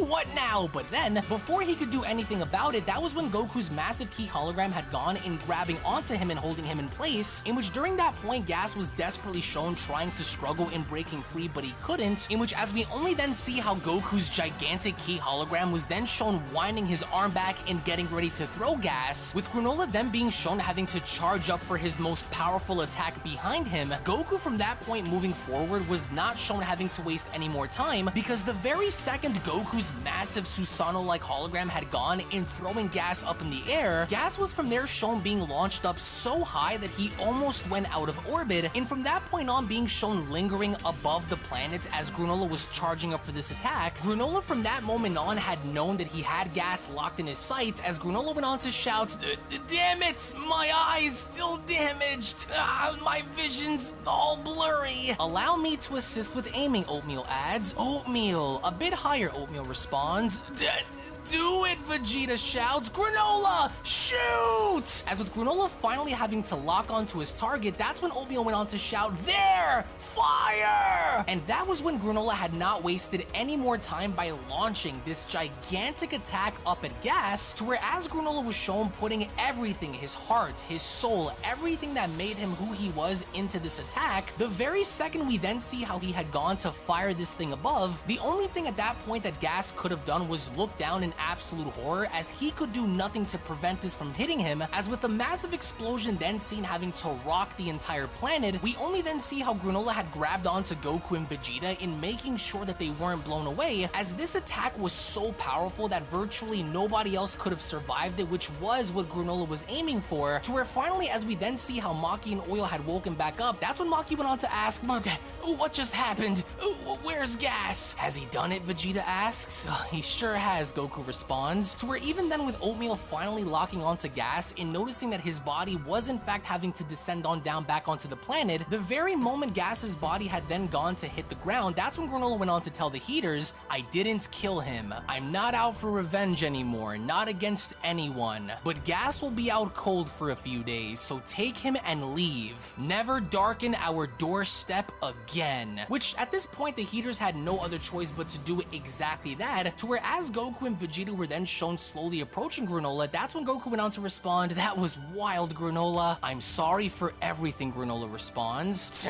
It's a little too late for that, Vegeta says, as we only then see how a friendship and union was born with Gas's body shown lodged deep within a crater, as it was only then where Dragon Ball Super manga chapter number 86 then comes to a close. Now, you can make no mistake about the fact that without question thus far, Gas seems to be one of the most difficult oppositions that Goku and Vegeta have ever come across, and there were many elements to this manga chapter that made this fight specifically stand out, to where you can kind of almost feel for our heroes in wanting to get this over and done with by seeing Granola go as far as to launch his most powerful attack, to see Goku actually execute his gigantic key hologram following the events of Gas's beatdown just for the sake of working together in doing whatever it needed to take to finally put Gas down, and even going as far as to see Alek's frustrations now begin to manifest onto the surface. We only from that point on now move on to the final Dragon Ball Super manga chapter within the story of the Granola arc, which is that of manga chapter number 87, as all three, Vegeta, Goku, and Granola, now shown visibly exhausted. It was only from there where Goku went on to comment, our training wasn't enough in the end, with Vegeta responding, what a pathetic victory, never again. I'll hone my technique until I can prove myself superior to you. Me lose to you, Goku asks? Not gonna happen. But then, as soon as they noticed Granola collapsing on down to the ground in trying to get up, that was when Goku and Vegeta had quickly gone to rush towards his aid by asking, what's wrong?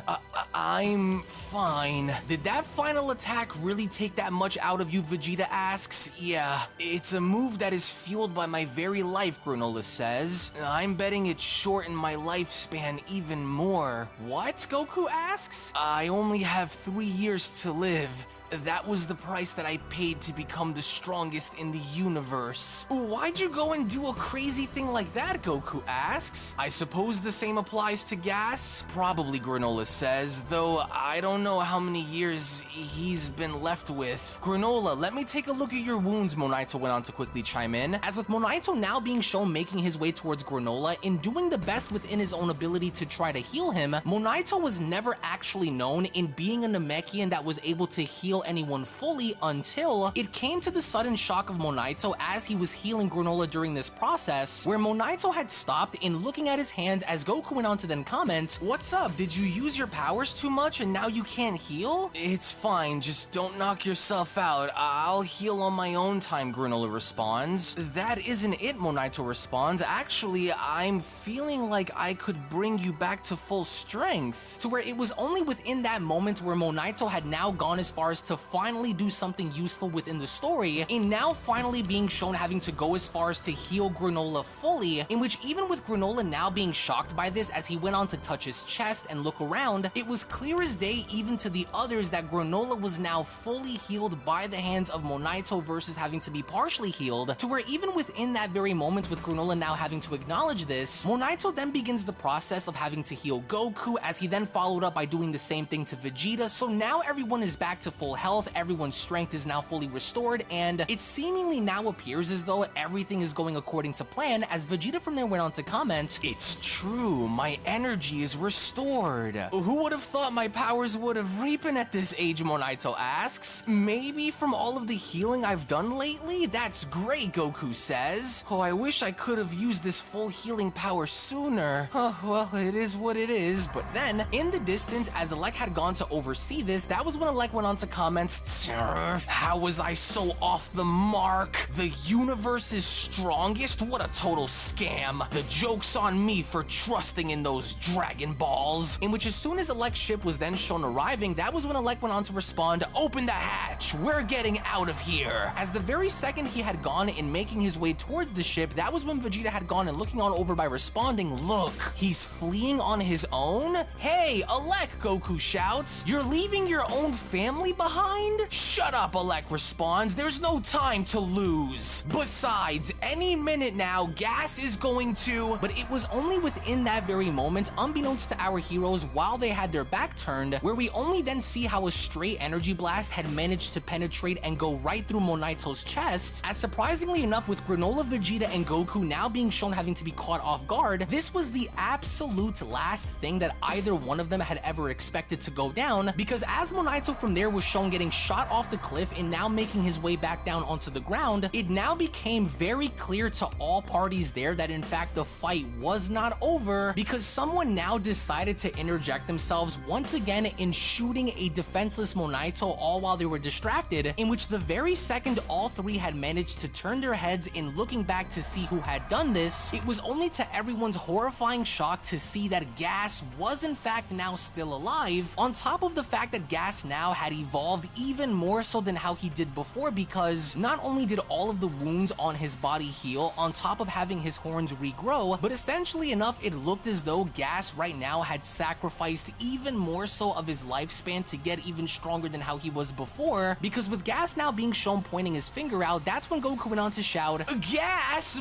But how?" "No more interest in revenge?" Gas asks. "Is that what you said, Granola? Oh, how about now? Still sticking to that soft-hearted claim?" And Granola is pissed, but Granola has no time to fight Gas, as he then made his way towards Monaito, as the very moment Vegeta had gone as far as to jump back into Ultra Ego, with Goku now being shown jumping back into Ultra Instinct, neither of the two Saiyans were looking to waste any more time by now going out of their way to put Gas down for good, as they were both now being shown dashing directly towards Gas, with Gas being shown having to extend his arms. It was only upon having to now bring his hands closer together by using telekinesis, where Gas from there had managed to grab onto both Goku and Vegeta and smash them into one another, as neither of the two were expecting for this to happen, as Gas from there had gone as far as to knock them both back down onto the ground. It was clear as day now, despite having to be at full strength, where both Goku and Vegeta knew exactly what they needed to do, as they quickly went on to maintain balance by dashing back at Gas, as we only from there see how Ultra Instinct Goku was actually able to hit Gas with such tremendous amounts of force that he was only from there able to not only shatter Gas's horn again, but if you look closely enough, Goku had actually now managed to punch skin off of Gas's face, in which Vegeta had also from that point had gone as far as to capitalize on this, because with Vegeta also now being shown kicking Gas in the face before having to then kick him up in the air, Ultra Ego Vegeta and Ultra Instinct Goku were now being shown getting ready to unleash the Gallic Gun and the Kamehameha, with Gas's body being shown having to fly upwards, with pieces of his left face now being shown missing. It was only from that point where Gas quickly went on to stabilize himself in sticking his arms out in unleashing a gigantic blast at Goku and Vegeta, to where even they themselves, before even having the opportunity to fire the Gallic Gun and the Kamehameha, were shocked, because the blast itself, as it was beginning to emanate from Gas, was so large that it ultimately overtook Goku and Vegeta completely, and now establishing the fact that yes, despite both of them having to be fully healed and at full power now, it still appears as though that even despite all of that, Gas is still stronger than the both of them, to where as Gas was shown having to fire the attack simultaneously from there at the same time, Gas had managed to speed blitz his way through his own blast in making his way towards Goku and Vegeta, which to Gas's credit was a brilliant strategy enough to go as far as to blind them momentarily and move with such precision that neither of them were able to pick up on, because the moment Gas was then shown kicking both of them in in the face, he immediately then proceeded to leap on backwards as the two were now shown dropping on down to the ground, because it was the very moment as both of them had gone to hit the pavement below, Gas ended up landing safely on the ground, as he from there went on to look on by responding,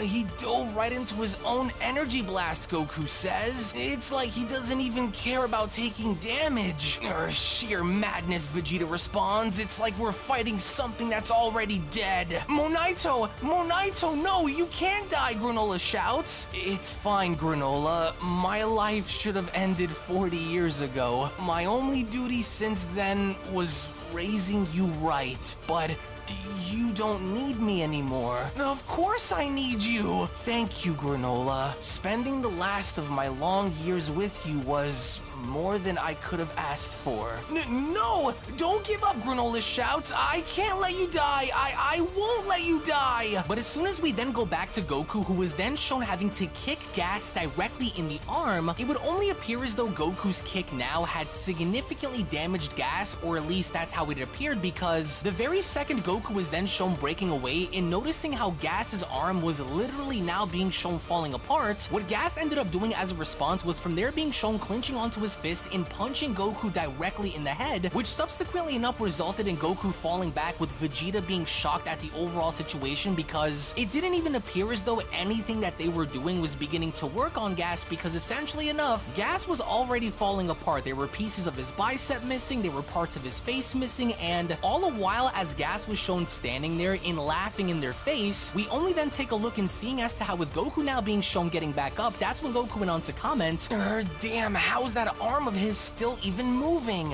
It's like a curse, Vegeta says. Cursed to be the strongest in the universe. Yes, good. Here we go, Alex shouts. Get them! Go on, Gas. You'll be the strongest of all up until the last second you die. Kill them! Kill! But then, out of nowhere, that was when his own family had then gone as far as to step forward in blocking his view, as Maki went on to shout, "Quit it, Alec! Look at him! That isn't normal! Let's get out of here! This is a battle that we can put off winning!" But then, Alec quickly had gone as far as to interject by slapping Maki and telling her, "Shut up!" To where as soon as Maki was shockingly enough then shown stumbling onto oil, that's when Alec went on to continue, "I told you, there won't be a next time! Gas's lifespan is about to run out. Making him far and away the strongest in the universe meant sacrificing that much of his life." In which as soon as Gas himself had now gone as far as to overhear this while he was on top of Goku, it almost even appeared as though this was the first time that even Gas himself had now learned about this, as Gas comments, "I'm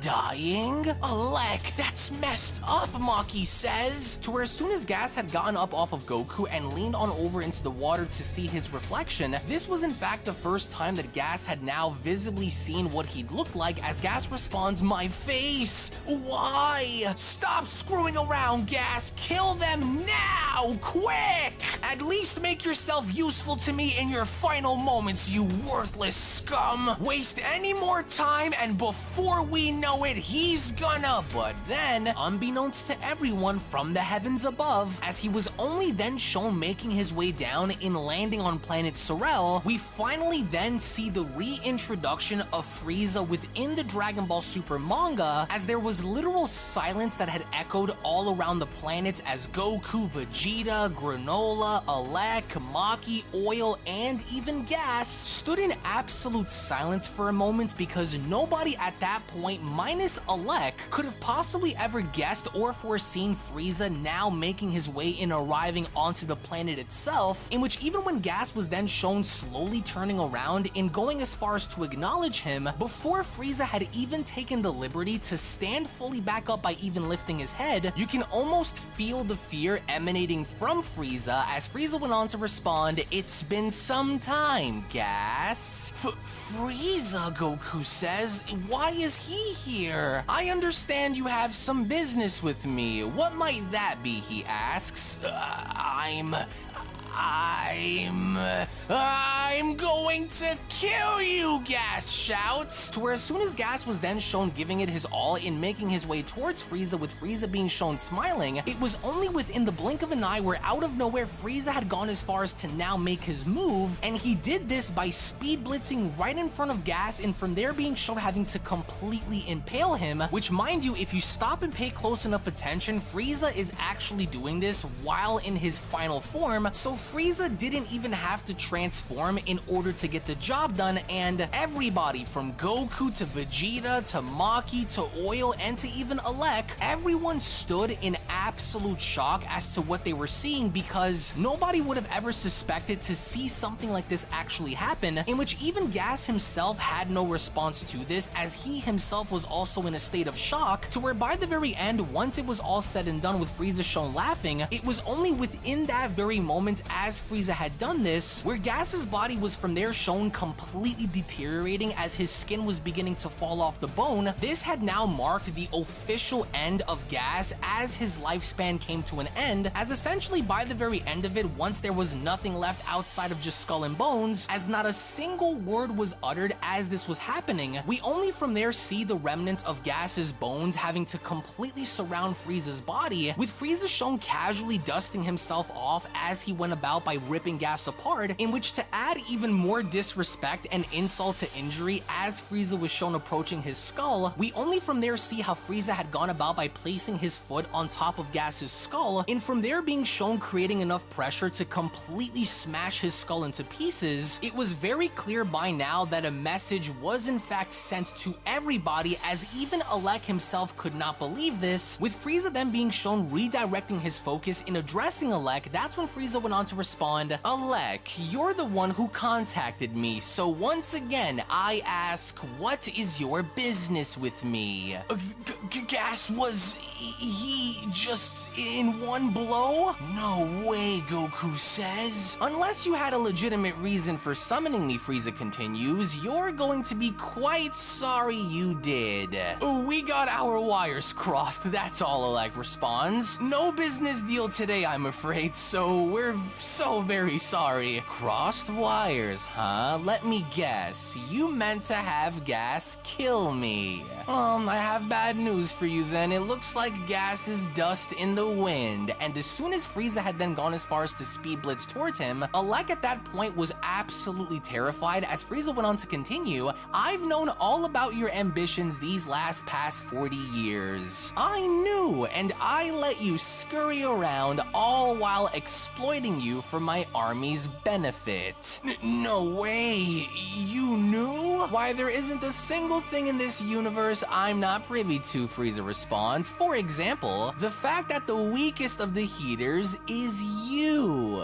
To which, with even Maki and Oil having to overhear this as they themselves could not believe it, it was only within that very moment, for the first time within the Granola arc, where instead of using his gun as a means of getting the job done, Alec had gone as far as to shoot his shot in throwing the first ever punch that he did within the story, only for it to backfire, with Frieza being shown casually grabbing onto his fist in responding in his own way by them being shown sticking his arm out, as Alec knew exactly what was about to happen, to where Frieza from that point on was not looking to waste any more time, because with one casual blast that spelled the end of Alec, it was now official that both Gas and Alec were now destroyed by Frieza, with the dust now being shown settling on in. Maki and Oil are in absolute shock. They could not believe that Frieza had now gone as far as to do this, with both of them being shown dropping on down as Maki fainted, and with Oil now being scared. Instead of now shifting his focus to both Maki and Oil, what Frieza had now done instead was, as Frieza had gone as far as to turn his head and looking out into the distance, it was only then where Frieza had gone as far as to now spot both Goku and Vegeta standing side by side, with even both Goku and Vegeta themselves looking very tense and nervous at the overall situation. It would only appear as though both of them had gone as far as to remain calm but focused at the same time, as it was only then where Frieza went on to address Goku and Vegeta by telling them, "Why, if it isn't you two, it seems the gang's all here. Frieza, how'd you manage to kill Gas?" "How, you ask?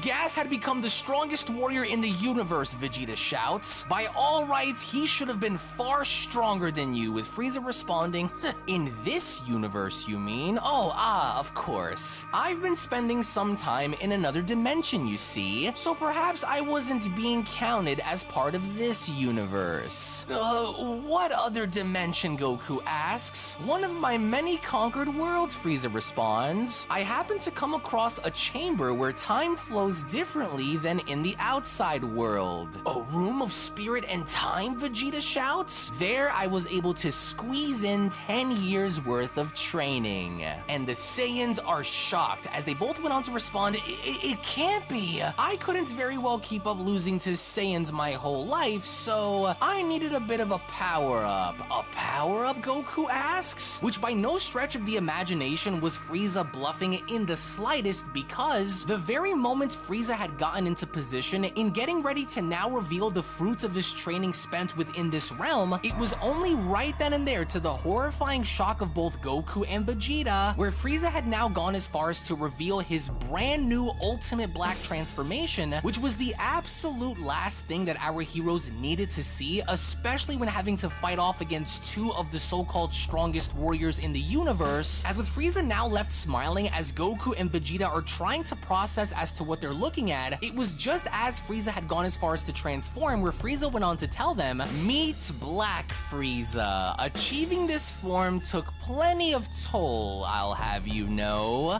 No way! And Frieza was not bluffing, because the very second Black Frieza had then gone out of his way in dashing directly towards Goku and Vegeta, Goku and Vegeta were left with no other choice than to now use Ultra Instinct and Ultra Ego as a means of countering Black Frieza, but with how fast Black Frieza was seemingly traveling, it almost appeared as though our heroes were not able to keep up, because Frieza at that point knew that he had the upper hand, because the second he from there managed to get in between them, and from there being shown having to strike them both in the stomach, Frieza from that point made sure to connect a very heavy shot that ultimately had gone as far as to now demonstrate the difference between them in literally one-shotting both of them, as both Goku and Vegeta did not see Frieza coming, because right after initially having to connect with these strikes in making his way back down onto the ground, by the time Frieza had gone as far as to even turn around, Goku and Vegeta were in absolute pain, and from there also now being shown having to go as far as to knock them out of both Ultra Ego and Ultra Instinct, to where, mind you, we're not talking about a partially healed Goku and Vegeta, no, in fact they were both fully healed before Frieza had initiated, to where even from there, with Frieza now being shown having to revert back down to his base final form, it was only as Goku and Vegeta were laying there where Frieza went on to comment, "While you two were having fun on this puny planet, I managed to surpass you," and the moment Frieza's ship had arrived, that's when he went on to continue, "But I came here in pursuit of a different target, so I'll let the two of you off easy today." But even then, with Frieza shown leaving, he then went on to spot Maki and Oil by telling them, "You two,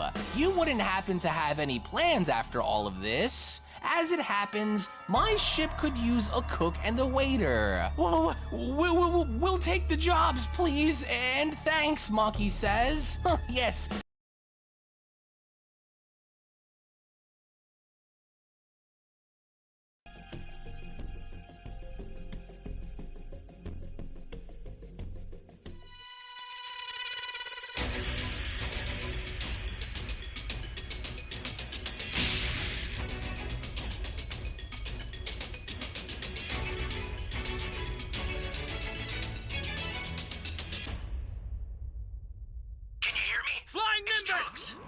I've set a super time machine, as well as a crate of supplies. Here's how to launch. Find the power keys, then place them in the right spots.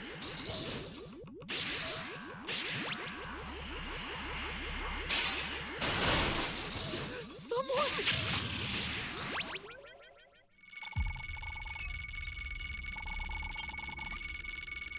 You have my thanks.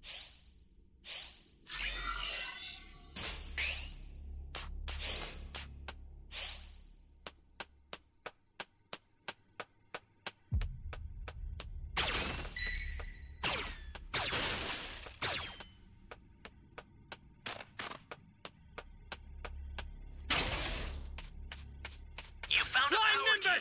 Go slot it.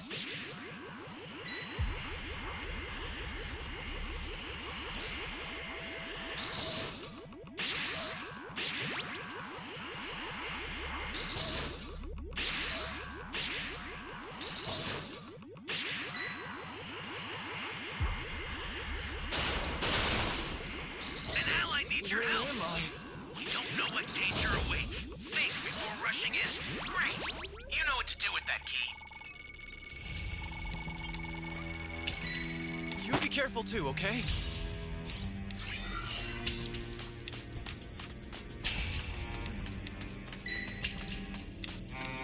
Ally down! If you intend to rescue them, watch out for enemies. This is bad. Somebody's down. Exercise extreme caution if you're going to help. Flying Nimbus!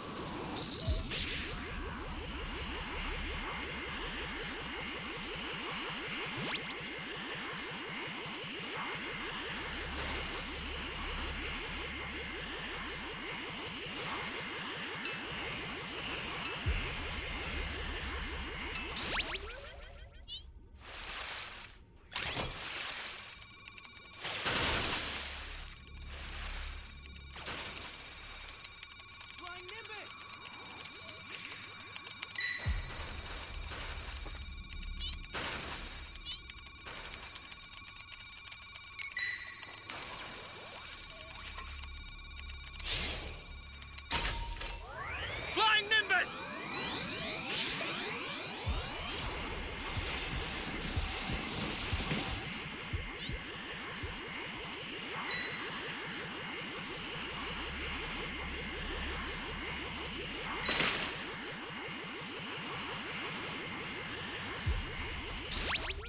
Hey, great! You found another power key. Use it quick.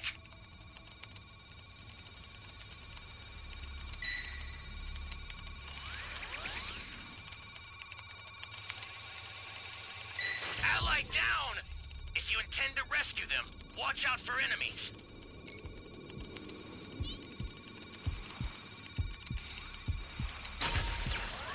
Flying Nimbus!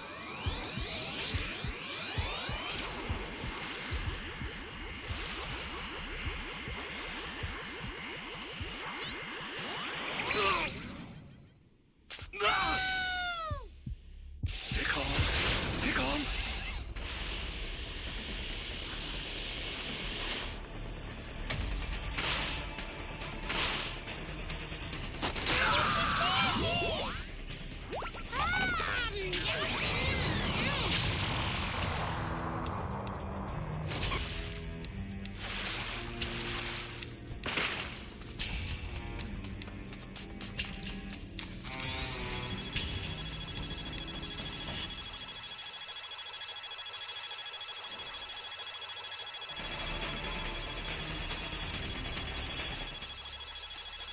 Just hang in there. Flying Nimbus!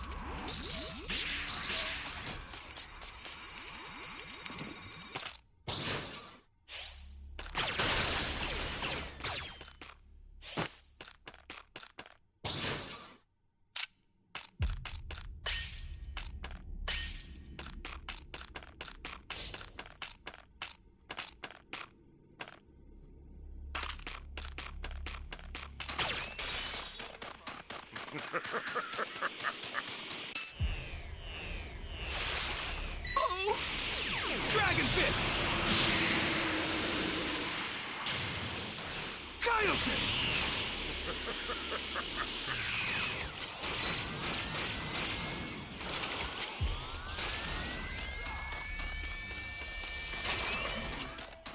Oh.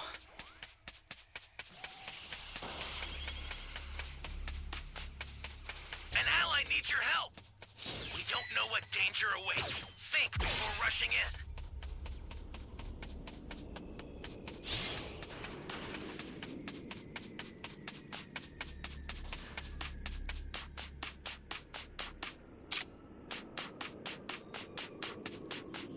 That's a new power key. Place it now.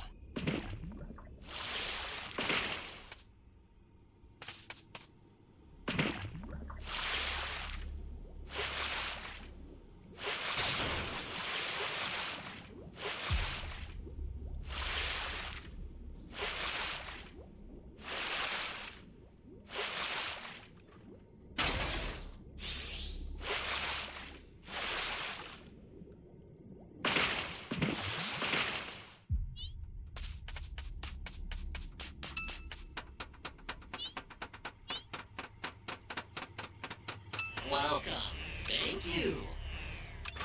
Close. Welcome.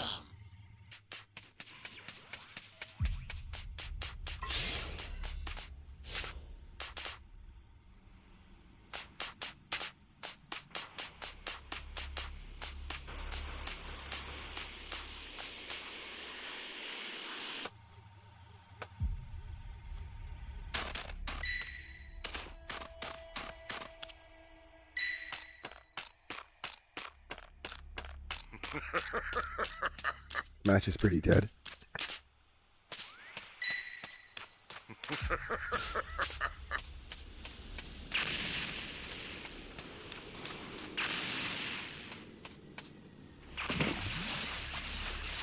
Great! You know what to do with that key.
Access the startup system from the central area. Just a little more to go, then you're done.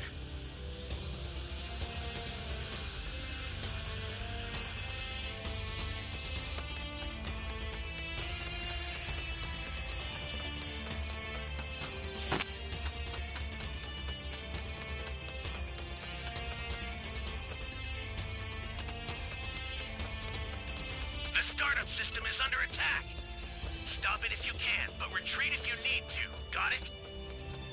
The startup system's under attack. It's dangerous, so tread carefully if you want to get closer.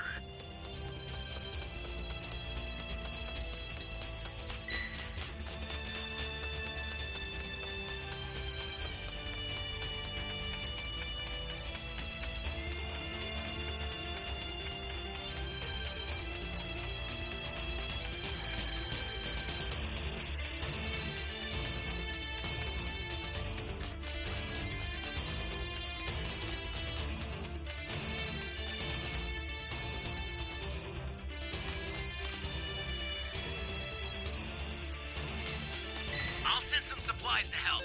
Make good use of them.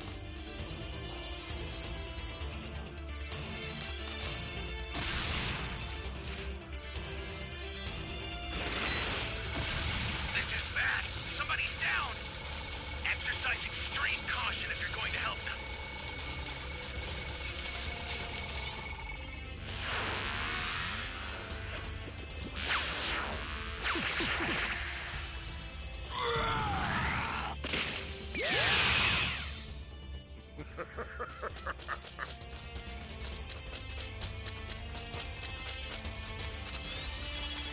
You okay? Hey, thanks a lot. To beat you to a pulp!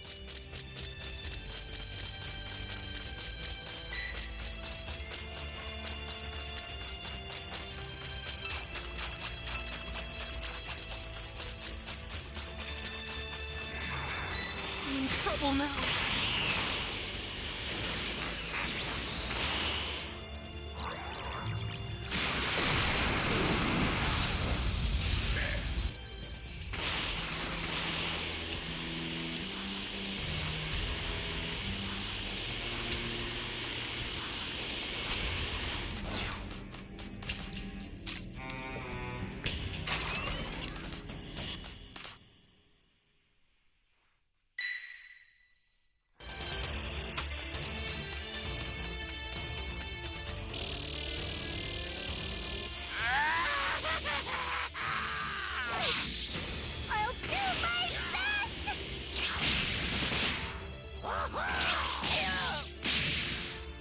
Ah!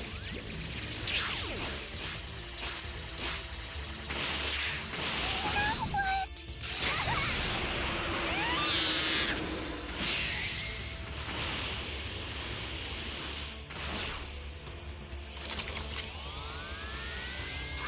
Ally needs your help. We don't know what danger awaits. Think before rushing in.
The startup system's destroyed.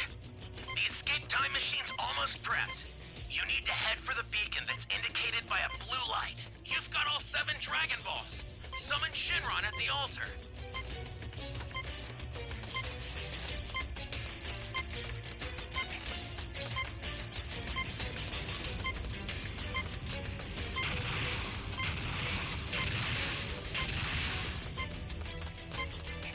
I can't stay here.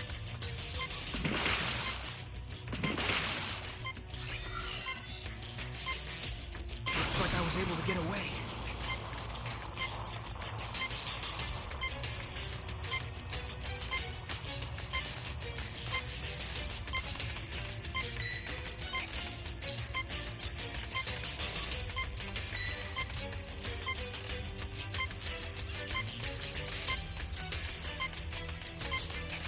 I've sent the escape time machine. Use it to get out of there.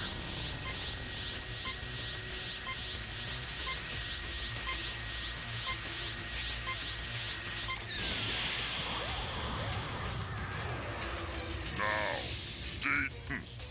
Consider it done. Yeah! The escape time machine is back. Whenever you have a beacon, you can call it again.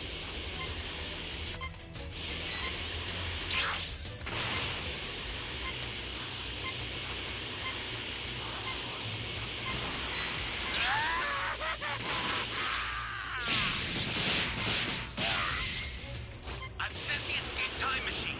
Use it to get out of there. The escape time machine is back. Whenever you have a beacon, you can call it again.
In a strange turn of events, we find Vegito battling Broly, but at the same time, Vegeta and Goku witness the fight firsthand.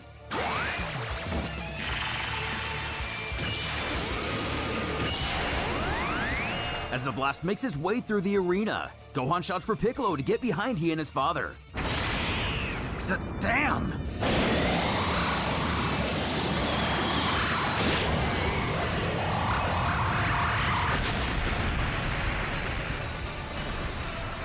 As dozens of spectators pick themselves from the ground, or at least the ones that are still able to, even Super Buu gazes in astonishment. But how could such a scenario be, you may wonder? In order to explain, we'll have to look back in time. Peering through the endlessness of outer space, we come across a unique ship. Parallel universe number 5,098,487,923,674. We have arrived. Deploying scanners. A race of bird-like aliens detect something particular on the Earth, and jumping from universe to universe, they're quite familiar with our blue little planet. However, one does know, this iteration seems different from the previous ones, resolving to land below, requesting his comrade get the shuttle prepared, questioning if the Namekians are ready to go. Moments later, Popo wonders how a ship is able to land here, as any man-made machine should be repelled from the lookout by default. But Piccolo reassures him it's okay, as he senses Namekians on board, who are always welcome here. Though Dende's worries remain, not recognizing the ship as one of his peoples. Greeting the heroes of Earth, Piccolo, first and foremost, wants to know who these individuals are. Bluntly, one mentions they are Namekians of another universe, venturing into this realm with the help of the Vargas technology, referring to the race of the Traveler to his side. We learn there isn't just one universe, but many, each of them following its own path. While the majority of universes offer only the same choices and decisions, a select few differ slightly, as the smallest change of a single event can send fate spiraling in an alternate direction. These alterations can be as vast as the sky changing to a different color, or an alternative species conquering the planet. Another being in one of the countless universes, and only one, the Vargas discovered how to jump realms out of sheer luck and chance. However, the Kais decided no one should have this kind of power, but permitted one special event to take place in celebration of the Mortal's milestone, soon making friends with the Namekian people in order to design an enormous tournament between the great fighters of all the multiverse, the winner claiming 3 wishes from the Dragon of Namek, and the Dragon of other universes will be used to resurrect anyone who should fall in battle. Aside from the prize itself, needless to say, warriors tend to appreciate a challenge like this, advocating what a unique opportunity it would be with no risk. But ultimately, the choice is theirs if they should enter or not. While Piccolo has his reservations and suspicions, he knows there'll be no talking Goku out of such an occasion. And optimistically, one of the visitors offers to alert the fighters of Earth. And less than an hour later, they all find themselves at the lookout. Indeed excited for himself, Goku's first instinct is that Oob will finally get a real test for his power, with nothing to hold him back. Much like Piccolo, Vegeta also retains some heavy distrust, but refuses to let Goku attend without him. Making our way to Goten and Trunks, the pair have a question, asking if they'll be able to fight as a team, but are sternly told that will not be an option. The bouts are to be one-on-one. You lose if you're unable to fight for 30 seconds or give up, and weapons are allowed. Each participant must enter the ring alone, with no exterior aid. But seeing a way around these rules, the boys are just fine with this, figuring they can just register as Gotenks and tag along as spectators by themselves, telling the visitors the fighter is among them already, but simply can't be seen yet, which the aliens see no issue with. In fact, one fighter registered their child who isn't even born yet, so this Gotenks fellow can be created seconds before the battle for all they care, prompting Piccolo and Gohan to follow as only spectators as well. Going on, one of the Namekians mentions the gang is the 18th group to enter, which will act as their universe number for convenience, requesting all who wish to take part or simply watch from afar, enter the shuttle now. Without wasting a moment, Vegeta scurries off, followed by the others only seconds later, while those who decide to stay on Earth worry for the Z-Fighter's safety. The same Namekian reminds that there is nothing bad that will happen that can't be fixed by the Dragon Balls, and besides, there's no reason for anything bad to happen anyway. On the ship, the aliens get ready to take off. The shuttle is back! Open the airlock! Boarding the mothership, Oob and Pan marvel at the technology and vast size, while Goku questions how long this trip is expected to take. And since they'll be warping, it'll only be mere seconds. mentioning the tournament takes place in a universe completely void of life, so no harm will come to any bystanders. And with those words, the ship fades from this universe. Arriving on a barren, comatose world, housing an enormous stadium and several distinct spacecrafts, at least one of which we recognize. In the arena, the Vargas escort our heroes to where they'll be staying, alerting that they're surely going to run into warriors they believe they know, but assures they're not the same iteration that they've already met. Getting acquainted with their bench area, Piccolo and Gohan look around to get a glimpse of the other competitors. When something catches his eye that causes his blood to run cold, muttering out to the others, it's Cell, who also seems familiar with the Z-Fighters. Piccolo deducing the villain must have succeeded in killing them where he comes from, which is one theory, but Goku points out that Universe 16 appears to be their doppelgangers, and they're stationed right next to him. Trunks hopping the barrier to get a closer look at the other teams, stopping dead in his tracks to find his father. Behind him is Nappa, Goku, likely called Kakarot, and Raditz. From another group, Frieza. Trunks pointing out, it seems that a lot of monsters their fathers fought in the past are here, even Majin Buu, causing the boys to reminisce about their battle with him. Something clearly catching Vegeta's attention. His daughter questions what's wrong, but he claims it to be nothing. It becomes apparent he spotted a group of primal-looking Saiyans from Universe 10, their leader resembling Vegeta himself. Gohan spotting him too, believing that certainly they've come from a world with no Frieza, and more than likely, they haven't discovered the Super Saiyan transformation yet. Simultaneously, Piccolo senses a cornucopia of Namekians, Nail being one of them. But the boys, with their heads in the clouds, want to talk to the Primal Saiyans. Trunks thinking his grandfather must be among them, choosing to go find out. Goten wanting to see his as well. Running off without really thinking of the consequences, Gohan can only wish him luck. Away, Frieza and Cold brood over having to face those flea-infested monkeys and the Saiyans once more. Cold pointing out, it seems he and his sons must be missing from several realms, vowing to eliminate every last one of these pieces of scum around them. And given they have found Namekians that grant wishes instead of wishing death upon themselves, it's time to claim all the universes for the rightful owners. Calling out for the king, Trunks requests to speak to the leader of the Saiyans. Though bearded Vegeta, surely like regular Vegeta, is insulted someone would dare speak to him so casually, only adding fuel to the fire. Trunks quips, "Not you, stupid, I mean your father." Goten requesting the one called Kakarot at the same time, but the Saiyan has never heard of him before. When Bardock chimes in, admitting he had a son with that name, but he's dead now. The kid instantly recognizes this man for who he is.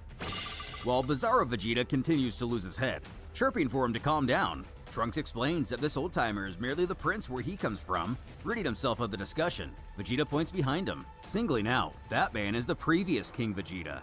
Back with the others, Gohan questions Goku if he'd like to meet his father, but as we're aware, our hero doesn't really have much interest in knowing him. When Piccolo decides to approach a group of his own, soaring over the Primal Saiyans in the process, landing between the two universes. He greets Nail, offering the advice not to take the Saiyans lightly, as where he comes from, they've slaughtered entire planets. Though Nail assures him to worry not, as these Saiyans don't seem to have the technology to travel through space, leaving Piccolo a bit confused, questioning if there's someone called Frieza in their universe, which seems to only be a footnote on these Namekians' history. While the name came up during their evacuation of Namek to avoid a cataclysm, it said one that went by Kaioshin vanquished the individual named Frieza. Pointing in the other direction, Nail motions to exactly who it was, as we see Universe 1 consist of all the Kais that face off against Buu in our universe. While the conversation between the boys and King Vegeta winds down, it's revealed that Goten and Trunks are merely half-Saiyans, much to the disgust of the king that any iteration of his son would shame his people in such a way. But ever confident, he tells his alternate father that together, they could easily wipe the floor with every last one of his soldiers. Meanwhile, Piccolo notices a lack of their kind in other realms, and Nail believes that's because the Namekians don't differ much from reality to reality. But in Universe 7, there does seem to be a vast variation. In order to stop the aforementioned tyrant known as Frieza, every last Namekian fused into one, winning the battle with ease before traveling the universe, eventually destroying a bug-like lizard monster and a pink demon that also threatened the universe, all of which are attending the tournament. Nail believes he's the shoo-in to claim victory in this contest. Heading back to their own space, Goten spots the challengers of Universe 19, which turn out to be some new faces. Greeting them, they don't seem all bad, or at least they were willing to return the greeting. when Pan shouts for everyone to look, peering over at the 20th universe. It seems its sole contestant is frozen in a block of ice. While the gang wonders exactly what's going on with them, Piccolo zeroes in. Realizing it's the original Broly, one of the Vargas explains that they found him frozen in the void of space. If he's alive when his match is up, he'll indeed participate. The Namekian pointing out what a terrible idea this is. Even Goku's concerns swell, wondering how they could bring such a mindless monster. Gohan pointing out, the Vargas have brought plenty of monsters here, to the humor of Cell.